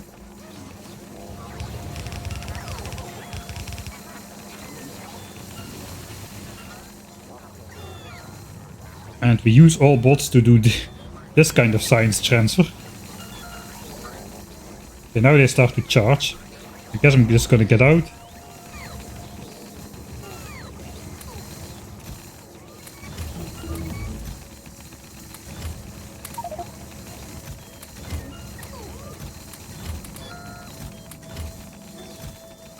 Oh. Okay, I waited too long to research. That was my mistake. Now I'm stuck into hand feeding 208 hours in the game to keep my science per minute up. Not because of production issues, but because of bots. How fun is this game? I guess what did you expect, right? You come to watch a Michael Hendricks playthrough, there's gonna be hand feeding. But what can I tell you? I cannot see my mouse cursor. Can I please select the chest? Okay, okay, there it is, there it is.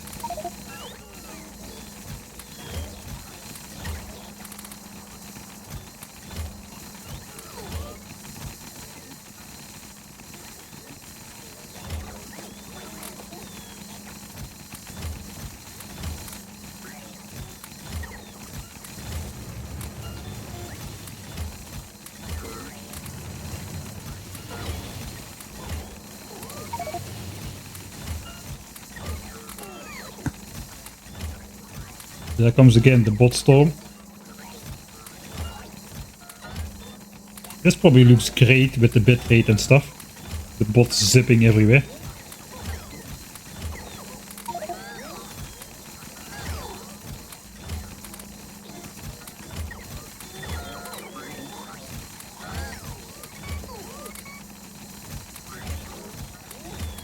That's a lot of science packs, is it not? That is a lot of science packs.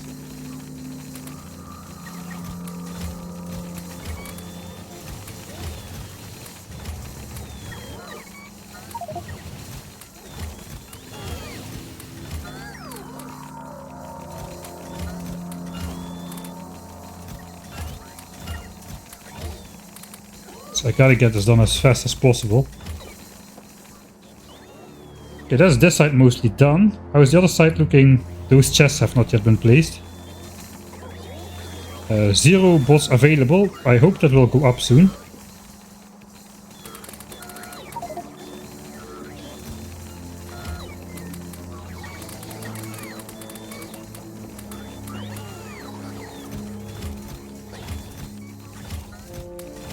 It looks like it's better if I just don't touch this anymore.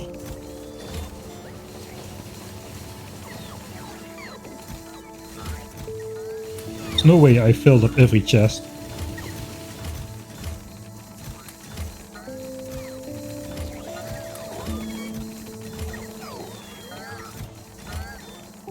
It looks like I should not touch this anymore.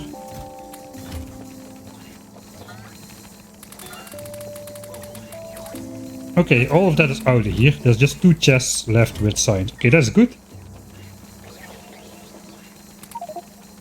Here I will just take it from the center wagons, which were the problem. That was not center.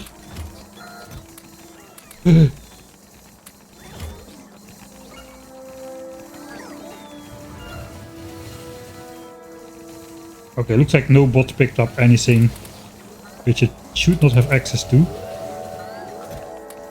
Okay, that's all green signs.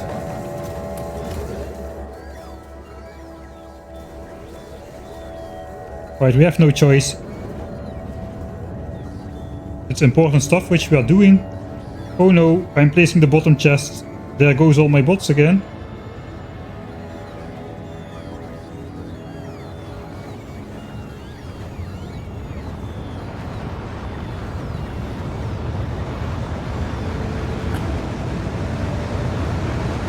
Uh, 10k bots in the network.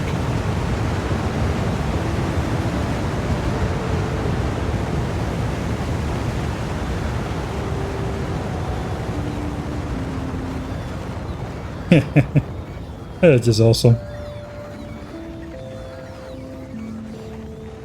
Symphony of rockets and trains.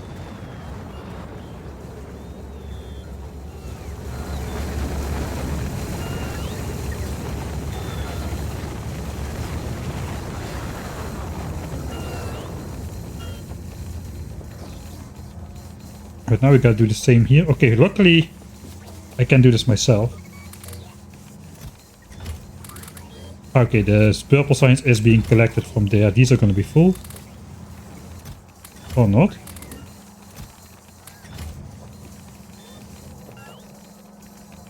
Oh wait, gotta deconstruct the inserters as well.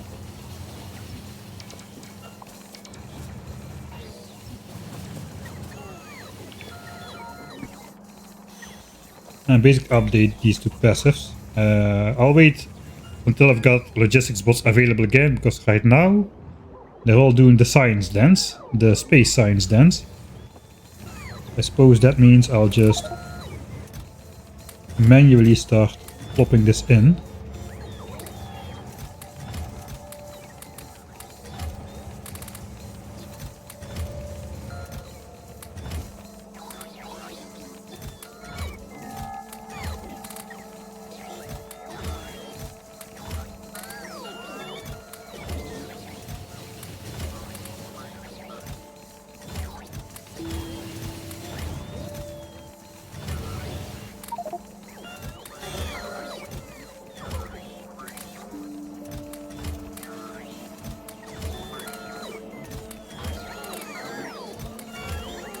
Get out of here, signs.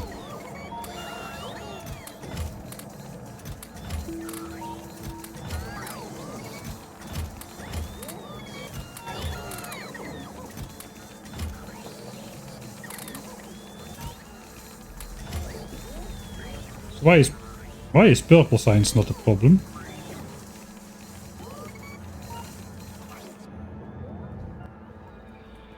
That is not great. Production is good.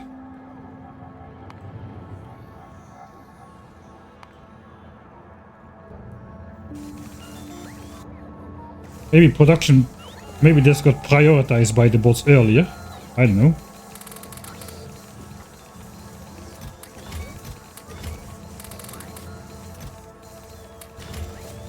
Alright, we'll see how this goes.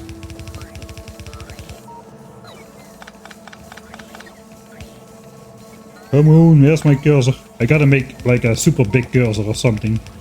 Get this done properly. Okay, this wagon is empty. That is a victory.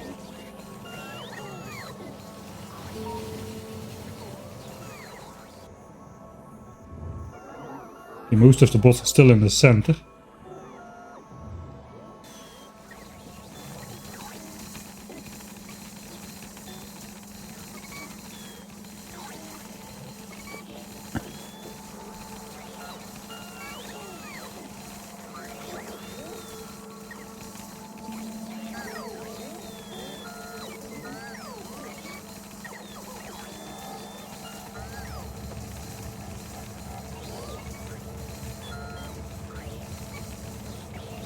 Alright, I suppose I'll place back the inserters. I don't know if they'll do anything, but...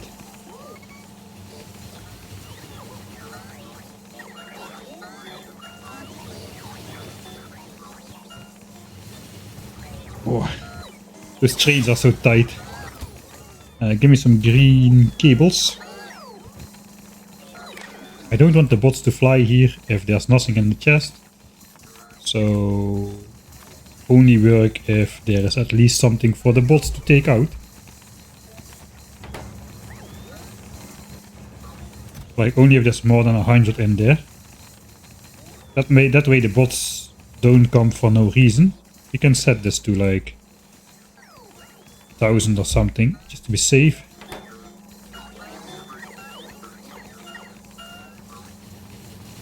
Okay, bot swarm, that means the bots at least have time.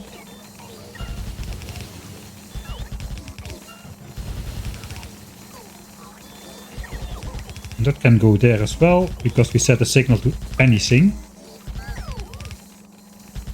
Also place these back as well.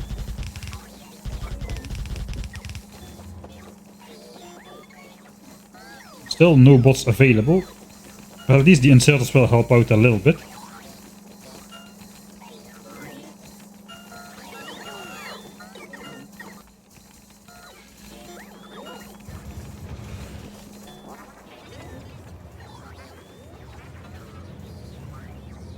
Alright, I saw we had logistics bots available for a brief moment. And that is news. Not sure that's good news, but it's news.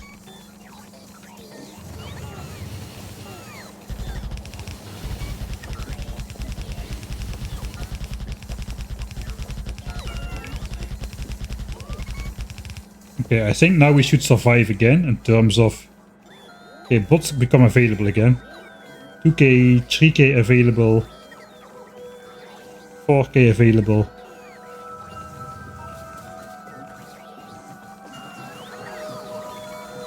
Alright, I think that means now the wagons, I mean this is still like imbalanced for the moment. What? The bots are gonna prefer taking signs from the red chests, which are out here. These are all gonna be full all the time. Suppose I should set the... Maybe I should have set this a bit higher than 9000.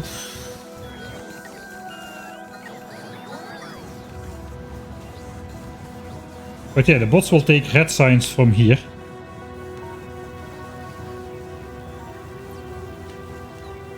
Bring to the labs, right? Yeah, they take it from here. They don't take it from the buffer chests. So they prefer taking it from the red chests. Which means they'll only start touching these buffers once we consume signs. Before all of these chests are empty, they won't start touching the buffer chests.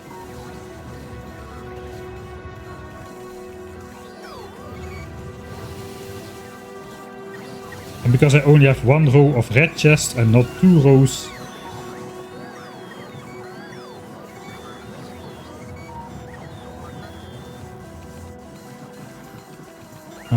I'm pretty sure that we'll get through the crisis.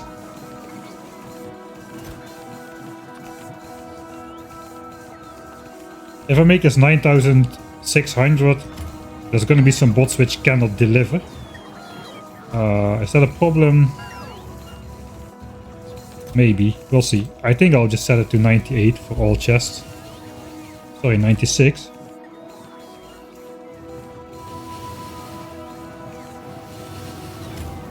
Yeah, now we get this. A bot cannot deliver because it's carrying 2 more science packs, but that should be okay. Because soon a lab will request a red science pack and then that bot will bring that over. Still, it's a little bit annoying to look at that all the time. So I suppose we'll do 9,580 just to avoid that. It's happening because I don't have any storage chests in here. So any surpluses cannot be brought away further.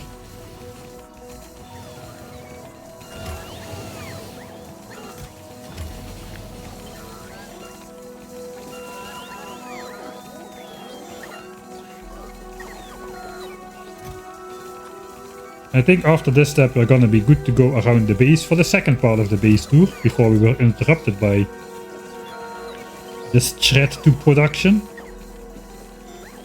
Basically, not being able to produce because there is no room in the science chests is the worst kind of reason why your 10,000 science per minute base should stop working, right?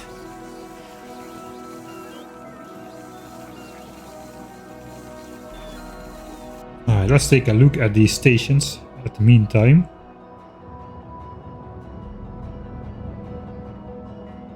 Okay, these are empty.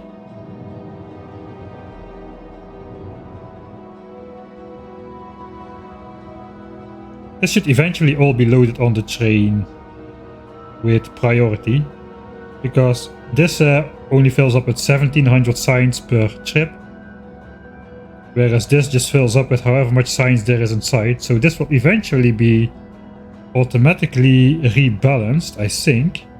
I don't know, I didn't design this for this situation, but I think it's going to be automatically rebalanced. There's hardly any science in the second row of chests, so that is good.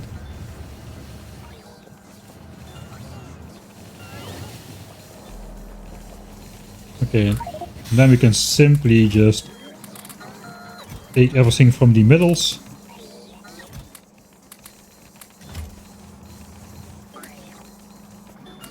Well, let's just grab it from the train, because why not? And throw it to the outsides.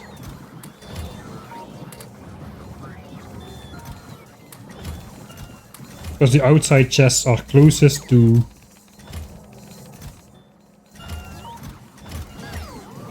Outside chests are the closest towards the lab, so those chests will get picked empty first.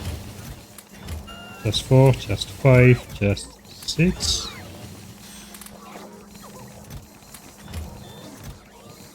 You can already see they're picking from this chest. Okay, now we are filling it again.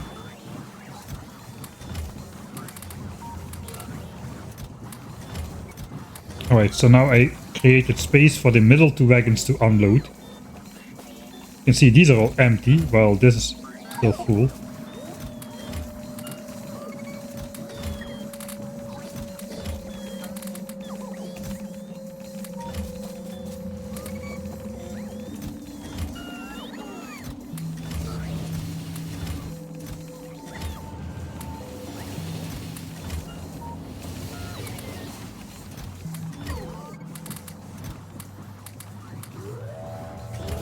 Alright.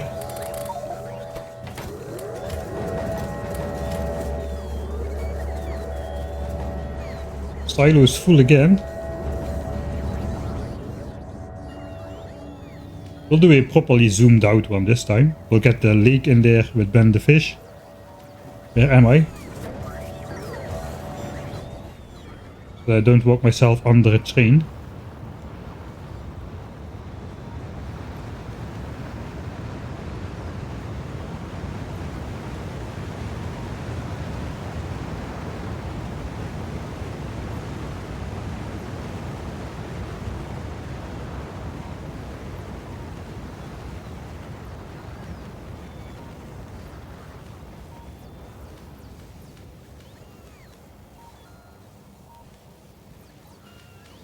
According to the wiki, buffer chests have prio over passive provider chests to receive.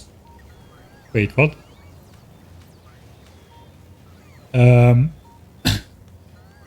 Buffer chests have prio over passive provider chests. How can it be? Because stuff does not move from buffer chests to passive provider chests. Passive provider chests only provide. So that doesn't make sense. I mean, it doesn't make sense that that's a statement at all.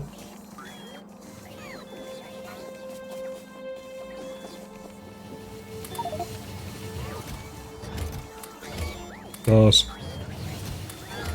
stuff does never move to passive provider chest.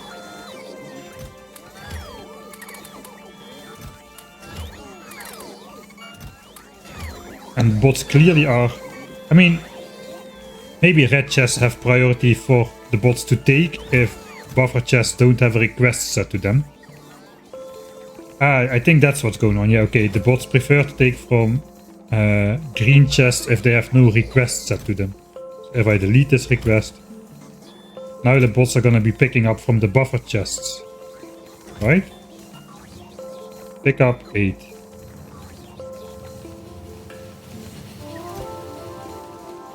They're gonna be picking up from here now. Sometimes. We're not... It's happening at least. It's not going fast, but it's happening. But if I set a request, the bots will try to fulfill that request.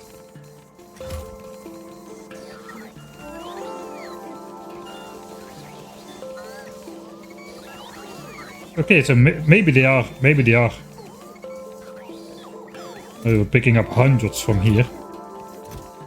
I know, it definitely looks to me like we are prioritizing from the red chests, not from the green chests. So I don't know what's going on, what the wiki says, but here we...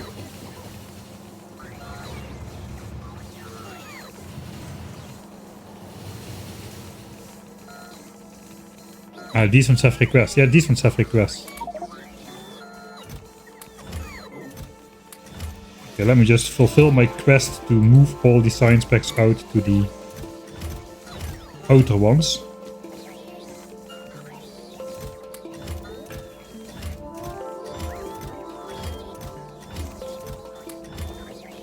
Okay, I suppose those are full.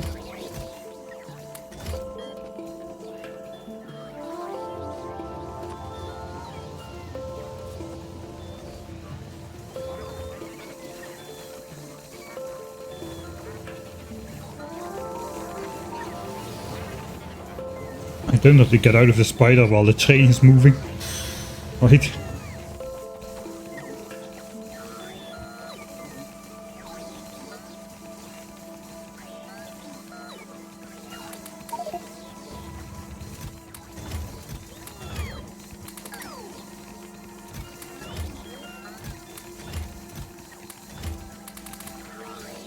Okay, that's all moved.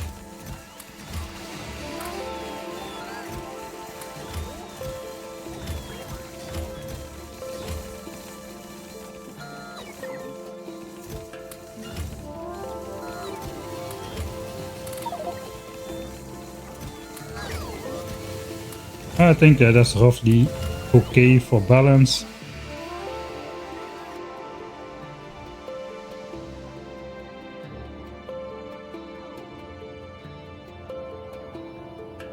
I should be moving that to those buffer chests. Oh, that's quite a trip though. I don't really want to do that.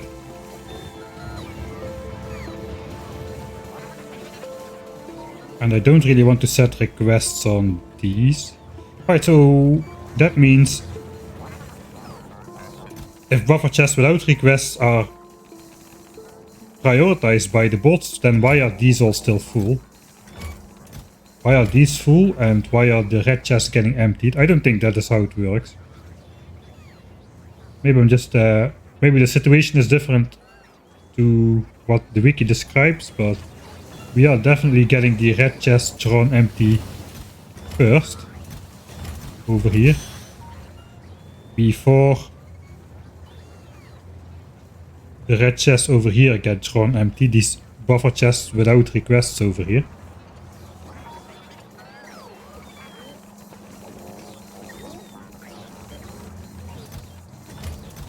Well, these are getting drawn empty as well, but it doesn't look like they're hard prioritized over it. It kind of looks like they have equal prioritization for the bots to take from, depending on where they need to bring stuff. Maybe they just, in my experience, they take stuff from the most close by chests to wherever they need to bring stuff to, which is why the chests on the side get prioritized to take stuff from. I don't really see a difference between if it's a buffer chest or a provider chest though.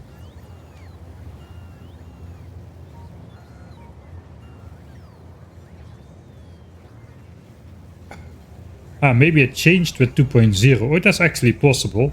I think the information on the wiki already reflects 2.0 situations, so...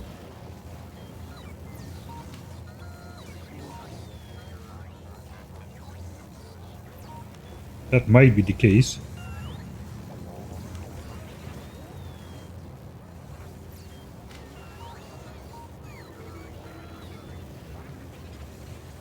Alright, so now we are unloading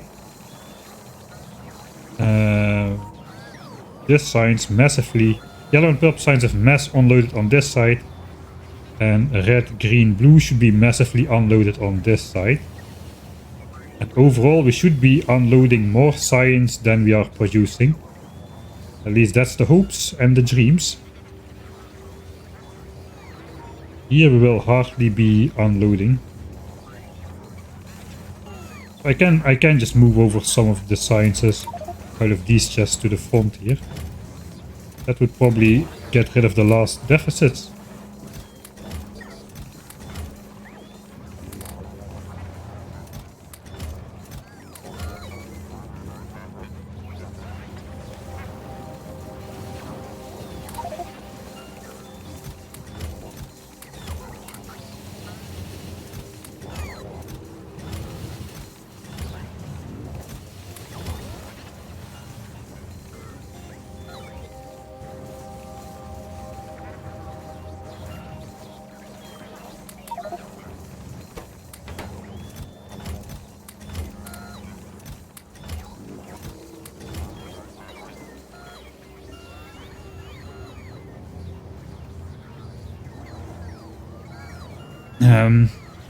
So yeah, I know normally buffer chests without requests are just passive provider chests. They may have a different priority or not. I'm not entirely sure. It doesn't look like it though, because there's not a hard priority in place. It does look like.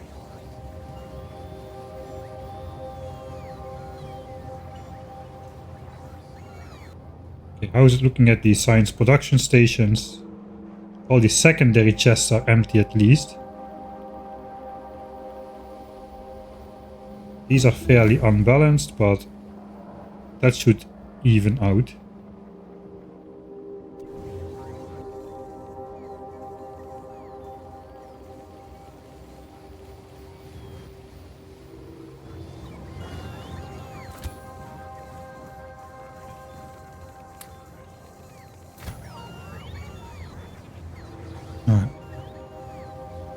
Even if oh, I should keep some technology skewed. Let's make a save here. For 40, hopefully ensured continued production.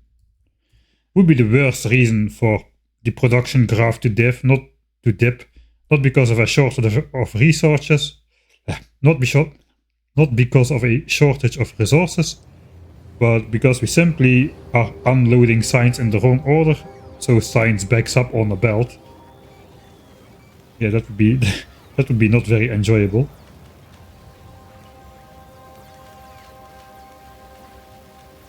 I don't want to move the buffer chests far away because I don't really have the bot capacity and the robot charging capacity for the bots to fly out far. I think this is fine now.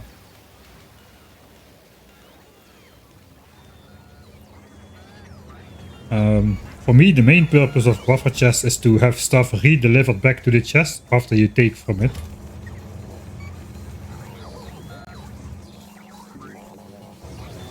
Or to store up a certain number of items, like we're doing now. To keep space in... Like, you want to have a certain number of items, but you don't want to output in, like, 200 red... You can only output in 6 chests, right? But let's say we want to have 72 chests full of the stuff extra. If we were to bring in only 1 wagon, we could use the buffer chests for that. So we set a request, it gets brought in from the provider chest, and we have basically more space to store stuff than where we directly insert into.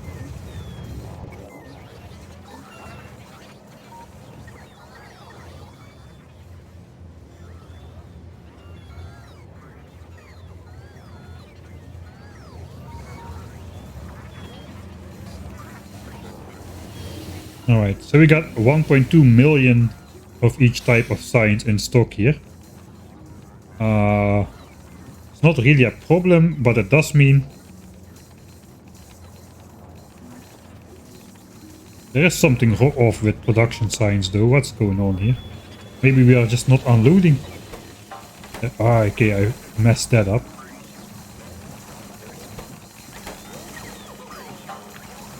Looks like I mispasted the inserters unloading, and they still had stack size 2 set up there. So that is why production science is so much lower at the moment, and why there is less in the chest. So we do have the production. Oh, that is a problem perhaps. Let's take a look here then. 7.8, 8k, 8k. Ooh, this is almost full. 8.5k, 8.6, 8.9. Okay, we got okay,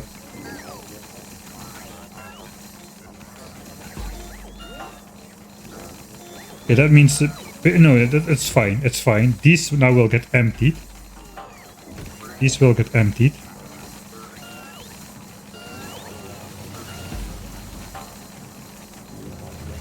Because we have space for purple signs.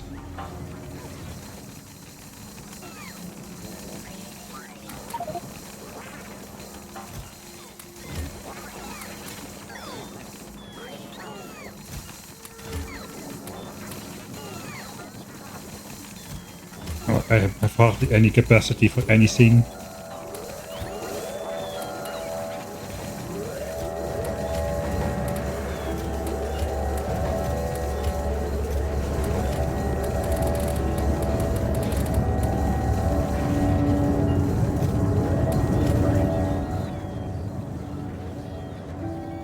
I made a mistake with the purple signs. We basically have to ensure that purple signs gets offloaded every time. Try to have the rocket silo on. I do want to grab all the signs.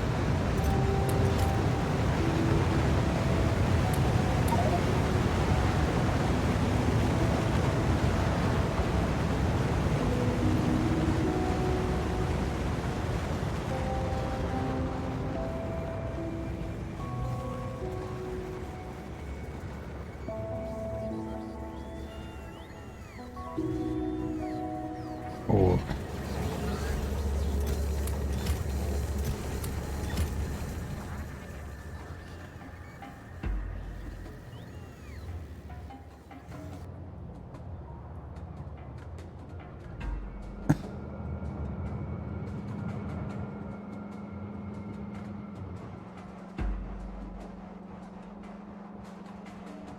$9K, there's only... These chests are like 4 slots away from being full. 3 slots away from being full. I gotta make sure I empty out all of these, at least these middle ones. So I'm just gonna help with that. Then the trains can just take a full load again the next time they arrive. And we should be good. It's good I built military signs in here.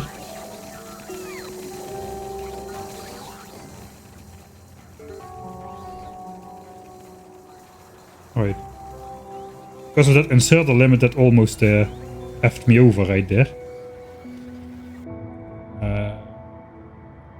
Is there already a train here which is empty? 2.4. Okay, these trains are pretty empty and these inserters are not limited at all. So we should now be... These chests should be decreasing again. 9k, 8.9k. Come on, come on. 8.8k. Yeah, okay. I think that's gonna be good.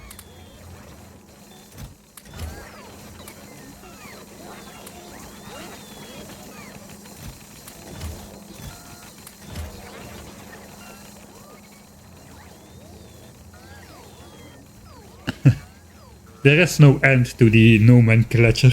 Nomenclature.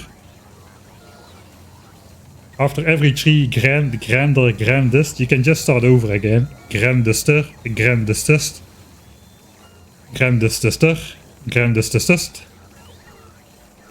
There is no end in sight. No end.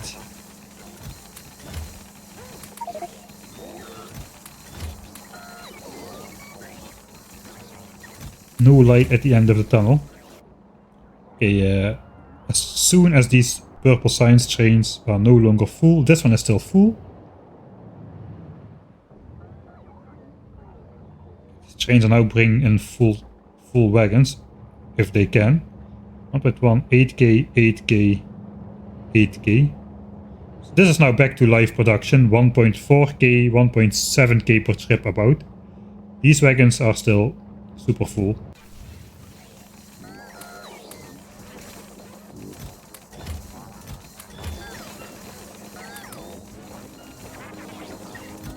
So many science packs. So many science packs. Okay, are we up to... Okay, we're almost like 150k science away from having equal stashes in here again. Looks like purple science never backed up, so that is good. These are taking full chests again. Okay, this is dropping fast now. 7.8k in the second chest.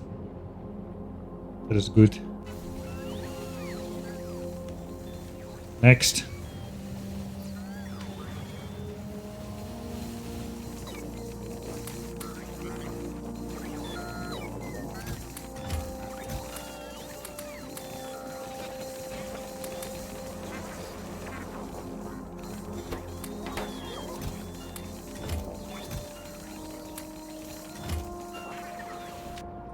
Alright, what does the next train have? Also full. I guess they will be loaded full, all of them now. Because they have space. Zoom. That was full as well. Maybe I should set alarm poles on these chests if there's more than... If there's more than 1,000 signs inside one of these chests, then an alarm goes off. Because then I need to make sure production continues.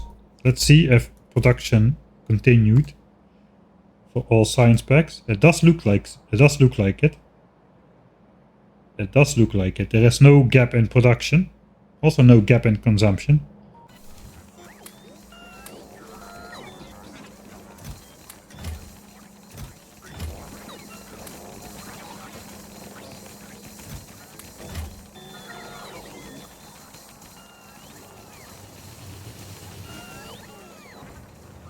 Couple more trains and we'll be there. Holy moly. Then we'll continue with the base tour part.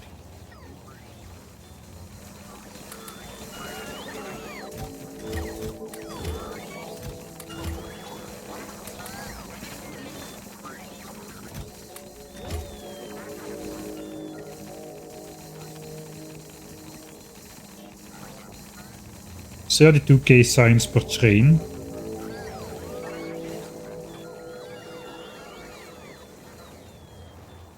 A couple trains more then.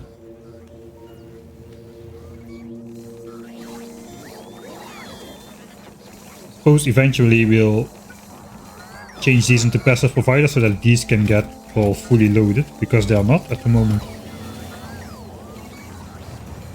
I could let the bots handle this really.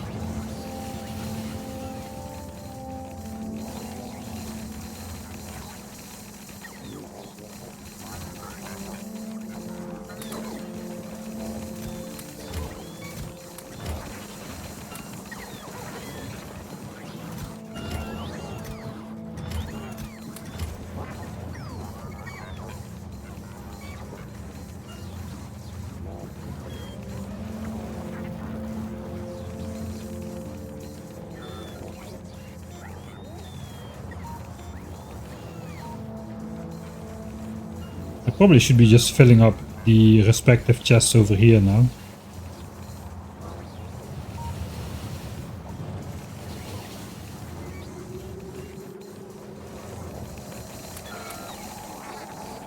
Yeah, let's go over here. We're almost done with manual stacking.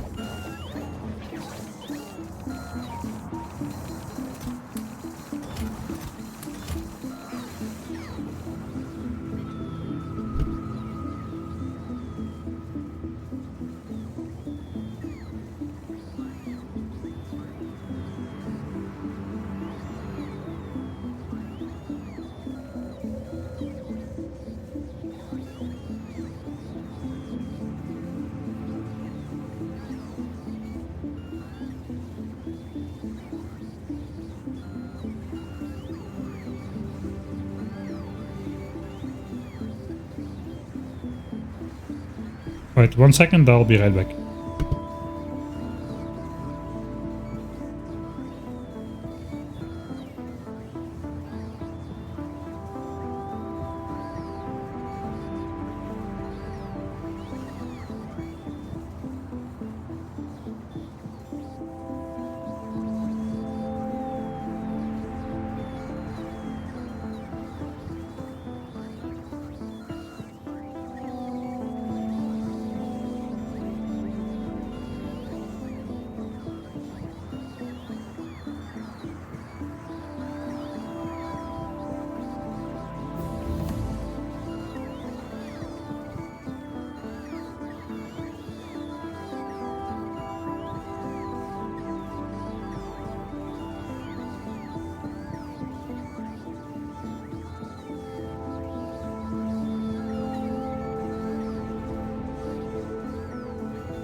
Alright. Looks like the bots are taking care of the purple signs stuff now.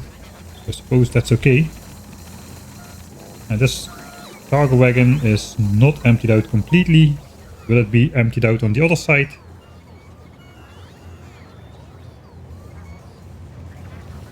To some degree, I suppose. Let's just watch what happens. Because now I'm not intervening. This is actually pretty full, especially this one.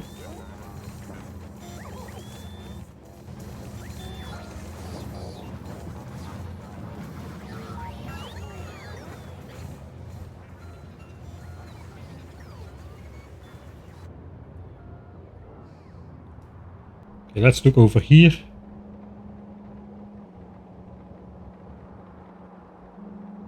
Some of these chests are filling up again.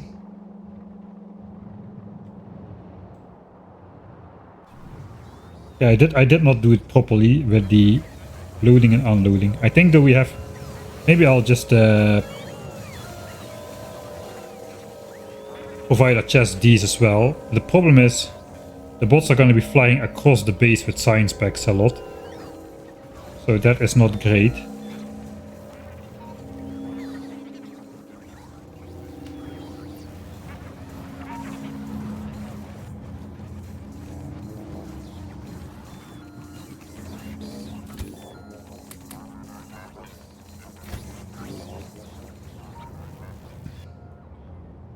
On the other hand, here as well. Oh, it's gonna be bad. I can try this. I can try this. We'll just try it. Try big bot operation. And I just hope the bots can keep everything supplied at all time. But I'm a little bit wary about it. At least we can continue the base tour. And if it doesn't work, I'll just reload in my own time from this save when I will do the 10 hour of production stuff, and I'll click more boxes manually off stream because this has been going on for a little too long already.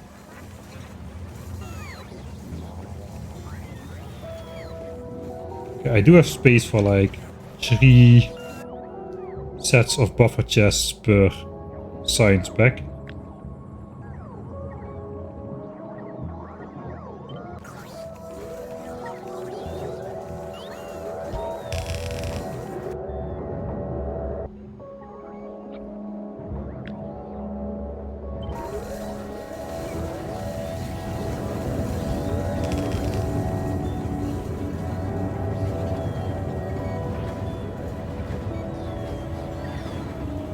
That's what's happening now. The bots are just flying across the base and they need to charge too much basically. So now all the bots are just charging and waiting at the roboports instead of bringing stuff over to the rocket silos.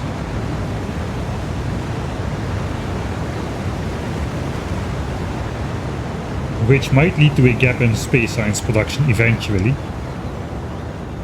But at least all the trains can get pulled empty reliably without us micromanaging it. So I'll see. If this fails, I will just reload myself later on.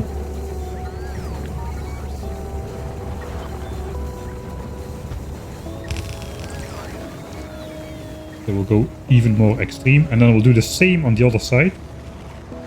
And we need to passive provider chest these in the bottom here as well.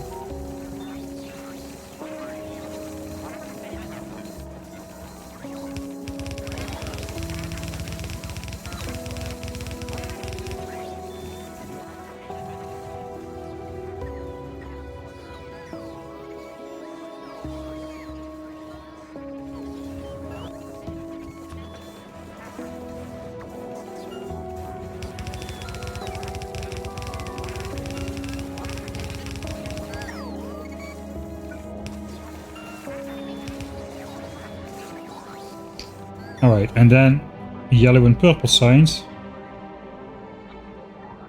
3 each.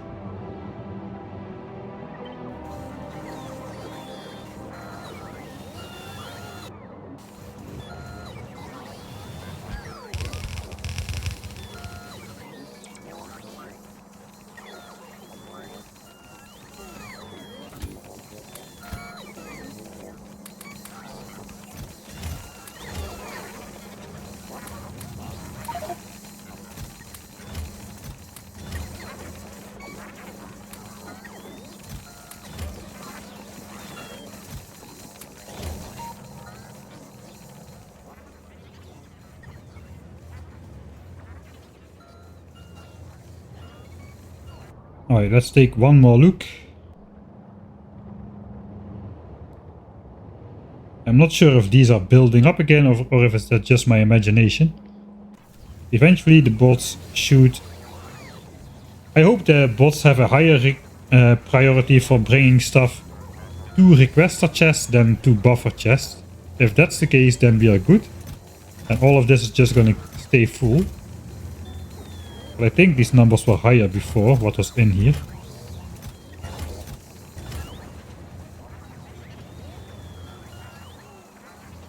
The rockets are still so well synchronized because this has been designed to have no gaps in production at all. It has to keep going at all times.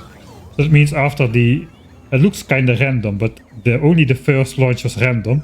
And the other launches are the same every time. You just don't see the pattern because it's so chaotic.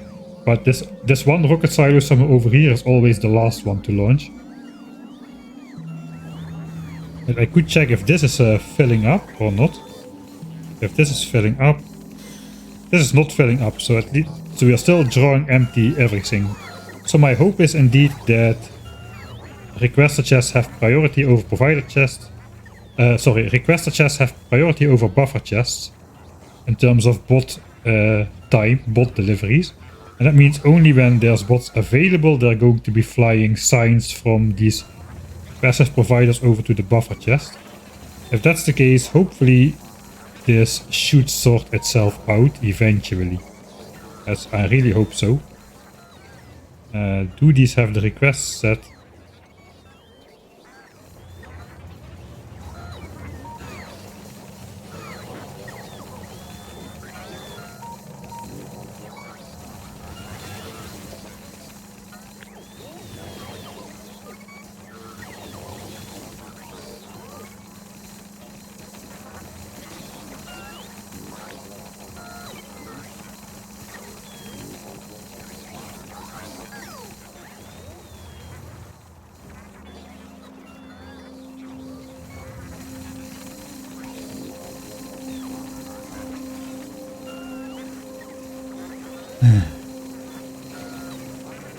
Did I do this right? Look at all these bots, colorful, the most colorful queue in Factorio.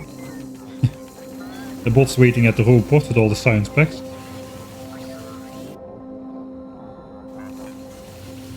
But the problem is not that we're not bringing in enough science, the problem is we need to be bringing it in from all the chests simultaneously. Now, these are empty. This is empty, this has 7k, this is empty, and this has about 11k. So I also just, we're gonna go base touring anyway. So one of the things I could do is just paying a visit to the science loading stations themselves.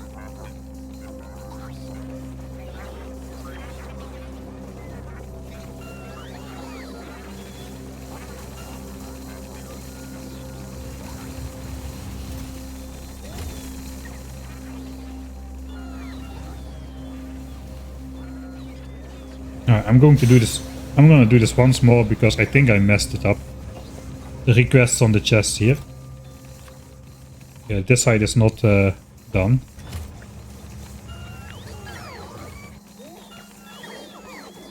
Because if not everything is the same, we're gonna get pummeled again.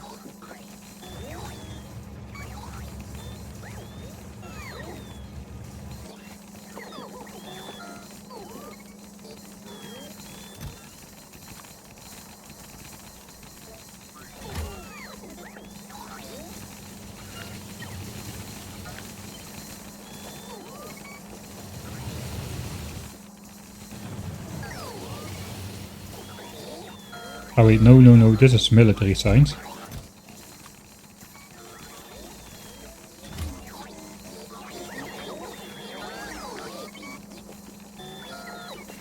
There's just temporary purple signs in there.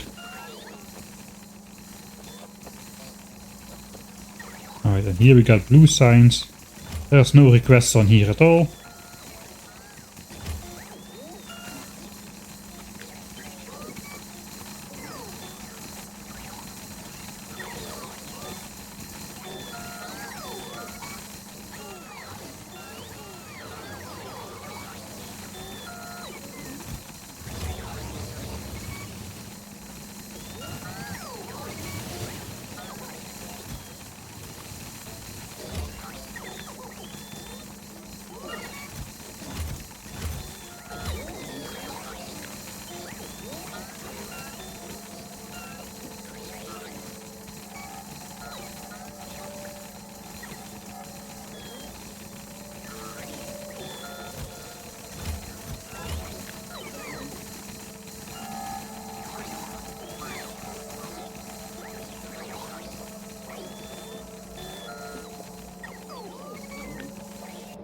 And this line should have only provider chests. Just only provider chests. Okay, this side is fully right now. But this bot network is gonna take some time to decongest now. That is for sure.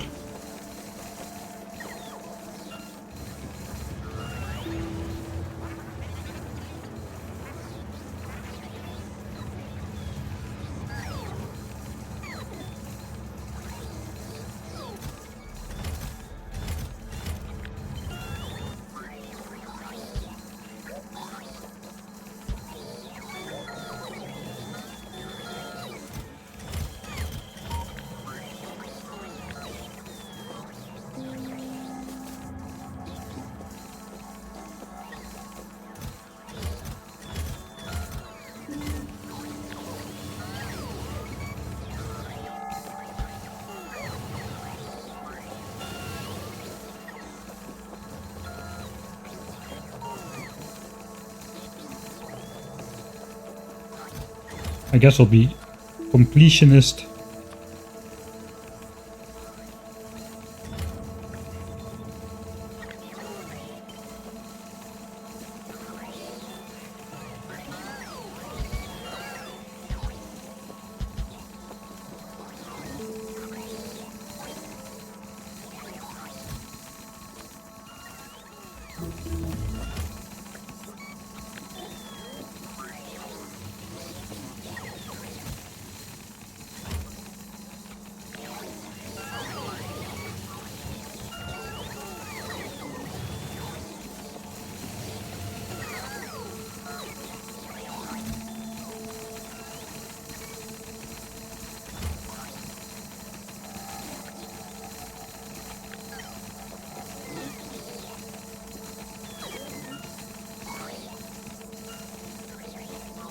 Alright, and the last 3, click, click, and click.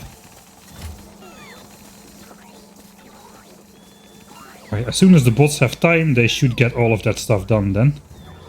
And I put my spider remote in the spider. That's like putting your TV remote on the TV.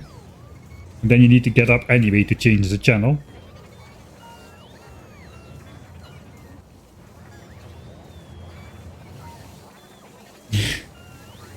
I have the idea that the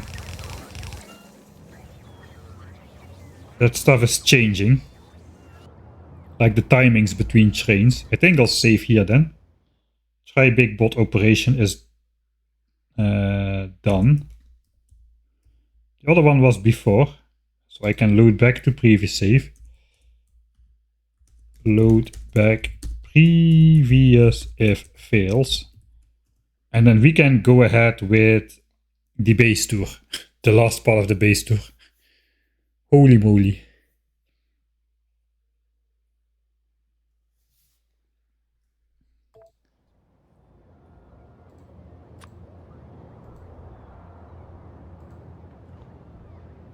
I haven't really thought about indestructible biter bases in 2.0 just yet.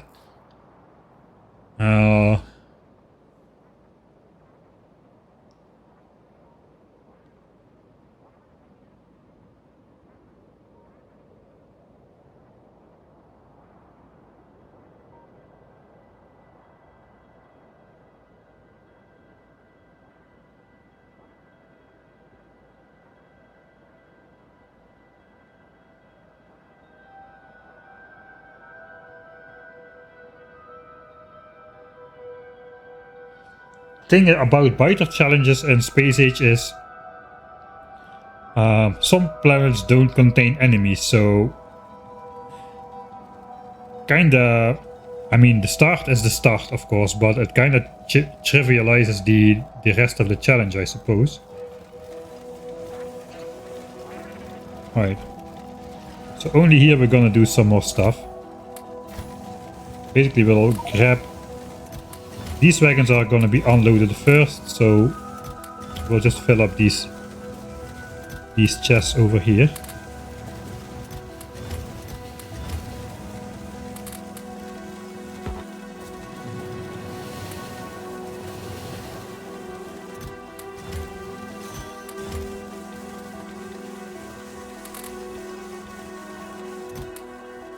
No, no, no, no, no, no, no, no, no, no. Ooh, that could have gone very bad. Okay, this is basically...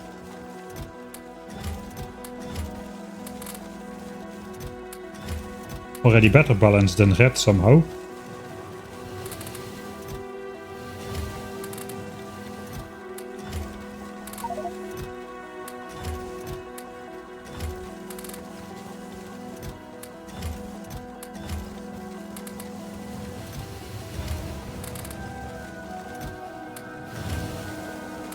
It's kind of terrifying to stay this close to the trains here.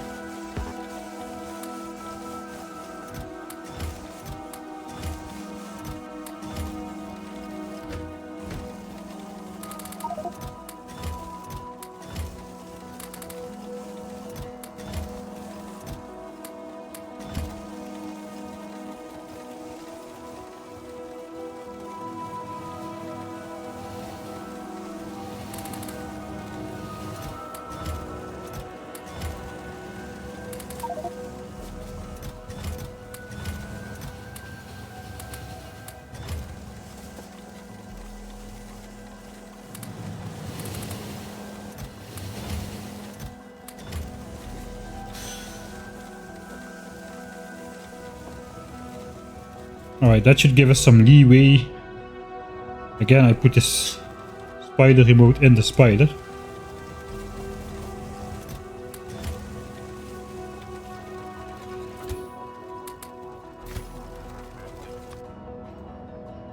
Alright.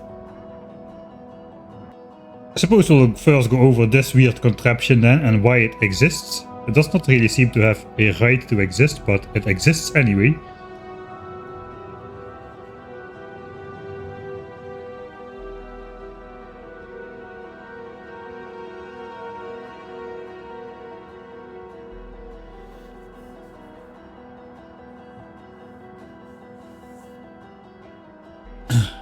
Let's for those who were not here last stream, guess what this is about. We've got the belts coming in this order, and then we have these weird splitters which do something, and these weird splitters which also do something. What is the purpose of this? You might think it has... I'm not gonna say anything yet. I'm curious.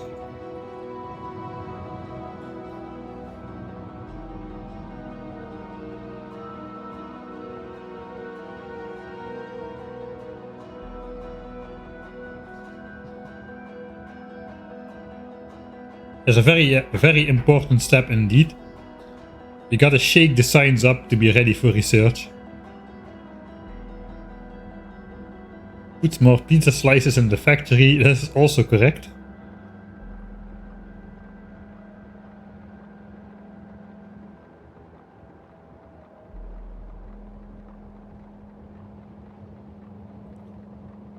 Lima, you were here last time, were you not? So yeah, the thing is, there is an order of sign specs, right? We've got red signs, green signs, blue and military, purple and yellow. In my mind, yellow signs is a higher tier than purple signs. It's not though, but in my mind it is. So I figured yellow signs needs to be loaded at the front. But yellow signs comes in on the left side. So if a train stops, it would be loaded onto the left side, and purple signs would be loaded in the front. So I designed this ingenious contraption. Just see what it does and close up. It takes 4 adjacent belts on the left side and 4 adjacent belts on the right side, mixes them up into alternating belts. This part we already designed before for some other part of the base, but then we had another pizza slice at the bottom which does it again, which makes them adjacent again, but in the opposite order. So the sign specs would be nice to be loaded. Purple sign specs on this side, yellow sign specs on this side, like it should be. But then I decided to flip the train loading station. I just said, oh, it would be nice if the rail goes through here. So the rail went through here, and now this belt turns around in its entirety, which makes the yellow sign specs go to the front already because of the 180-degree turn. So this contraption was no longer needed, but instead of deleting it, we just build a copy of it down here to flip it back to its original state. And yellow signs is back on the front again. So yeah, it serves no purpose at all. But it basically puts the signs back where it was after we figured out now we no longer need to flip the signs. So yeah, sue me. More pizzas in the base, more better. Let's take a quick look at the purple signs original OG pizza splitter, which actually does have a function. It takes 9 adjacent belts of steel, 9 adjacent belts of bricks, turns them into alternating belts so they can go to the proper left and right stations where they can get mixed up for the electric furnace production. So this pizza slice splitter is very functional and useful indeed. Just try to have another doubly functional pizza splice splitter in there. But it turned out to be so functional that we had to make it quadruple functional by putting another 2 pizza slices in there. Anyway, that's all I want to say about the pizza slice splitter. Let's go further base touring. One more thing, I need to do the same thing. Well, purple signs actually is okay because we used up all the buffer chests for military signs. But I suppose yellow signs we kinda got to put it in the first wagon.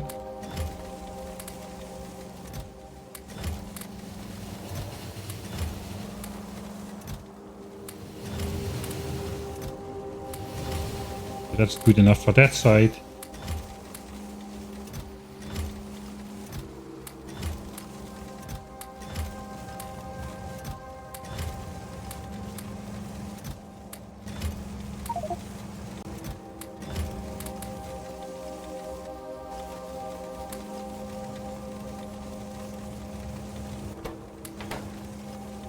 Okay, that'll survive. Right.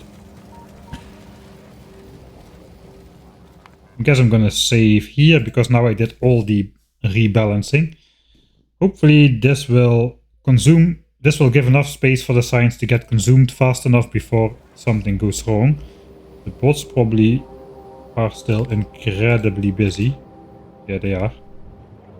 They are not gonna have time for nothing for a very long time.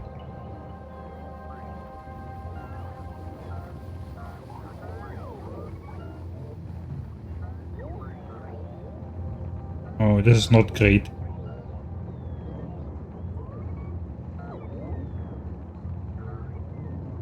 So there's only 20 low density structures in this chest. There's 140 in here, but that's not a lot.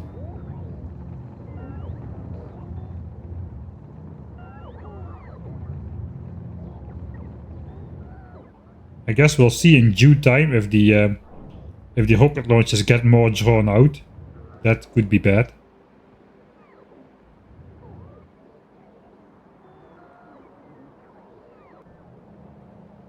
Alright, I committed. There's not really much I can do about it now, so we won't worry about it for the rest of the stream, and instead we'll head out to base tour, purple signs, yellow signs, and the rocket parts. As promised.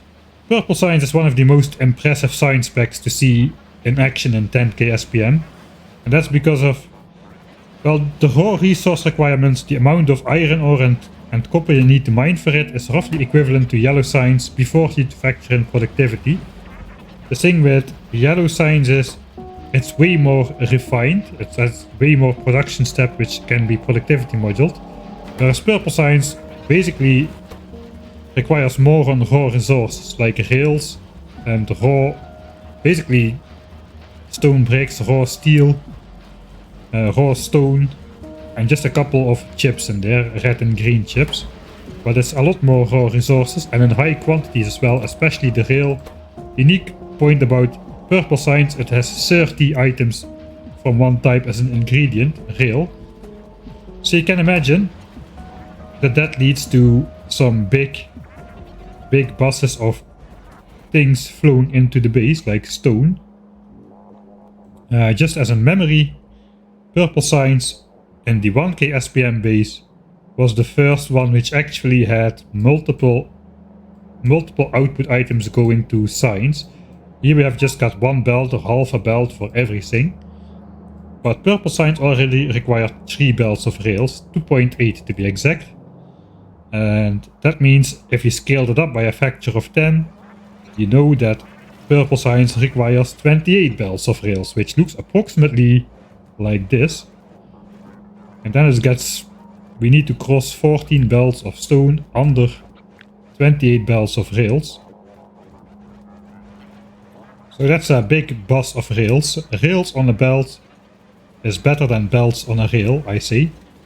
Also, we've got the same 14 belts of steel, 14 compressed blue belts of steel incoming. And if you know the recipe for steel, that means that is 5 times the amount of iron, right? A little bit less because of the productivity bonus, 20% productivity bonus. But still, that is a lot of iron smelted into steel. And this is just for rails. Not even, this is the 14 belts of steel for rails. I'm not even counting the 9 belts of steel for the electric furnaces.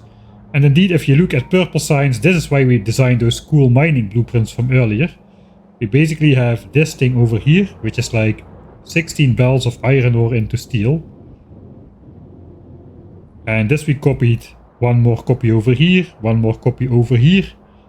And then we've got 2 more copies over here, iron and iron, both into steel. This is for the 9 belts for electric furnaces. That is 5 iron patches times 16 belts of iron ore into steel. Just for the steel for purple signs. It's kinda insane how much steel that requires. So yeah, lots of bulk raw resources go in purple signs. Kinda cool. So, but not a lot of sophistication. Just raw throughput. We do have red chips and green chips for the circuits. It's not huge quantities though. 4.5 belts of red and green for productivity modules. And since productivity modules require 5 reds and furnaces require 5 reds, there's also 4.5 belts of red chips for the furnaces. So in total we have 9 belts of red chips. And some of the weirder belt crossings are definitely in this section of the base right here. We've got the nice little viewing window to see that indeed stone is being transported under these belts. And we've got one of the most cursed things of all time over here, where we also have underground pipes through the underground belts which cross other things. So we got the coal and petroleum gas for plastics lined up in the same lines, crossing under the red chips. Somehow it's all connected, don't ask how. Then we split it out here and it goes into plastics actually. And this is again the standard red chip build which we saw earlier. Plastics comes in from one side, green chips from the other side. This goes to green chips for red chips and for modules. Matched up with copper, out come the belts. Except here we're actually using the overflow belts. You may remember 0.35 blue belts of chips come out of these red chip contraptions, which means we got 1.05 belts of blue chips if we combine 3 of them. So we've got one of these overflowing onto a belt which is side loaded with red chips, because that's basically how we're getting our half belt of chips for the 4.5 ones. So we got like 4.2.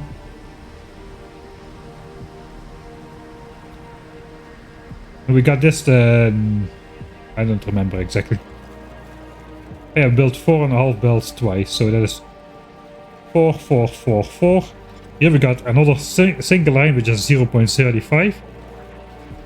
And then we got 4 times 0.05 side loading that. So in total we produce 4.55 belts of blue, 4.55 belts of red chips, where we need 4.5. Slight overproduction everywhere in the base, also here. So yeah, it's 10k yet, in fact. Hopefully we still got it. Since we switched on, we're basically flatlining at 10k, which is nice. Last hour 10k. Space science is a little bit difficult to measure in terms of an hour due to the spikiness of it. It's gonna take a 10-hour graph to see we're actually at 10k space science as well. Although we can already see it because we are like 100,000 ahead of the other science packs here. Consumption, yeah, the labs are doing more. We started researching a little bit later, which actually I started research way too late, which got us into trouble. Let's take a quick look. How's it going?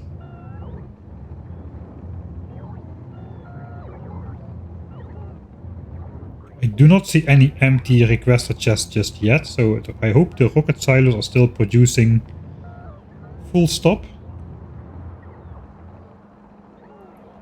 But yeah, we kinda effed our logistics bots over. We said they would be doing one task at the company, and then we gave them 6 other tasks for the other 6 science packs. Well, military science is missing, so I guess it's only 5 times the amount of work they originally were planned to do. So there. Bots should not complain and definitely not unionize against me. There is no reason to. Just do your job and I will pay you your salary.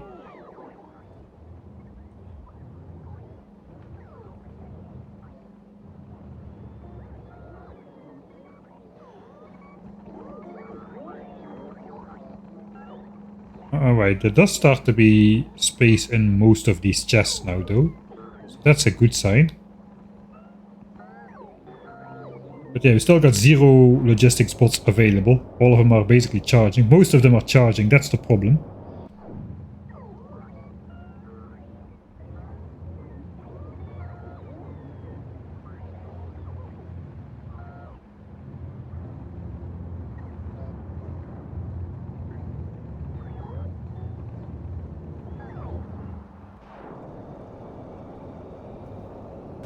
Oh, no. We've got a... Oh, no, we don't have a problem. Right, so if the next rocket is ready before the last rocket launch, if there's still stuff in the rocket silo, that gets overridden, but I output it in a chest, so we won't lose any space science because of it still being in the rocket silo. I thought that was gonna happen for a split second. But anyway, so yeah, here at Purple Science we've got the first, like, properly large buses of resources incoming and outgoing. I think Purple...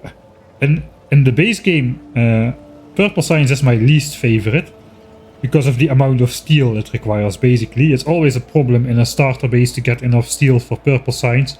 And if you do get enough steel for Purple Science, you don't have enough steel for building everything else which you need to expand your base. Purple Science for a starter base is pretty hard. Yellow Science as well, but for me it's always Purple Science, which is harder. It requires more building of mines and less building of infrastructure. But I have to say, in the 10k SPM mega base, Purple Science actually is my favorite. Just looks the most epic. The coolest builds are in here. I really like how this all turned out. The most massive buses are flowing. I guess the entirety of blue chips and low density structures, which is a mixed build between Yellow Science and Space Science, have larger single buses of things incoming, but the thing about Purple Science is everything about Purple Science is just big. Everything is like truly Texan about Purple Science. There's always more than 8 belts, so you have to make weird belt you don't have to do it, but you never can just cross a bus of belt with a normal thing. You always have to make something weird to make stuff cross each other. And in general, yeah, I really like how this turned out. The massive 14 stone belt array to produce 28 belts of rails, especially this section, I really like it. And of course we've got a very cool system where we have only one rail assembler to produce a full belt of rails, which actually required me to build 4 different 4 output inserters and some really weird chest loading and underground splitter, underground belt picking of... it was really weird to get this working. I don't even really remember how I did it in the end, but I got it working. The belts don't need to be 100% compressed, which was my saving grace, because every now and then there's a tiny gap in these belts, but since they don't need to be compressed 100%, It was good enough. It was good enough. We had rail overproduction, and now basically rails is backing up on every belt at purple signs. So that means everything is good. Yeah, really cool. 28 bells of rails out of 28 assemblers in a single line. Yeah, purple signs definitely my favorite. I even put lights here. That is how much I like purple signs.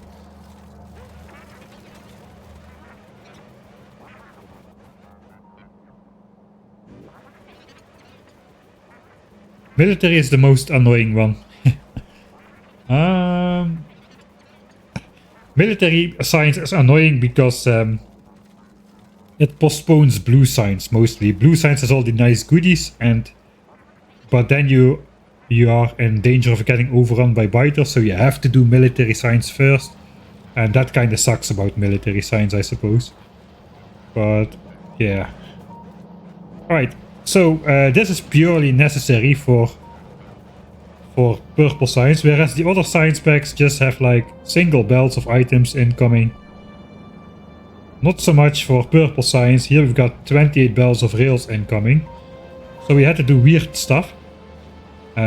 Fortunately, we need 280 signs assemblers for purple signs, and we have 28 bells of rail, so that leaves me with exactly 10 assemblers per belt of rail, which is kinda easy, right? 28 belts. I think I needed like we didn't need 28 belts, we needed 26.66666 belts of rails. I decided to build 28. That's also why they don't need to be 100% compressed. I decided to build 28 because we have 280 assemblers here. And then it's very easy to split the appropriate amount of rails over the appropriate assembler. And by overproducing rails in this way, I would be sure that even if this super speedy assembler, it will keep up with production. So that is how we got to 28 belts of rails. Technically we would need 1.3 belts less, but then again, you gotta put some safety, some fail safes in the base if you go this big, or it will come back to bite you in the behind. Okay, then we go to yellow signs. We kinda just mirrored the yellow signs to make it look nice.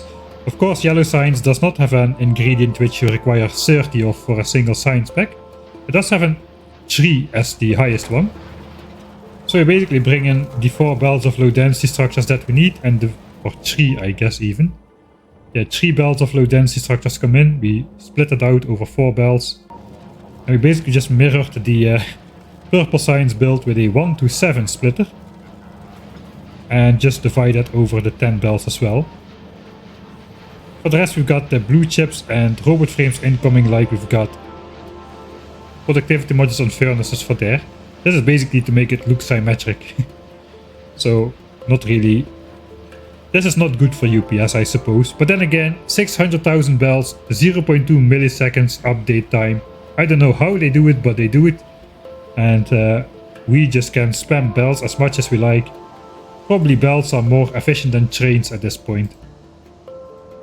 If I would have to bet money on what is better for UPS, I would say belts at this point, after looking at the update time for my base, for the belts.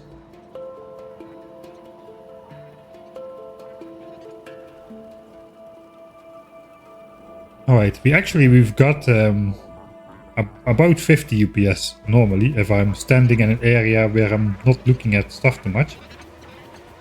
I also have the idea that UPS usually goes down a little bit over the course of a stream, because my laptop gets more fed up with RAM and stuff. Maybe now these bots are also doing some extra stuff, as they're all airborne all the time now with the weird science redistribution I'm trying to put them through. Okay, let's look if science is backing up again or not. I think we're gonna be good now on science, really. I mean, the loading and unloading of science.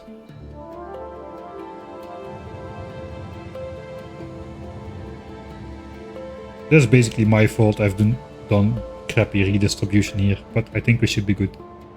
There is space in these chests. This just gets balanced out anyway.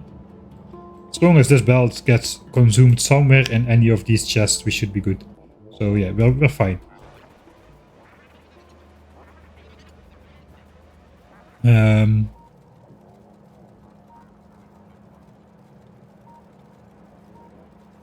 It's not the belts, it's the inserters interacting with trains. Yeah, I guess all the loading and unloading stations have a lot of extra inserter actions. Where here it basically goes on a belt and then goes into the assembler. But also the train manager and the train planner, the route calculation, especially if you got a congested train network, that can take up quite a bit of processing power. I'm down to this UPS because I'm also I zoom out way too much. I have a mod that lets me zoom out further because, like, normally you can zoom out as much as the map, less than the map view, so at this zoom level there's almost no way I can properly convey the scale of some of these builds, right? Like if we go over to blue chip somewhere, it is just not gonna come across very well if I cannot get it on the screen, but with my super zoom I can zoom out much further. The game doesn't let you do that because it costs a lot of... Basically this is like not even 4K, but probably the game tries to render this at like 20K like resolution. Everything is rendered in a normal way. Okay, so we kind of went over the purple science production. Yellow science is a little bit different. Where is yellow science? We gotta go over here.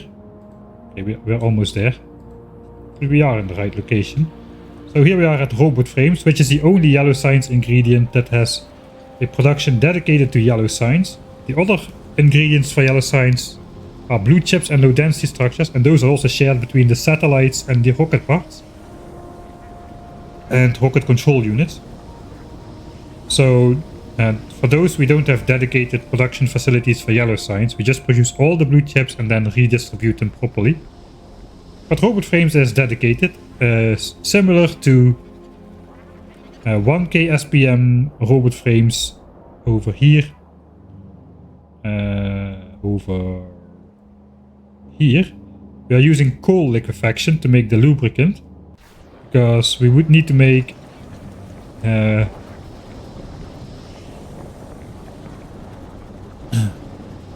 if you want to make lubricant from advanced oil processing, you have the byproducts of light and heavy oil, of light oil and petroleum gas. Petroleum gas is the byproduct. So we are using heavy oil. But we're using coal liquefaction, which relies mostly on heavy oil as an ingredient and produces mostly heavy oil. So we have only a little bit of overproduction in light oil and petroleum gas. If you use advanced oil processing, you will have too much light oil and petroleum gas to get rid of just for bot frames. You will need to use it somewhere else, like accumulators for, like batteries for accumulators or something, or sulfuric acid for blue chips. I kind of like to keep my builds a single unit, so this is just a self-contained unit of robot frame production, which does not rely on other machinery to get rid of its excess of petroleum gas and light oil, because we use coal liquefaction for the lubricant. Okay, all things we have a lot of small scale ingredients here. Not that small, it's still 2 belts of green chips, etc. But in general, it's a lot of machinery with not a lot of belts of input. The complicatedness from robot frames comes from the many ingredients, especially the batteries require sulfuric acid, the electric engines require lubricant, so that's a lot of oily stuff which you need to get right. But eventually it all comes together. We've got engines at the top going into electric engines over here, and we've got batteries at the bottom, and steel and green chips are coming in from the sides, and that makes the robot frames out here. A single belt of robot frames goes out to yellow science. You can see the belt is compressed, it's moving, it's stuttering, but still all these assemblers are active. Production is really very finely tuned. in terms of amount of assemblers for everything over here. Inserter usage is at it's Colonel Will. Okay, we'll take a look. We'll take a look at it. Let's take a look at the time usage. Because you have a lot of experience with trains, right? I don't have a lot of experience with trains, so show entity time usage. We'll go in the black here.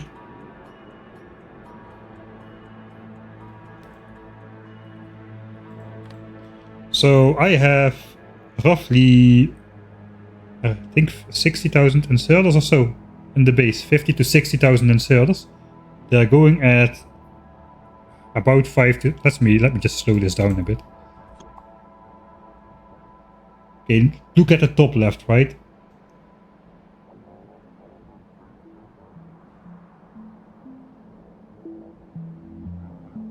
So it's bumping a lot. 5 to 6. I built a mega base before, and in sales was much worse. Okay, if I don't do the mouse over, it seems to oscillate between 5 and 6 milliseconds of update time. And I have in total in my base 41,000 stack inserters, 10,000 fast inserters. So let's say 50,000 active inserters. About 2/3 of them are clocked though. So we got like, there's purple signs here. All the inserters on the furnaces are clocked. The rest is not clocked, but the ones on the furnaces are clocked. So there's 4 steel available, we are not outputting. It's waiting until approximately 8 steel, and then it outputs. The clocking is most useful on the steel furnaces. But in general, it gives us a boost in UPS tests. I did the tests myself. Forgot the exact amount, but it was like 20-ish% better or so. Pathfinder is nothing in trains, alright. I mean, I thought trains would be bad because I have 10 trains in my entire base. And the trains use 0.3 milliseconds. Okay, the Pathfinder doesn't use anything, but I have no rail signals. My trains are running without rail signals on the same track, so I guess that eliminates the Pathfinder. But the trains themselves, they are using like, looks like it oscillates between 0.16 and 0.3 milliseconds. And I only have 10 trains in the base, so. And if you look at the belts, transport lines, it's like 1.8 milliseconds of update time. Right? Which is less than the inserters, which is, it's noticeable, but it's not crazy, especially not considering the fact that the base has roughly 600,000 belts in it. Because everything is transported by belts, all the way from, except for the science packs, all of the stuff is transported by very, very, very long belts all the way to the base. And there's even like gaps in the belts, so at least for now, until this backs up, there's gaps in the belts. But still, the belts are doing nothing, man. 2 milliseconds, man. That is, I thought this would be way higher. So. And then I saw my 10 trains at 0.2, and I thought, okay, if I have 100 trains, that's the same as 600,000 bells. But maybe it doesn't go up linearly, I don't know. But those are basically the update times in here.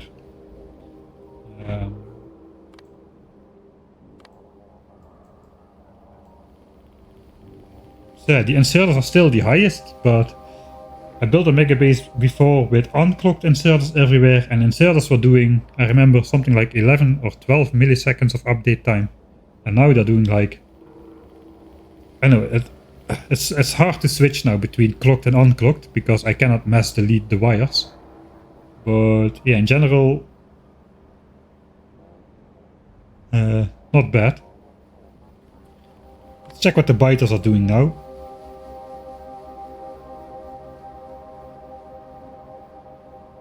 should be somewhere.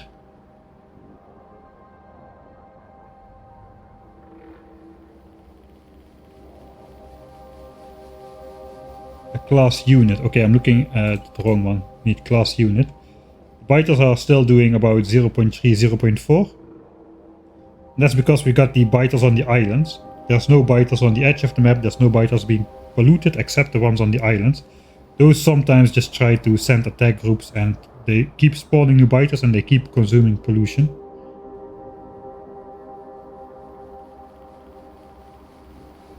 For the rest, I don't really see much else which we can do. I guess we could deconstruct the roboports manually in the solar field, but I do not really want to manually deconstruct 10,000 roboports in here. We already got rid of the radars, that is something. We had like 0.7, 0.8 millisecond update time of about 3,000 or 4,000 radars, because those were in the solar field as well. That is down. The inserters is at 5 or 6, which is nice. I think that's nice at least. Anti-time usage. Alright.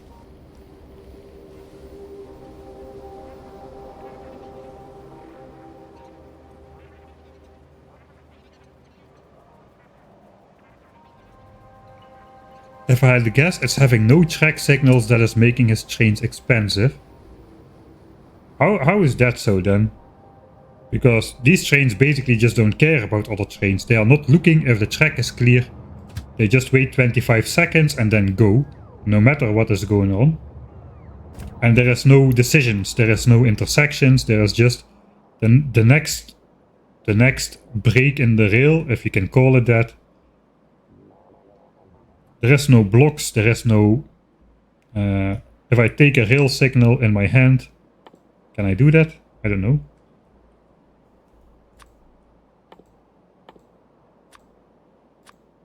You can basically see they are the same color. There are no blocks. Here it is cyan. This is all cyan. In my base it's all cyan. Everything is the same block. There is only one block. There is no blocks. If there's only one block, there is no blocks. The first interruption is this train stop, which is basically the first thing it's going to, and the next interruption is the next train stop.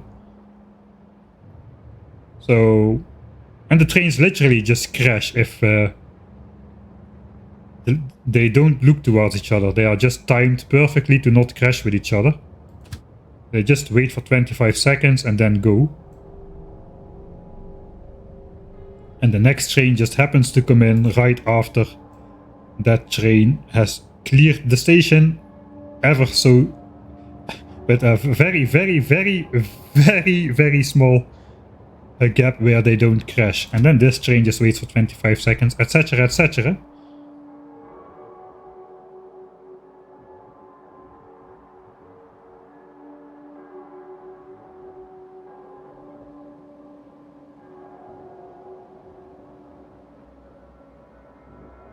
Train collision is checked for every wagon individually every tick.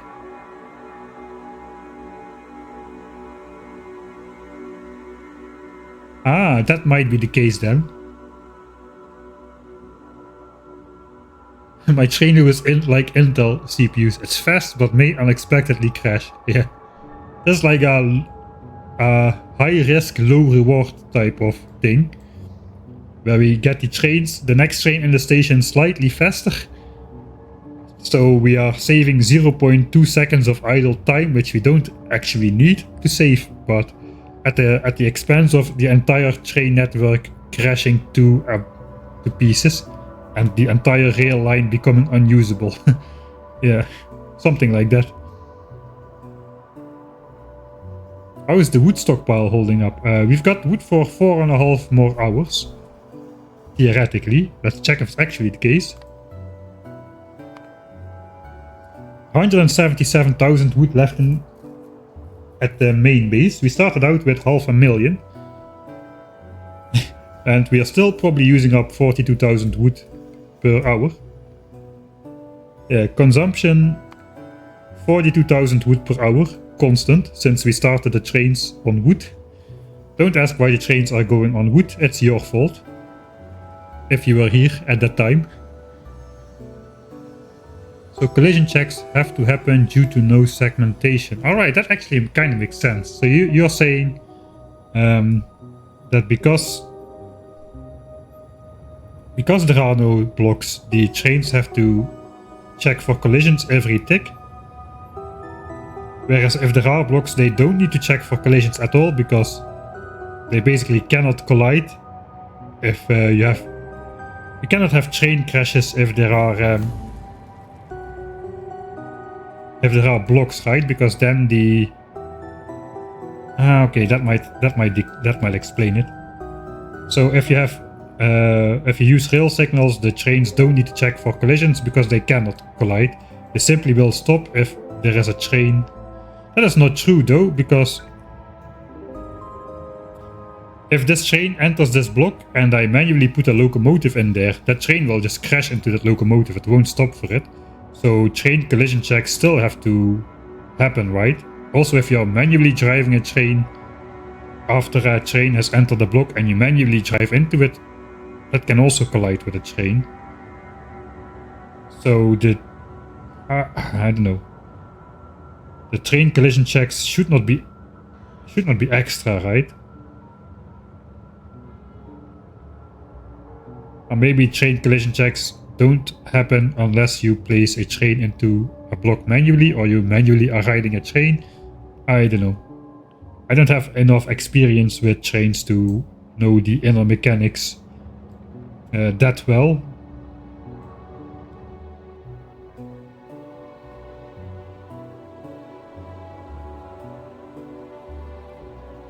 I think they'll check for collisions, but only with other trains in the same block. Alright. So I got like 24 wagons. That's like these trains are 32 trains. They consist of 32 segments, 24 wagons, 8 locomotives. And then we've got 8 trains in there. So that's basically 256 separate things which need to collision check against 255 other ones, or 212 other ones, something like that. That doesn't sound very optimized in terms of programming. Especially because this is just a simple round loop without any intersections. So maybe the train checks are easier in that case. Like in the old base we had an intersection, right? We had the nuclear fuel train going here, and then we had a different train coming through. So then every wagon needs to be checked, I suppose. But here, in the actual base, we have just a simple loop without intersections. So the only things that could crash into each other are the front end and the back end of each train. Technically, given that Factorio is programmed so well that 600,000 belts take like 2 milliseconds of update time, not 0.22, 2 milliseconds of update time for 600,000 belts moving items through the base. You would expect that train collision checks would also be a little bit more optimized in the case of a circular loop. I don't know. We'll see. I have no idea. Speculation. Let's do base touring. Right. So yeah, purple signs, kind of my favorite signs. Let's go towards... Well, we were doing yellow signs. We did the bot frames. Let's go over to the two major... The two big mamas. Which is blue chips, the entirety of blue chips for the base and the entirety of low density structures for the base. Starting off with blue chips. At maximum zoom out. It doesn't still not even fit. Basically what I need for blue chips for the base is 60 belts of green chips. So we got the inline smelteries again with the clocked inserters. Outputting all the stuff on the belts. And it's not full belts of plates, but it's enough plates to make full belts of green chips. Unless, of course, there's like stone or stone bricks stuck in the furnaces somewhere.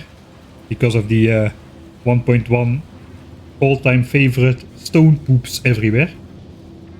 Alright, so for 60 belts of green chips, we only need 40 belts of ore.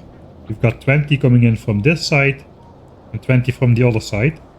We're basically splitting every 2 belts of ore into 3 belts of ore, because we use only 2/3 of a belt of ore from both iron and copper, a little bit less than that to make the plates required for full belts of green chips. Alright, and then there's some numbers above there. Basically that means of those 60 belts of green chips, which are basically output separately everywhere from every line, instead of using a big splitter, I'm taking 28 of those outputs, sending them to rocket control units. 26 of those outputs go to yellow signs and 6 outputs go to satellites. And that way I can ensure all those outputs get the same. All those destinations get the appropriate amount of chips, a little bit more than the appropriate amount of chips from the get-go. So the first 6 here go to satellites. 6 belts of green chips worth of blue chips go into this separate belt over here. Goes into this belt here, and this just goes to satellites. And that is consumed irregularly, because we produce like 98 satellites in a burst, and then it's idle for a bit. This goes up and down a bit. The rest is actually backed up nicely, looks like. So then we got the 26 belts for yellow signs, and on the bottom we got 28 belts of green chips worth of blue chips for RCUs. We're not splitting them, it kinda looks like it, but this just keeps these 2 belts balanced, and this one just keeps these 2 belts balanced. They are not mixing up the 4 belts here. They are dedicated belts. So we just follow these 2 belts of blue chips. They go down to the right towards yellow signs eventually.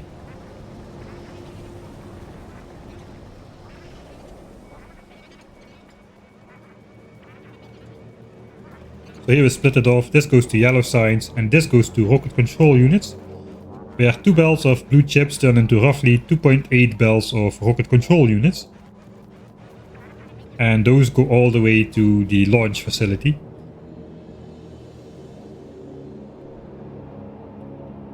This is one of the longest assembler lines I've got. It's 120 assemblers long times 4. Rocket control units, everybody's favorite 1.1 recipe, right? Who else misses rocket control units in Factorio 2.0?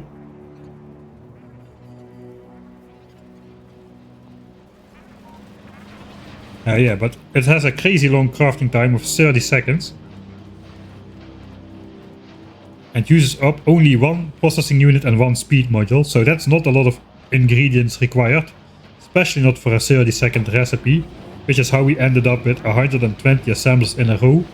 Even though we just have 2 half belts of input here. Pretty crazy.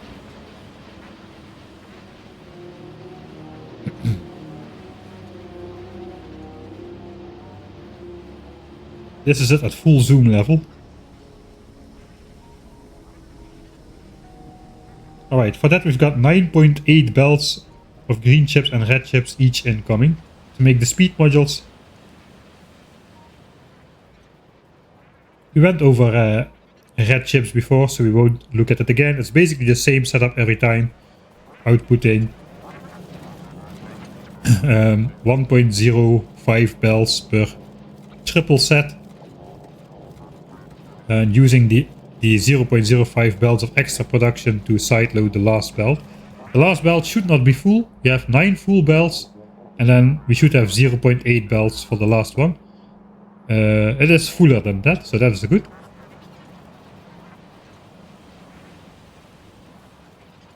Right, and here's the proof. It is possible to transport Spidertrons on belts.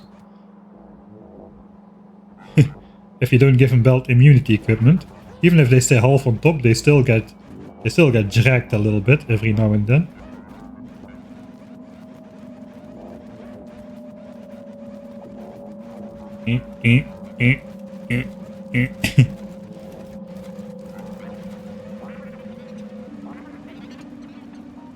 Okay, so let's follow this massive green chip thing back to where it's coming from. This is another 24 bells of green chips. Yeah. So this is just I mean, okay, we save on blue chips now for rocket launches, right? Because we need like, I mean, I have 3 bells of rocket control units coming out, but only 2 bells of blue chips coming in. So we lose out on the 40% productivity bonus to convert these blue chips into rocket control units. But the trade-off is we need speed modules, and speed modules are not cheap. I thought they were cheap, but at this scale they are not cheap. They require 24 belts of green chips, which means basically 10 belts or 9.8 belts go into speed modules directly, and the other 14 belts are required to make the 10 belts of red chips we need for speed modules. So all of these belts of green chips are just for speed modules for the rocket control units. Right? That is a lot of green chips. If you count the green chips which go into the blue chips, if you remember, we have 28 of those green chip, 28 full green chip belts consumed for the blue chips for rocket control units. Well, we add another 24 to those just to make the speed modules. So yeah, no, not very cheap at all, those rocket control units. In fact, they were by far the most expensive ingredient into the rocket in Factorio 1.1. So this is another massive green chip production facility here, which makes for the rocket control units. I suppose then we still head off to the low density structures, then we visit the rocket fuel, and then we should be done with the base tour part. In the meantime, let's check if a rocket launch is supposed to be happening at the moment. 82.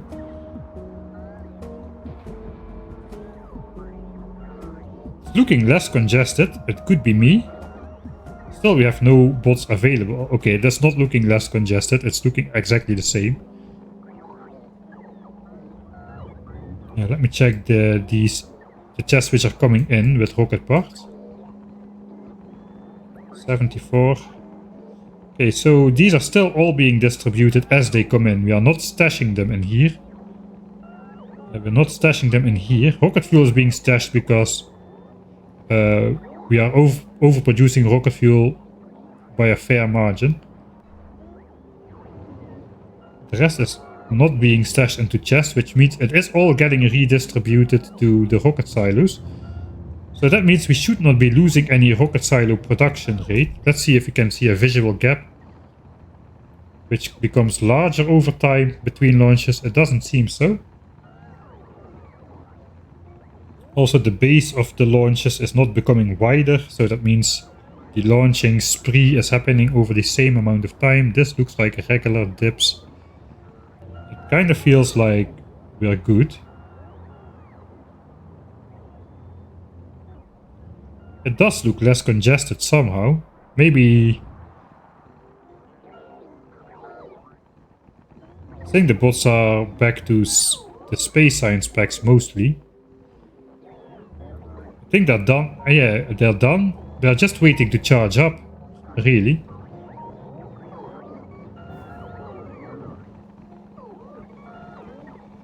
All of these chests are kind of empty. No, not all of them are empty. So we're still transporting yellow signs between these buffer chests, I suppose.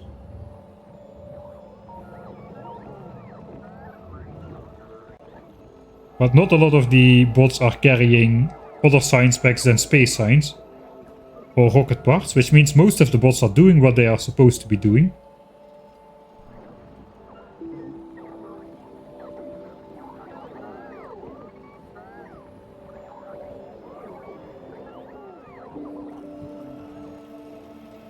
I guess we'll check back in a little bit.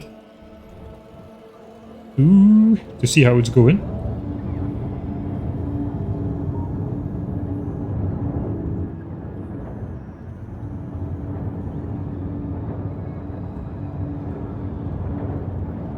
Guess we'll have a semi-launch around the 10k part again.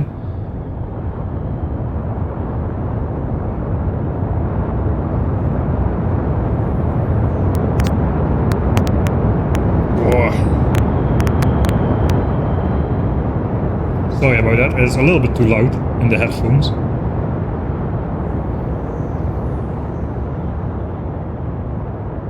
Okay, if the bots were almost out of tasks, now they just have another 98,000 science packs to transport to the buffer chest in the center here.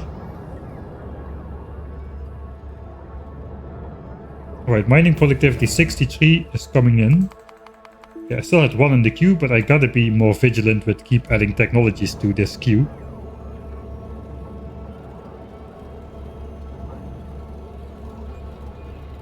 Okay, we still have the one rocket which is later than the rest, which is good. That was the case at the beginning, so it's the same one.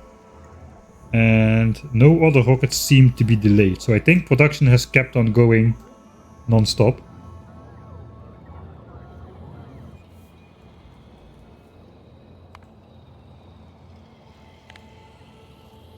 Alright, we're almost at 5 hours of flatline production. Let's have a quick look at the stations if nothing is about to back up. It'd be so stupid if science backed up anywhere after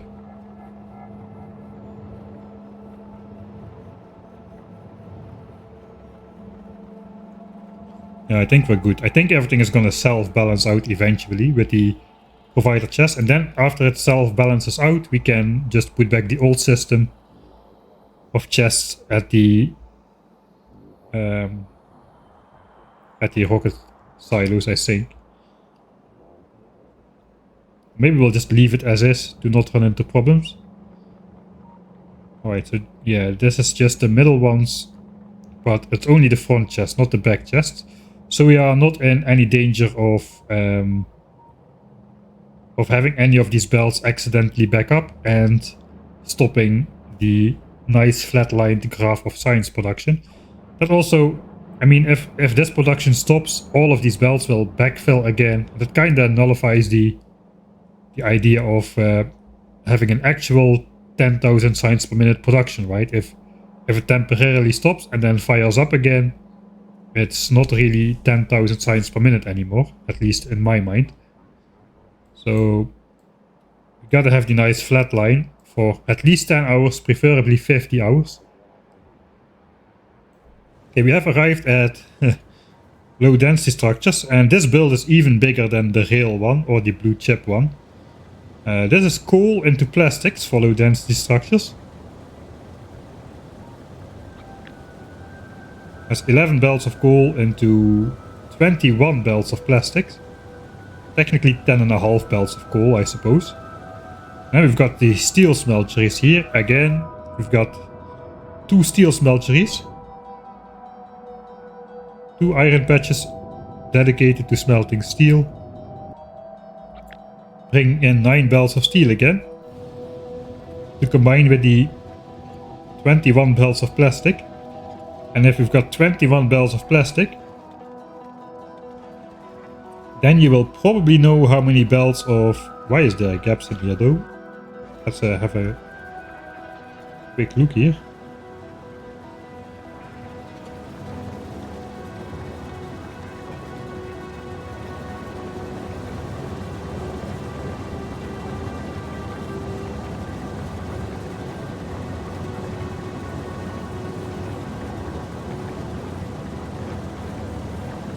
Fluid ingredient shortage.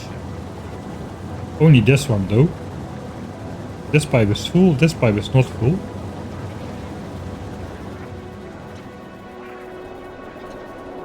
Okay, so maybe we got a flow rate problem.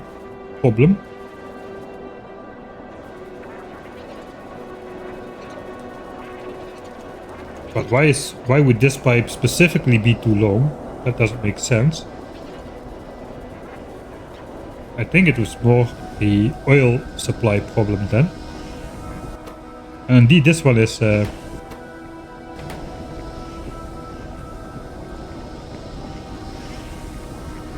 let's see if these go out some of the time.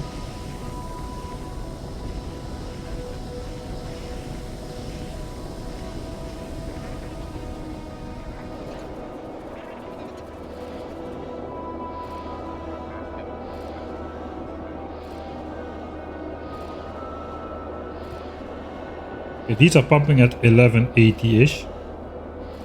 That is good, right?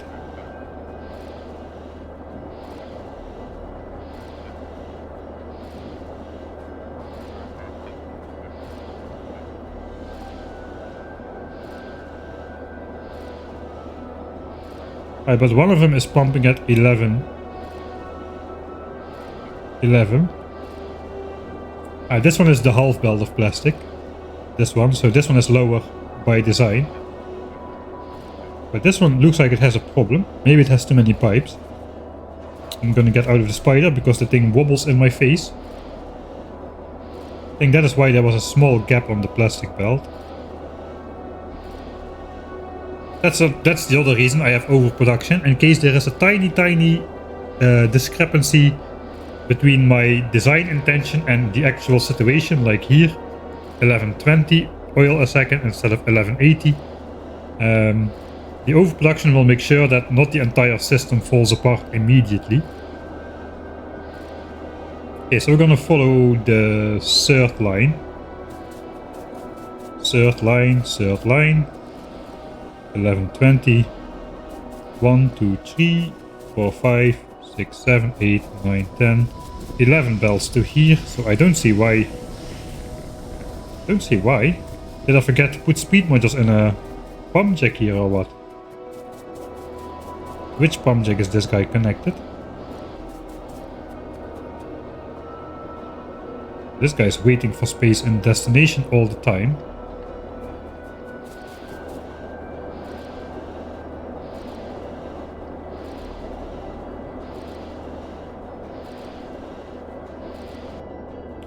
Okay, was it the third one though?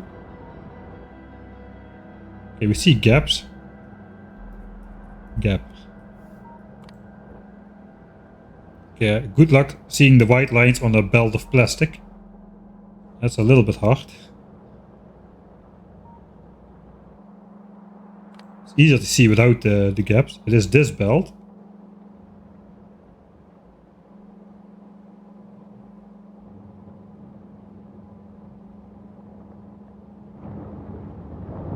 So it's this line.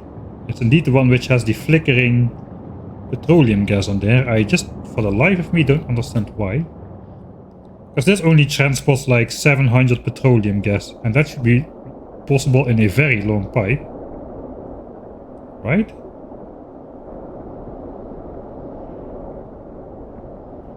Dang it, I lost it again.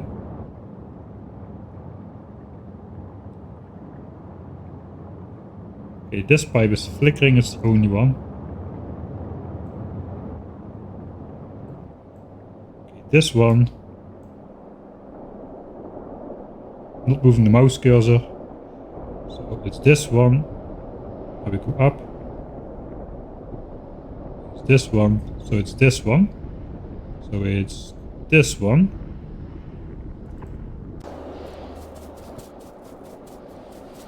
Okay, so it's this one. How is the oil? Oil seems okay.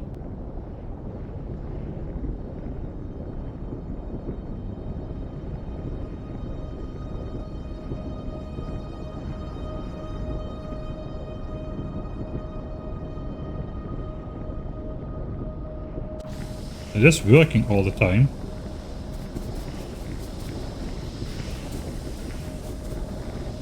Okay, this one is not working all the time. Like this one has a problem to get enough oil for some reason. Food ingredient shortage. Alright, so that's on the input side then of oil.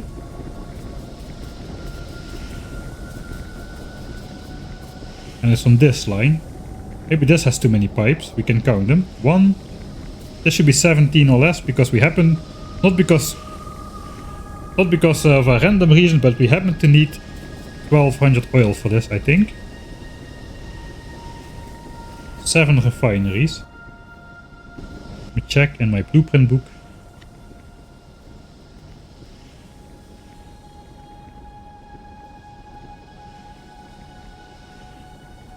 Yeah, 1400 petroleum gas from 2 pipes of 1197 oil a second. Which means we are creating 700 petroleum gas from 1 pipe of 1200 oil a second. We have 7 in a line, so that indeed means we should be consuming 1197 oil per second if this runs constantly. We need a little bit less than that, which is why these pumps have 1180 on them all the time. We need about 1180 oil a second. That's the amount of petroleum gas we need. So we can also see that this is just full. 8.5k, 2.2k, 8.5k. So there is a problem with the input side over here. 1, 2, 3, 4, 5, 6, 7, 8, 9, 10, 11, 12, 13, 14. Okay, this is pumping the right amount. Wait, what? It was this one, right?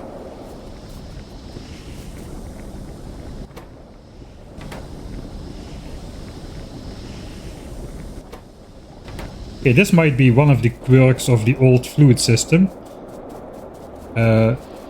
Sometimes it matters in what order you place the pipes and to determine in what order stuff gets updated, and the old heat system used to work as well like that in a nuclear reactor. So you would design a nuclear reactor, it would work in the test, but then you let it build by bots. The heat pipes got placed in a different order, which messed up the calculations, and the reactor did not work as designed. Something like that is also present in the fluid system, but it is usually way less pronounced, and I don't understand why this thing is pumping at 1120 a second, this is pumping at 1180 a second, yet this line of oil is not producing correctly.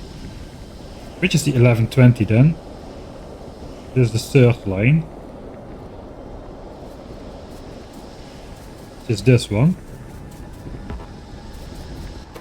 This one does have a full line of petroleum gas though.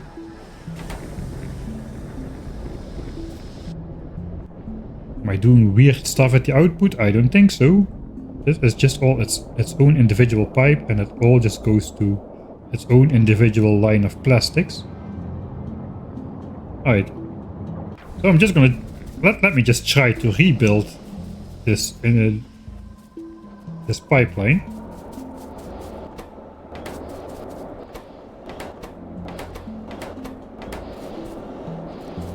Okay, let me just see to which pump jack this thing is hooked up, but this also looks full. This thing is not working all the time. I mean, 600 oil a second. Before productivity bonus, we've got like 600% productivity bonus. There's 4000 oil per second coming out of this pump. Which is way more than the throughput of a pipe, which is why we can use only one pump jack per pipe. Okay, let me rechat, because maybe somebody already had a good idea. With rocket fuel overproduction, you could switch your trains over to that if the wood runs out. Yes, but I would have to have a different schedule or release stuff. Save, Mike. Yeah, maybe save. Going well, it seems. The problem is the only one without an extra pump. All the other ones have pumps going up or down.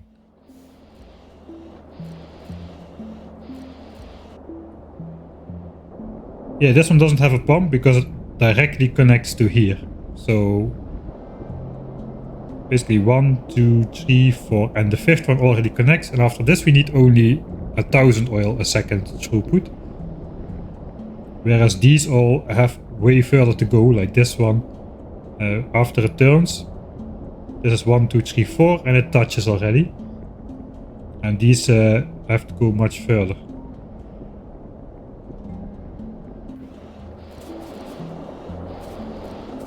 I guess let's try the simplest solution first. That is a great motto to live by.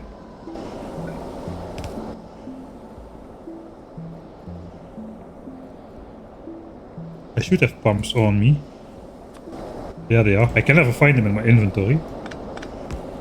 Alright, so now we have an extra pump in here. Somehow that was it.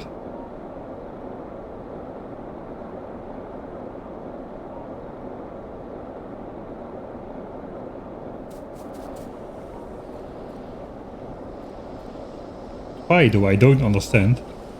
I thought I knew the old fluid mechanic system in and out. I'm curious though.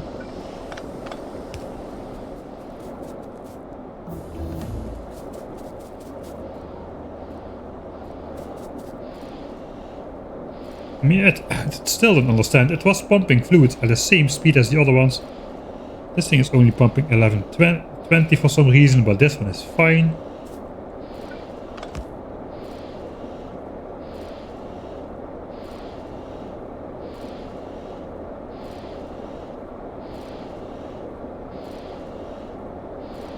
Maybe we're using this plastic belt less, and that's why this one is pumping 1120 and it is still fine.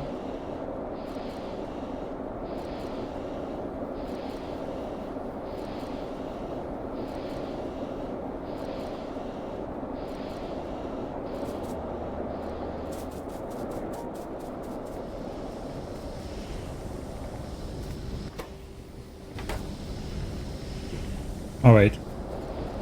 Let's not bother. We're just gonna place the pump and be done with it.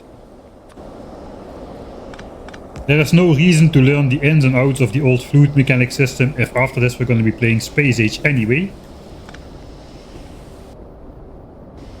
Will this fix it though?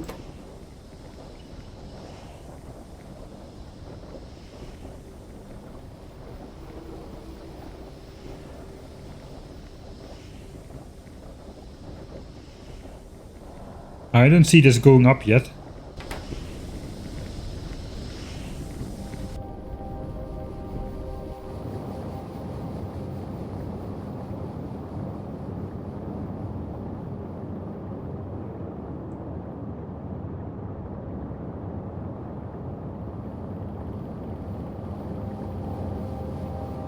It was this line. This pipe is almost empty. It's no longer flickering though. So I suppose we solved it then.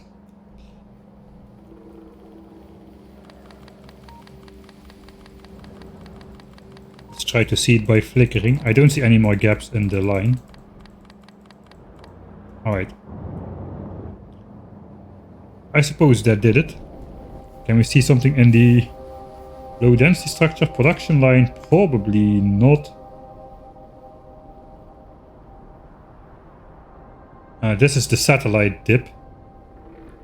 So basically satellites are produced, they are finished producing, we wait for the rockets to launch. So we don't use low density structures to make satellites for a little bit, the rockets launch and then we start to make low density structures again for the satellites. So these dips are normal. They match with the consumption rate, as you can see. This is just rocket parts. This is rocket parts plus satellite. And then this dip is when the rockets launch. And the rocket silos are also not consuming. The rocket silos are also not consuming low density structures.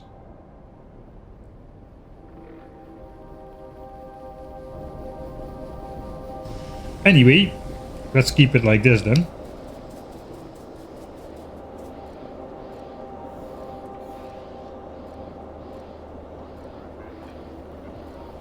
Right, so I am producing...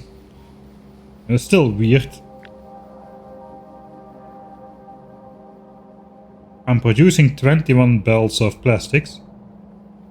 Each of those belts goes to 2 of these things, which have 4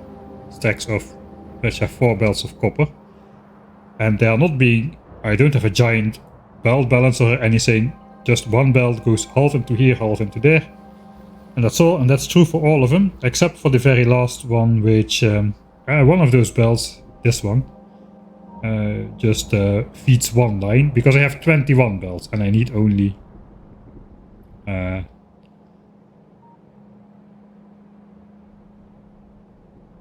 oh no, that's also not true. All of those belts go in there. I mean, all of those belts get consumed. It's just that this is missing a couple one over here, because every line produces 2 belts of plastics, and this one only produces 1 because I need 21 belts. So this thing uses less petroleum gas, but that is not the one which was the problem. So then I still don't understand why one of these pumps, all of these are pumping 1180, and this one is just pumping 1130, but it's not a problem even though it's using the same amount of stuff. I just don't know what's going on with that 1120. Maybe it's just a display error, and in one tick it pumps a lot more and then it goes down again, something like that. I have no idea. Let's not worry about it. Let's admire the scale of the low density structure build.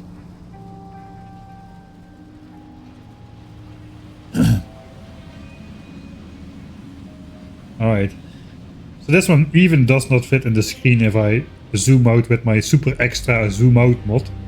Actually it does. It does exactly fit in the screen.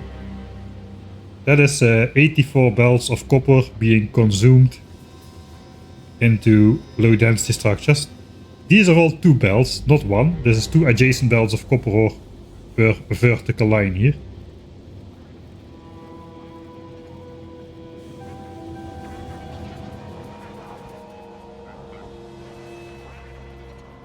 And these are truly massive copper buses coming in from both sides. We've got like these miners producing, I don't know, like 21-ish belts each. 30 UPS at ultra zoom, yeah, but here it doesn't matter. Even if I didn't have this base on, it'd still be 30 UPS, purely because the video card drawing all the stuff on the screen. That is why Factorio doesn't let you zoom out as far. Normally, I would suppose. Because when I zoom in, suddenly the base becomes UPS limited again. Whereas here it becomes more like drawing all the stuff on the screen, I think. Let's have a quick look.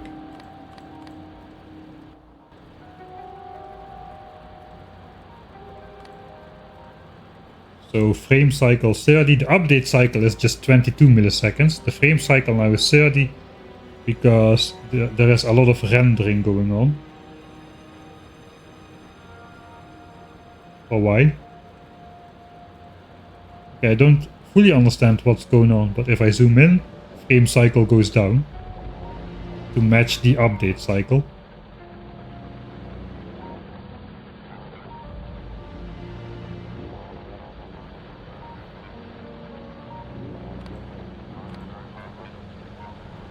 Yeah, so this is the single most biggest corner I have in the base. Yeah, basically this is a 42 belt corner, I think. If you count this one as a corner, it's not really turning, but I count it. 42 belts of copper turning left or right. At some point you gotta stop making adjacent belts. So instead of having 84 adjacent belts, basically cut the number of belts in half by having the copper come in from 2 sides, instead of having this entire thing going all the way like so and down. Same reasoning over here with the iron and copper coming in for blue chips. But yeah, look at the spider on the belt. We can just make this a screensaver. Just are we moving? Or is stuff moving to the right, or are we moving to the left? I cannot really tell.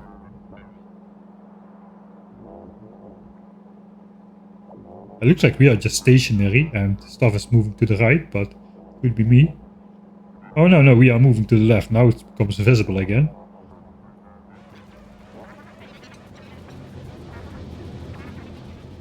Alright, so that is low density structures. Truly massive. Similar to blue chips, we've got the same thing. Division, 39 of those output belts go to yellow signs, 39 to the rocket parts, 6 go to the satellites. And those 6 output belts are the first 3 right here, because every column has 2 parts of low density structure, 2 belts of consumed copper. So it's just 3 belts side loaded onto here. It joins up with the blue chips for the satellite. This is for the rocket parts. The ones for science go out the other side. This is for the rocket parts, and the ones I'm working on is for the satellites. Then we enter the majestic straight bus all the way down to the base. Probably the longest straight belt ever built in Factorio, maybe? I don't know if Dosh built a belt to in his End to the World playthrough. If he built a belt there, that is probably going to take the cake for longest straight belt in the world. But for regular playthrough, it might be the one which we are about to visit. So the rocket parts goes down here. Satellite is gonna go around, comes down here, meets up at rocket fuel. We're gonna visit rocket fuel still, and then it goes down here. Whereas the low density structures meet the rocket control units over here, and finally the rocket fuel over here as well, which makes this the belts for the rocket parts, and this the belts for the satellite. And then we might just embark on a journey on the longest straight belt ever built in a normal playthrough of Factorio, let's call it that. Because this is a truly majestically long straight belt.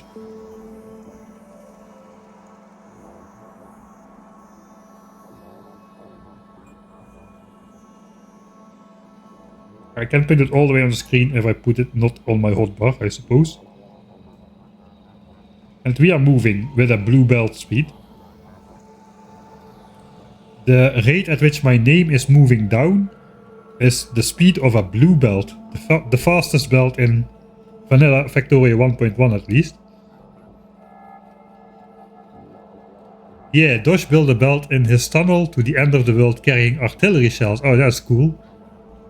Alright, officially not the longest belt in Factorio then. I cannot beat 1 million units.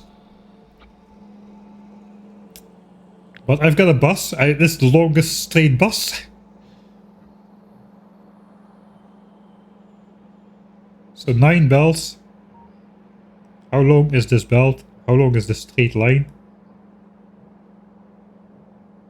I think we're almost there.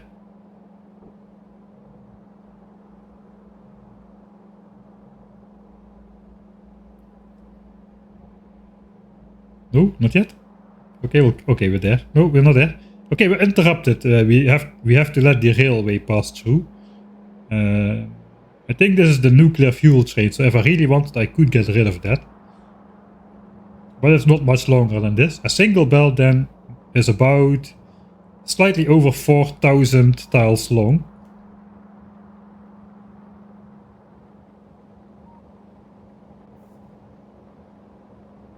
Before it turns into the base.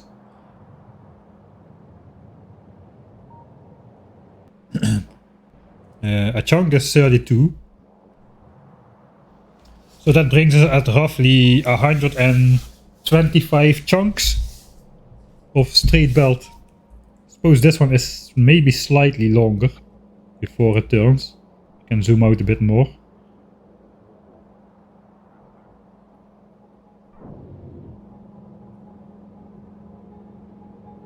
Oh wait, this is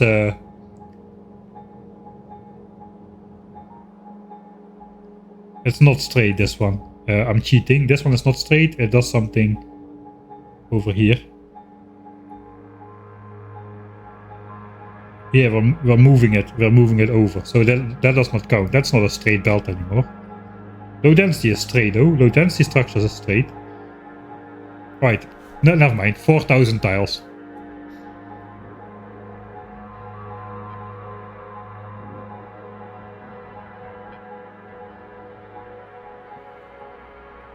We also got the tree.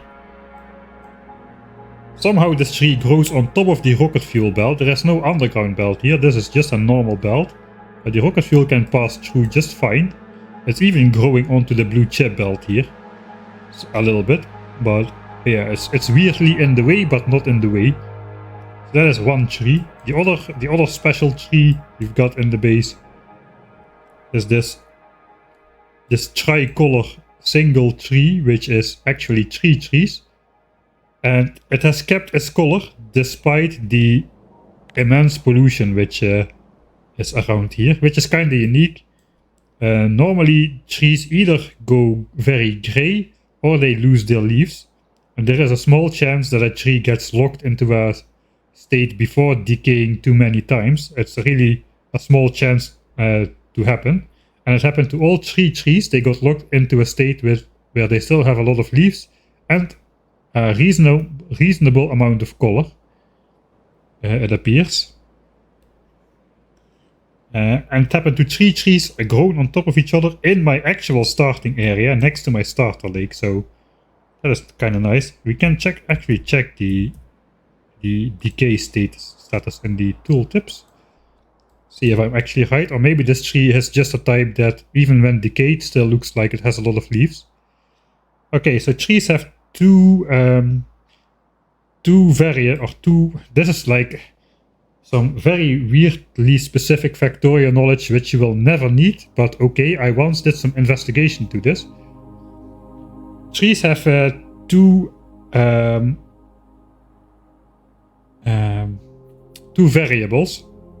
One is how many leaves it has. It has 4 states: 100% leaves, 66%, 33%, and 0%. If it has 0%, the tree has no leaves anymore.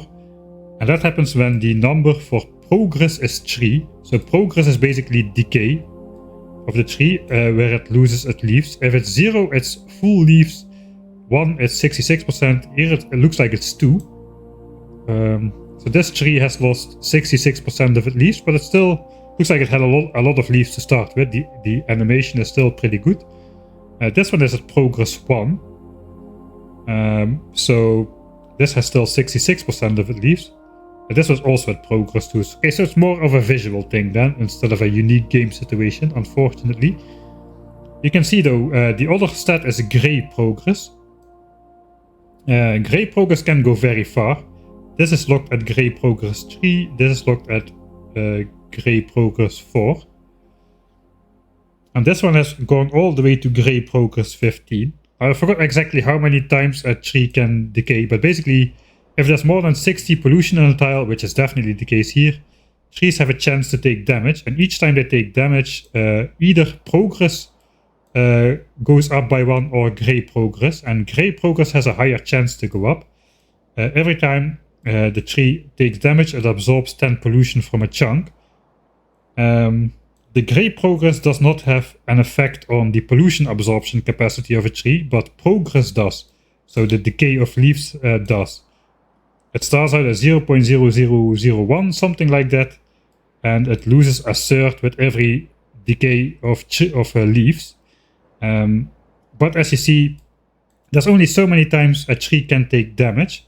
So every gray progress counts as 1 increment, and every leaves decay progress counts as a bit more.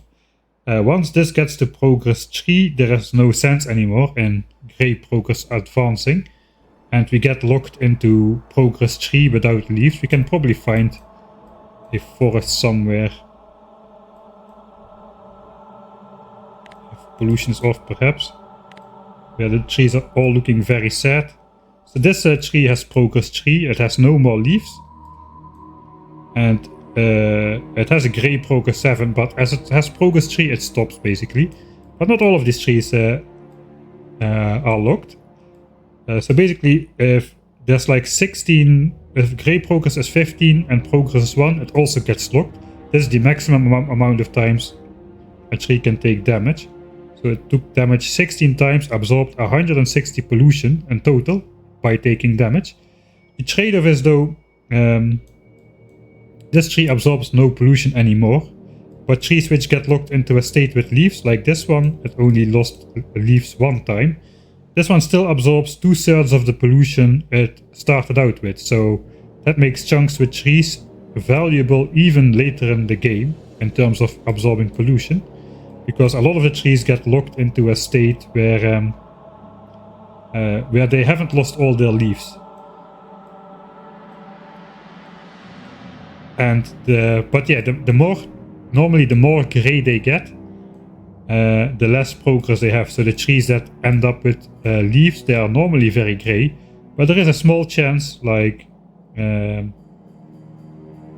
a small chance that a tree gets locked up into a state before it takes a lot of damage and before it takes a lot of color degradation, and then you get these trees which are locked into a beautiful state for the rest of the game and absorbing pollution, despite can't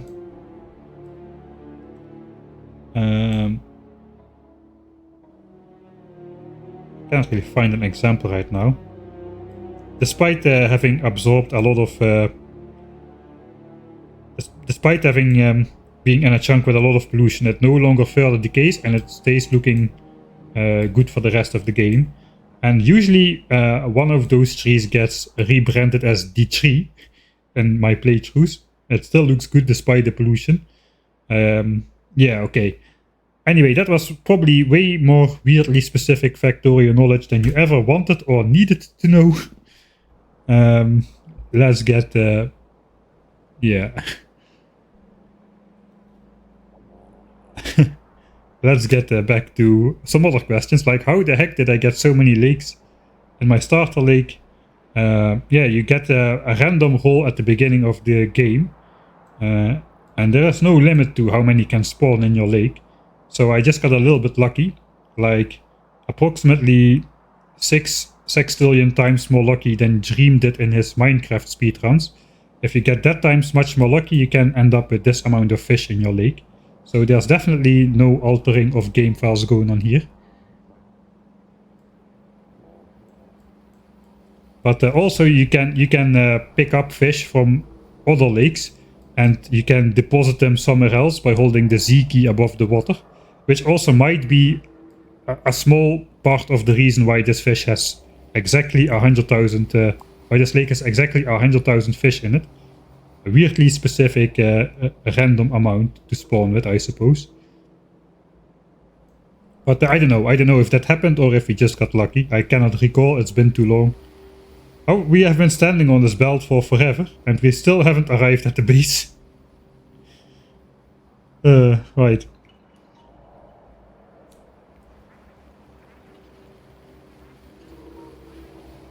I actually found out that if you, in Space Age, you can transport fish to other planets. I tried making a fish swim on Vulcanus in the lava, but it didn't work. It just evaporated, like everything else that you throw inside. But I did manage to bring I did test a fish out on Aquilo, and you can actually take a fish from Norvis, where it's swimming around in nice 15-degree water, and you can dump it into the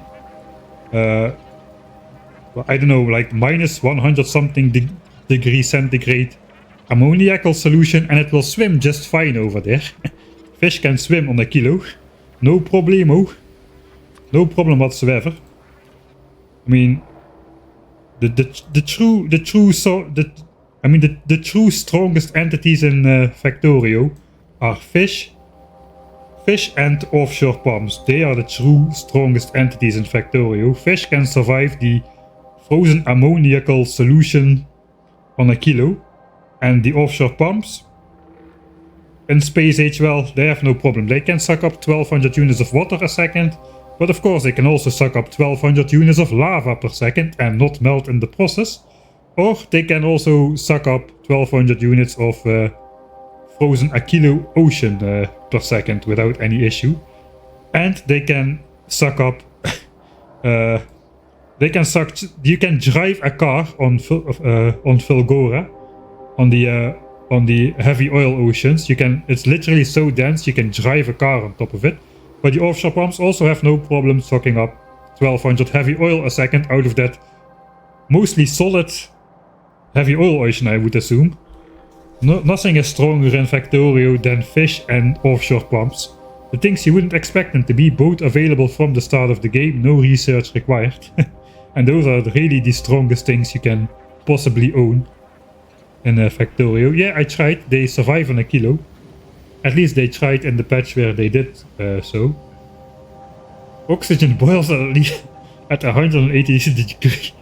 At negative 180 degrees centigrade, so the fish could at least breathe. Fair enough, fair enough. Bots can pick up fish, yes, but they cannot place them back. Does the pollution reach the biter bases yet? That's a good question. Not by a long shot, actually. I not expected this to go out so slowly. How much pollution is in here? Gotta be in the thousands already. Yeah, okay. It's gonna spread out still though. It just goes very, very slowly. So we got like 16,000 pollution in these chunks. There we are creating stuff. 17,000. And that just goes slowly down when we go outside. It goes actually not very slowly down. It goes down very fast. But this is definitely being pushed out much, much further still. Because normally you don't go from 16,000 pollution in a single chunk to 0 in this short distance. This is bound to expand out way, way further in the next hours. And then probably, if I don't start taking out biters soon enough, it's gonna spread over the map everywhere simultaneously and generate new biters. I think I'm ready to check if there's any expansion chunks on the map. I didn't look at this at all. But no, they could have expanded all over here. If I missed like some biter somewhere. And I would never know because they would not attack me. I guess at this point they would have destroyed some solar panels because they wanted to get to an expansion chunk they could not get to. Okay, here we are with the pollution absorption of landfill. So you can see the actual pollution cloud from my base is no longer touching this. This is pollution from my old base, and it will never dissipate. Basically, it will be stuck on these solar panels for forever.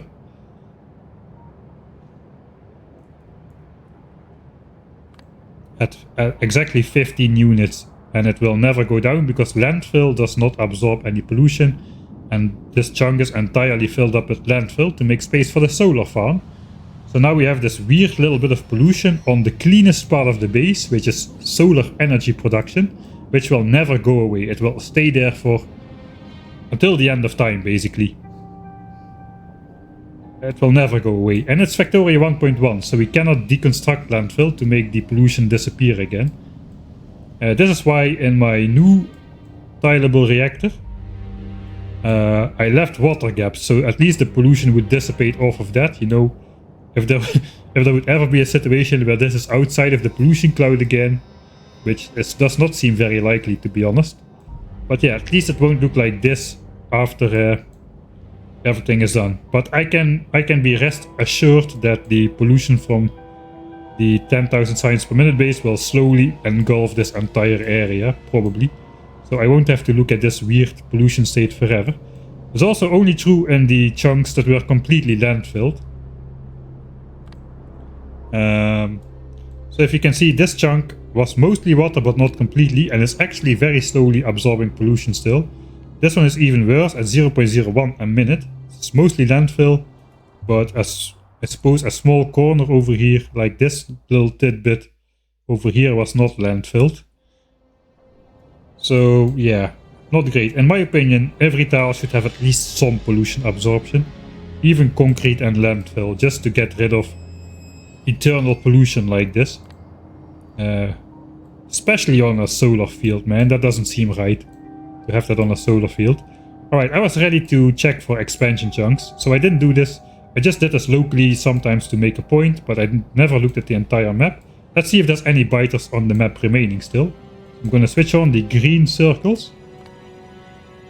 Okay, I thought they were on the edge of the map, but they're on the island. So biters can expand the maximum of 7 chunks away. And normally if there are biters present in the unexplored areas of the map, but on terrain which has generated, those circles will also be coming into your terrain, so you never truly can get rid of biters unless you somehow reveal all the chunks that are generated without making new chunks, which can be done with spidertrons and staying the F away personally from the edge of the map. 20 chunks is the distance at which the game will generate a train from the player slowly in the background. So I just made sure to stay away from the edge of the map and only send my spiders there. It's actually a pretty big radius by now. I have no reason to ever go out there personally, so yeah, the only expansion chunks present, at least in the north here, are from this biter island. I have to go around the entire edge. So there are some expansion chunks here. One of them should be blinking. We are at 100% evolution.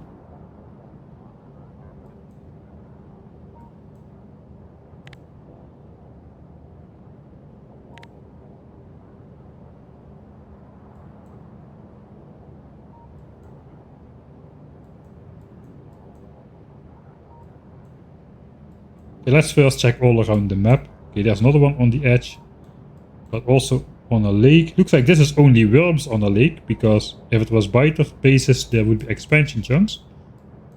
Okay, there's nothing here either. There's a bunch of them here. Yeah, I think we're good. There is no biters in the void.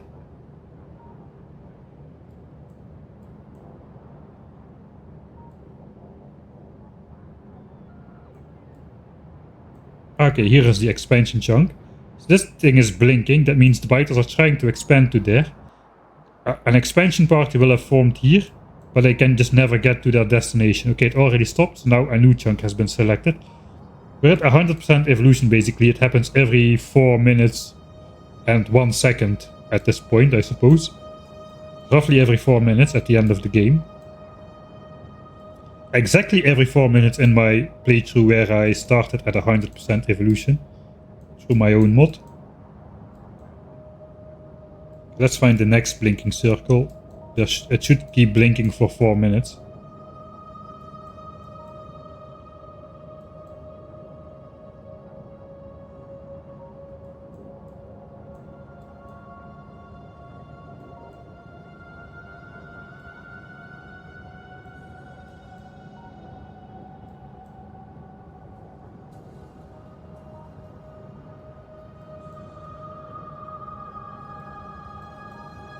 Oh, I cannot seem to find it, but the moral of the story is, every time we get a blinking circle where the biters cannot go to, the expansion will simply not happen.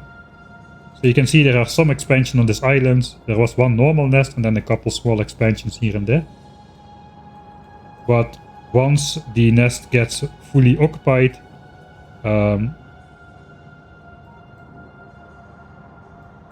the biters don't like settling near other biters, so these chunks have a lower chance for expansion than the fully green chunks. And as you can see, this is fully green, but there's a small water gap here, so the biters cannot get to this island either. So yeah, they try to expand, but they simply cannot, because they cannot get to wherever they want to go. That is the moral of the story. And there are no biters outside of the map to come back into the map anymore. That is good, because biters are a drain on UPS, and we don't want a drain on our UPS.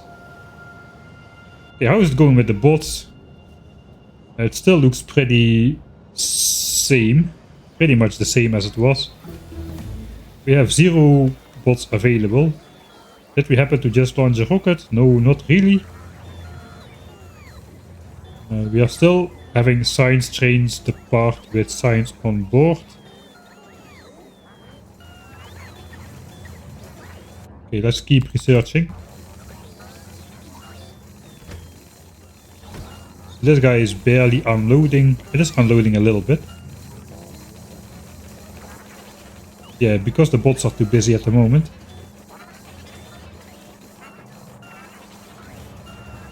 Alright.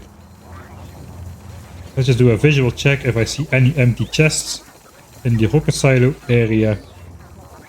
How is low density structures doing? The rocket fuel we overproduce a lot, that is full. We indeed can switch over the trains on rocket fuel once we run out of wood. We just have to deconstruct all the trains or switch them all to manual mode and pick them up. We have some time to pick them all up and redistribute the trains, because we have these backup chests here which keep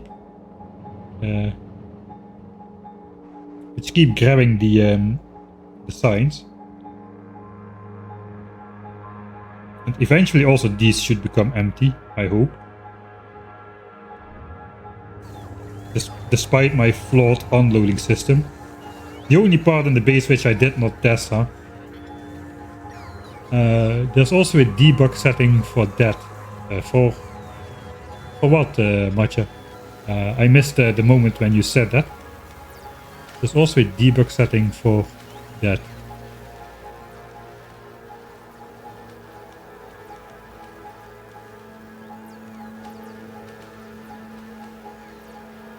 Why not get a desktop? Because I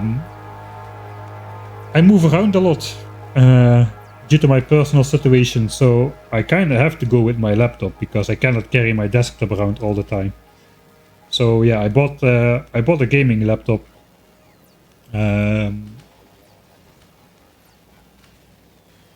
Which I don't know exactly the specs. It's an i9 and it has a GeForce RTX card on board, but of course it's not like desktop levels of video cards with the giant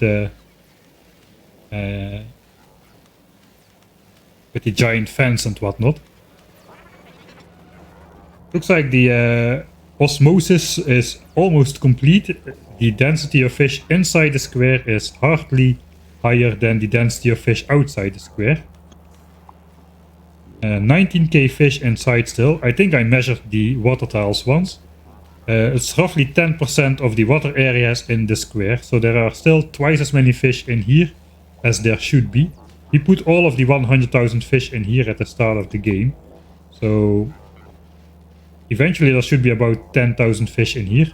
After the full osmosis is complete, it of course will slow down, because some fish are also just swimming back in, but yeah, this is the only gap in here.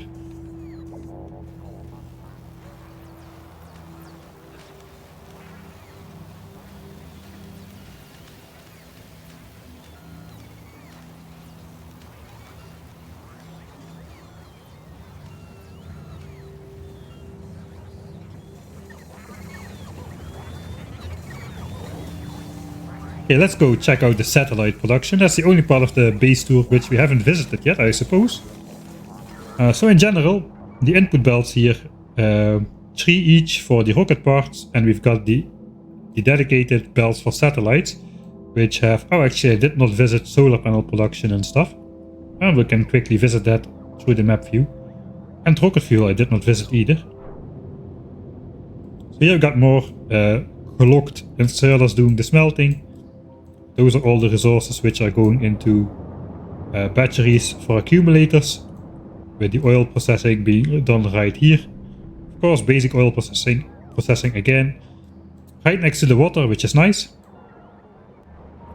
Then we've got the production facility here, which produces way more solar panels and accumulators per minute than I ever did for my 2 million panel solar field. So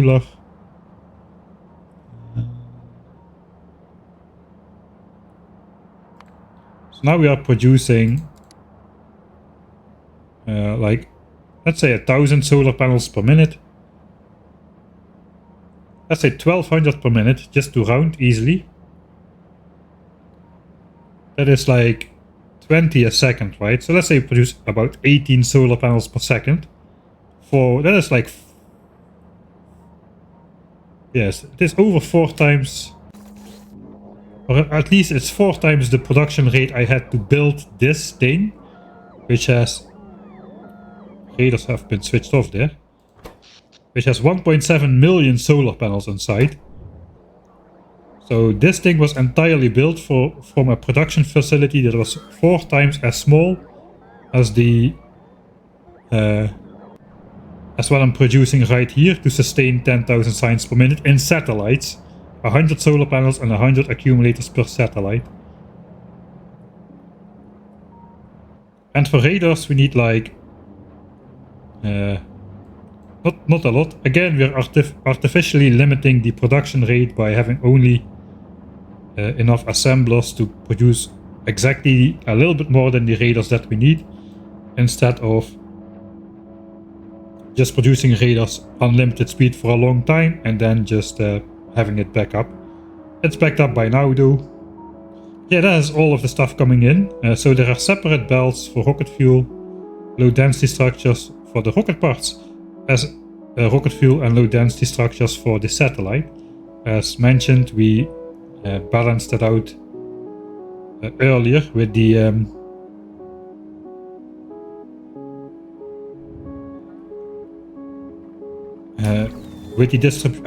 I'm in map view with the distribution from low density structures directly. It all comes into the base in this majestic lit highway of belts. Satellites go straight, and the rest of the rocket parts goes to the four corners of this base. Rocket fuel is starting to fully back up now. Almost all of the belts are full. Let me interrupt this base tour for another quick rocket launch.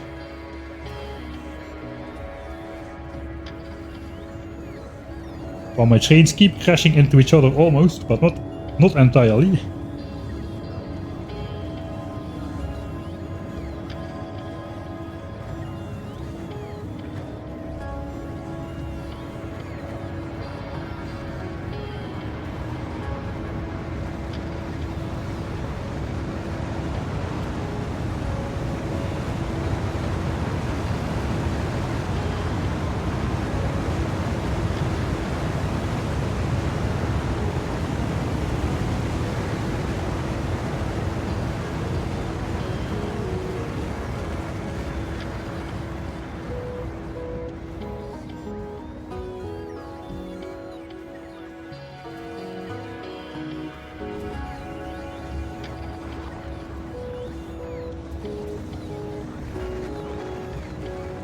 So far so good.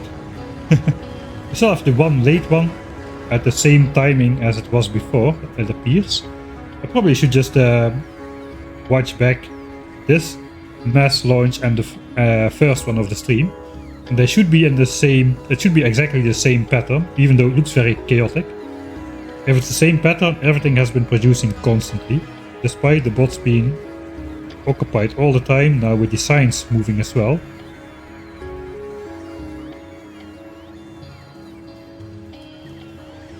Alright, back to the satellite production area. Basically the belts come in. Somehow there's a belt of wood on there. That is your fault. Since I am running my trains on wood. Not a lot of wood anymore in the chests. How much do we still have? We still have 142,000 wood. Which should be enough for the next 3.5 hours at least. A little bit more, maybe 4 hours we still have. At that time I either need to chop more forests or I need to switch to rocket fuel.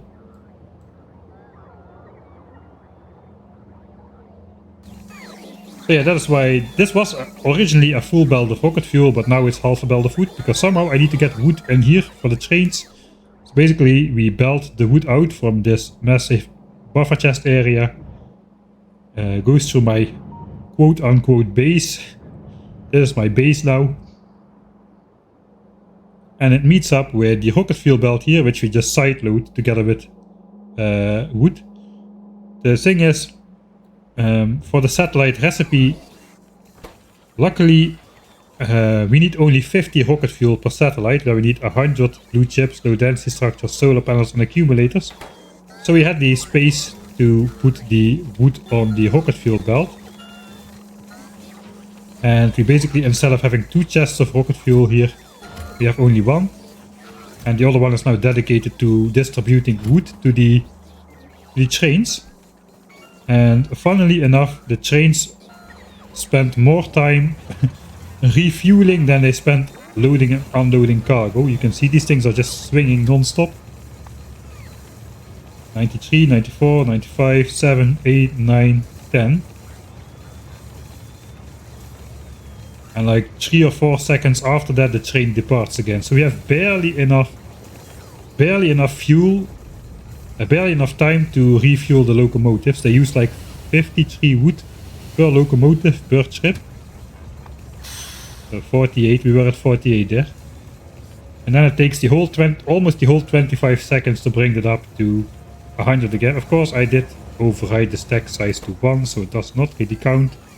But at least the inserters are not waiting with wood over the rail line. Like these are waiting with sign specs over the chests here. Alright.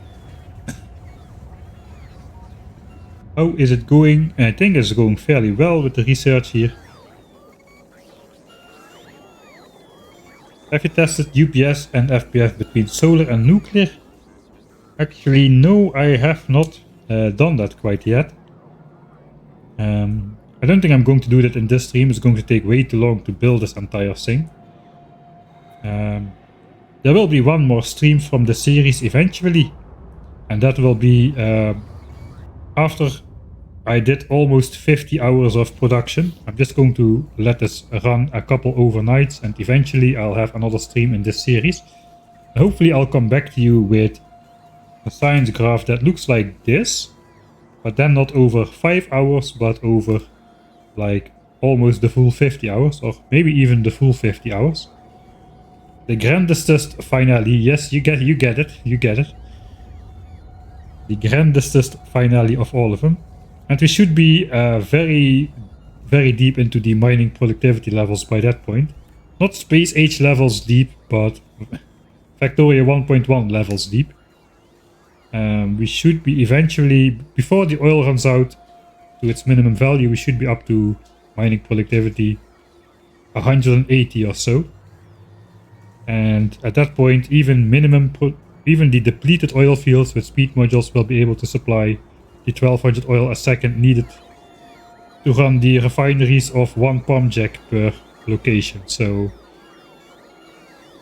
that's the goal for this base, I suppose. Get to mining productivity 180, where even minimum production pump jacks by themselves can supply 1200 oil per second for all of our refineries. So we're not just researching just to research here. How did you roll back your version to 1.1? You can download that from the Factorio website.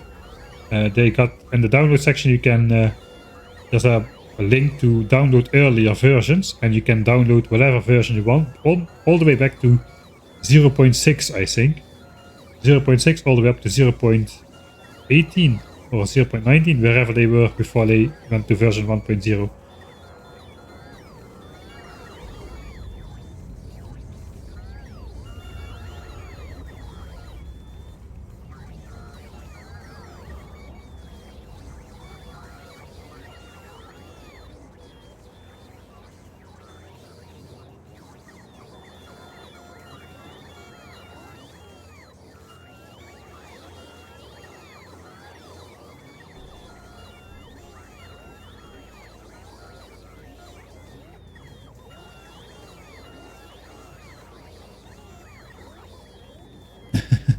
More fish in a given space means...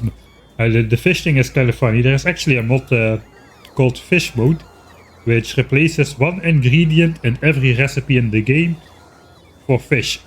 So you make blue chips out of green circus and fish and sulfuric acid.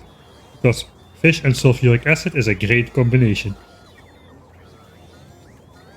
And green circons are made of 3 copper wire and 1 fish.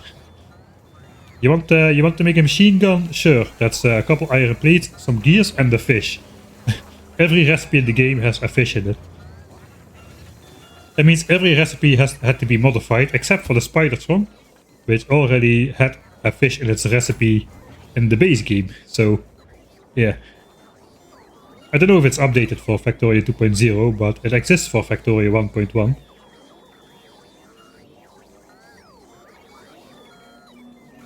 A nuke made of fish. Let it rain fish on your enemies. Machine gun fish. Rocket launcher fish. Yeah. Very efficient recipes. Okay, you guys are getting... So, I think this stream is about to end. It's about time. Anyway, we've done the entire base tour. We've gotten at least 5 hours of production in with the graph we wanted. The science loading and offloading is not how I want it to be, but yeah, I've loaded and unloaded enough chests manually for this stream. I'll get that sorted during the 50 hours graph. I'll keep an eye on the trains as well. Looks like I will be replacing the fuel off stream then. I can record it and we can just watch that part on stream. Just the deploying of the collecting and the deploying of the trains. I'll just have that. I mean, I gotta take a break anyway, so I'll have something to play during the break screen. That would be nice, I suppose. Alright, for now though, looks like all the bots are still gonna be busy for quite a while. The rocket silos are gonna be busy for quite a while. I'll leave the stream going for one more rocket launch in roughly, I guess roughly 5 or 6 minutes. Depends how much I zoom in or out. Let's zoom in a little bit for now. Maybe we can do a close-up launch, like with the 10K and the train at the top. And the satellites in there. Okay, this would make a nice visual, I suppose, as well. And it goes a bit faster, we go at 40 UPS with this visual.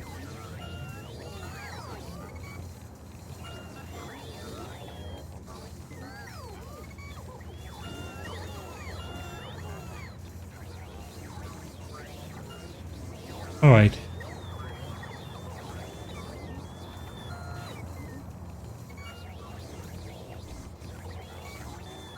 Yeah, I think that's gonna be it for this stream. I will be starting a Space Age, and sort of a new Space Age playthrough at some point, I suppose, as the next stream project. I will probably try to think of some stuff and have a vote on Patreon. Maybe also a vote on Discord, I'm not sure yet exactly. But yeah, be sure to click the relevant buttons and follow in the relevant places, mainly Discord. And if you wish to support the channel, you can sign up on Patreon, of course. Yeah, not exactly sure what or how yet. I'll post updates on Discord for that. But yeah, 1000 times science cost Space Age is looking tempting, if not a bit grindy. For now, that has been all for today, so I hope you had a good time. I had a great time today showcasing you around, or showing you around the base. Finally, I didn't have to use my brains much to think of how I was gonna do stuff. I just could walk around and talk about stuff I already thought about. Quite a nice pace of change of pace. My English sentence construction hasn't gotten any better though. Right, so how are we doing in this base? We've got 1.2 million signs in stock. We are researching at 12,000 signs a minute, bringing in 10,000 signs a minute. We have 4,000 wood in here and still 100,000 in the base, so we should be good on that. I think it's gonna run as it has been running. It's gonna be running well for hopefully the next little bit. It's gonna be just as nice of a flat line graph as my 1000 signs per minute base did all that time ago. Look at the small dent that the 1000 signs per minute base is now compared to 10,000 signs per minute. Already in this stream, the 10,000 signs per minute base might have produced the same amount of signs as the 1000 signs per minute base in all those 50 hours. If you have to check the area under the graph, that is roughly the same. Pretty insane. 1000 signs per minute, just a small dimple. I cannot even see the earlier signs per minute. We had like 60 signs per minute, then 63 signs per minute for the longest time, then 83 signs per minute. It's not even visible in the graph anymore. Only the 1K sticks out a little bit. Alright. Yeah, that's been me. 83 rocket bars, so stick around for one more close-up of the rockets launching. If you wish. I'm out for today, I'm going to bed. Thanks everybody for watching, and hopefully I'll see you all next time.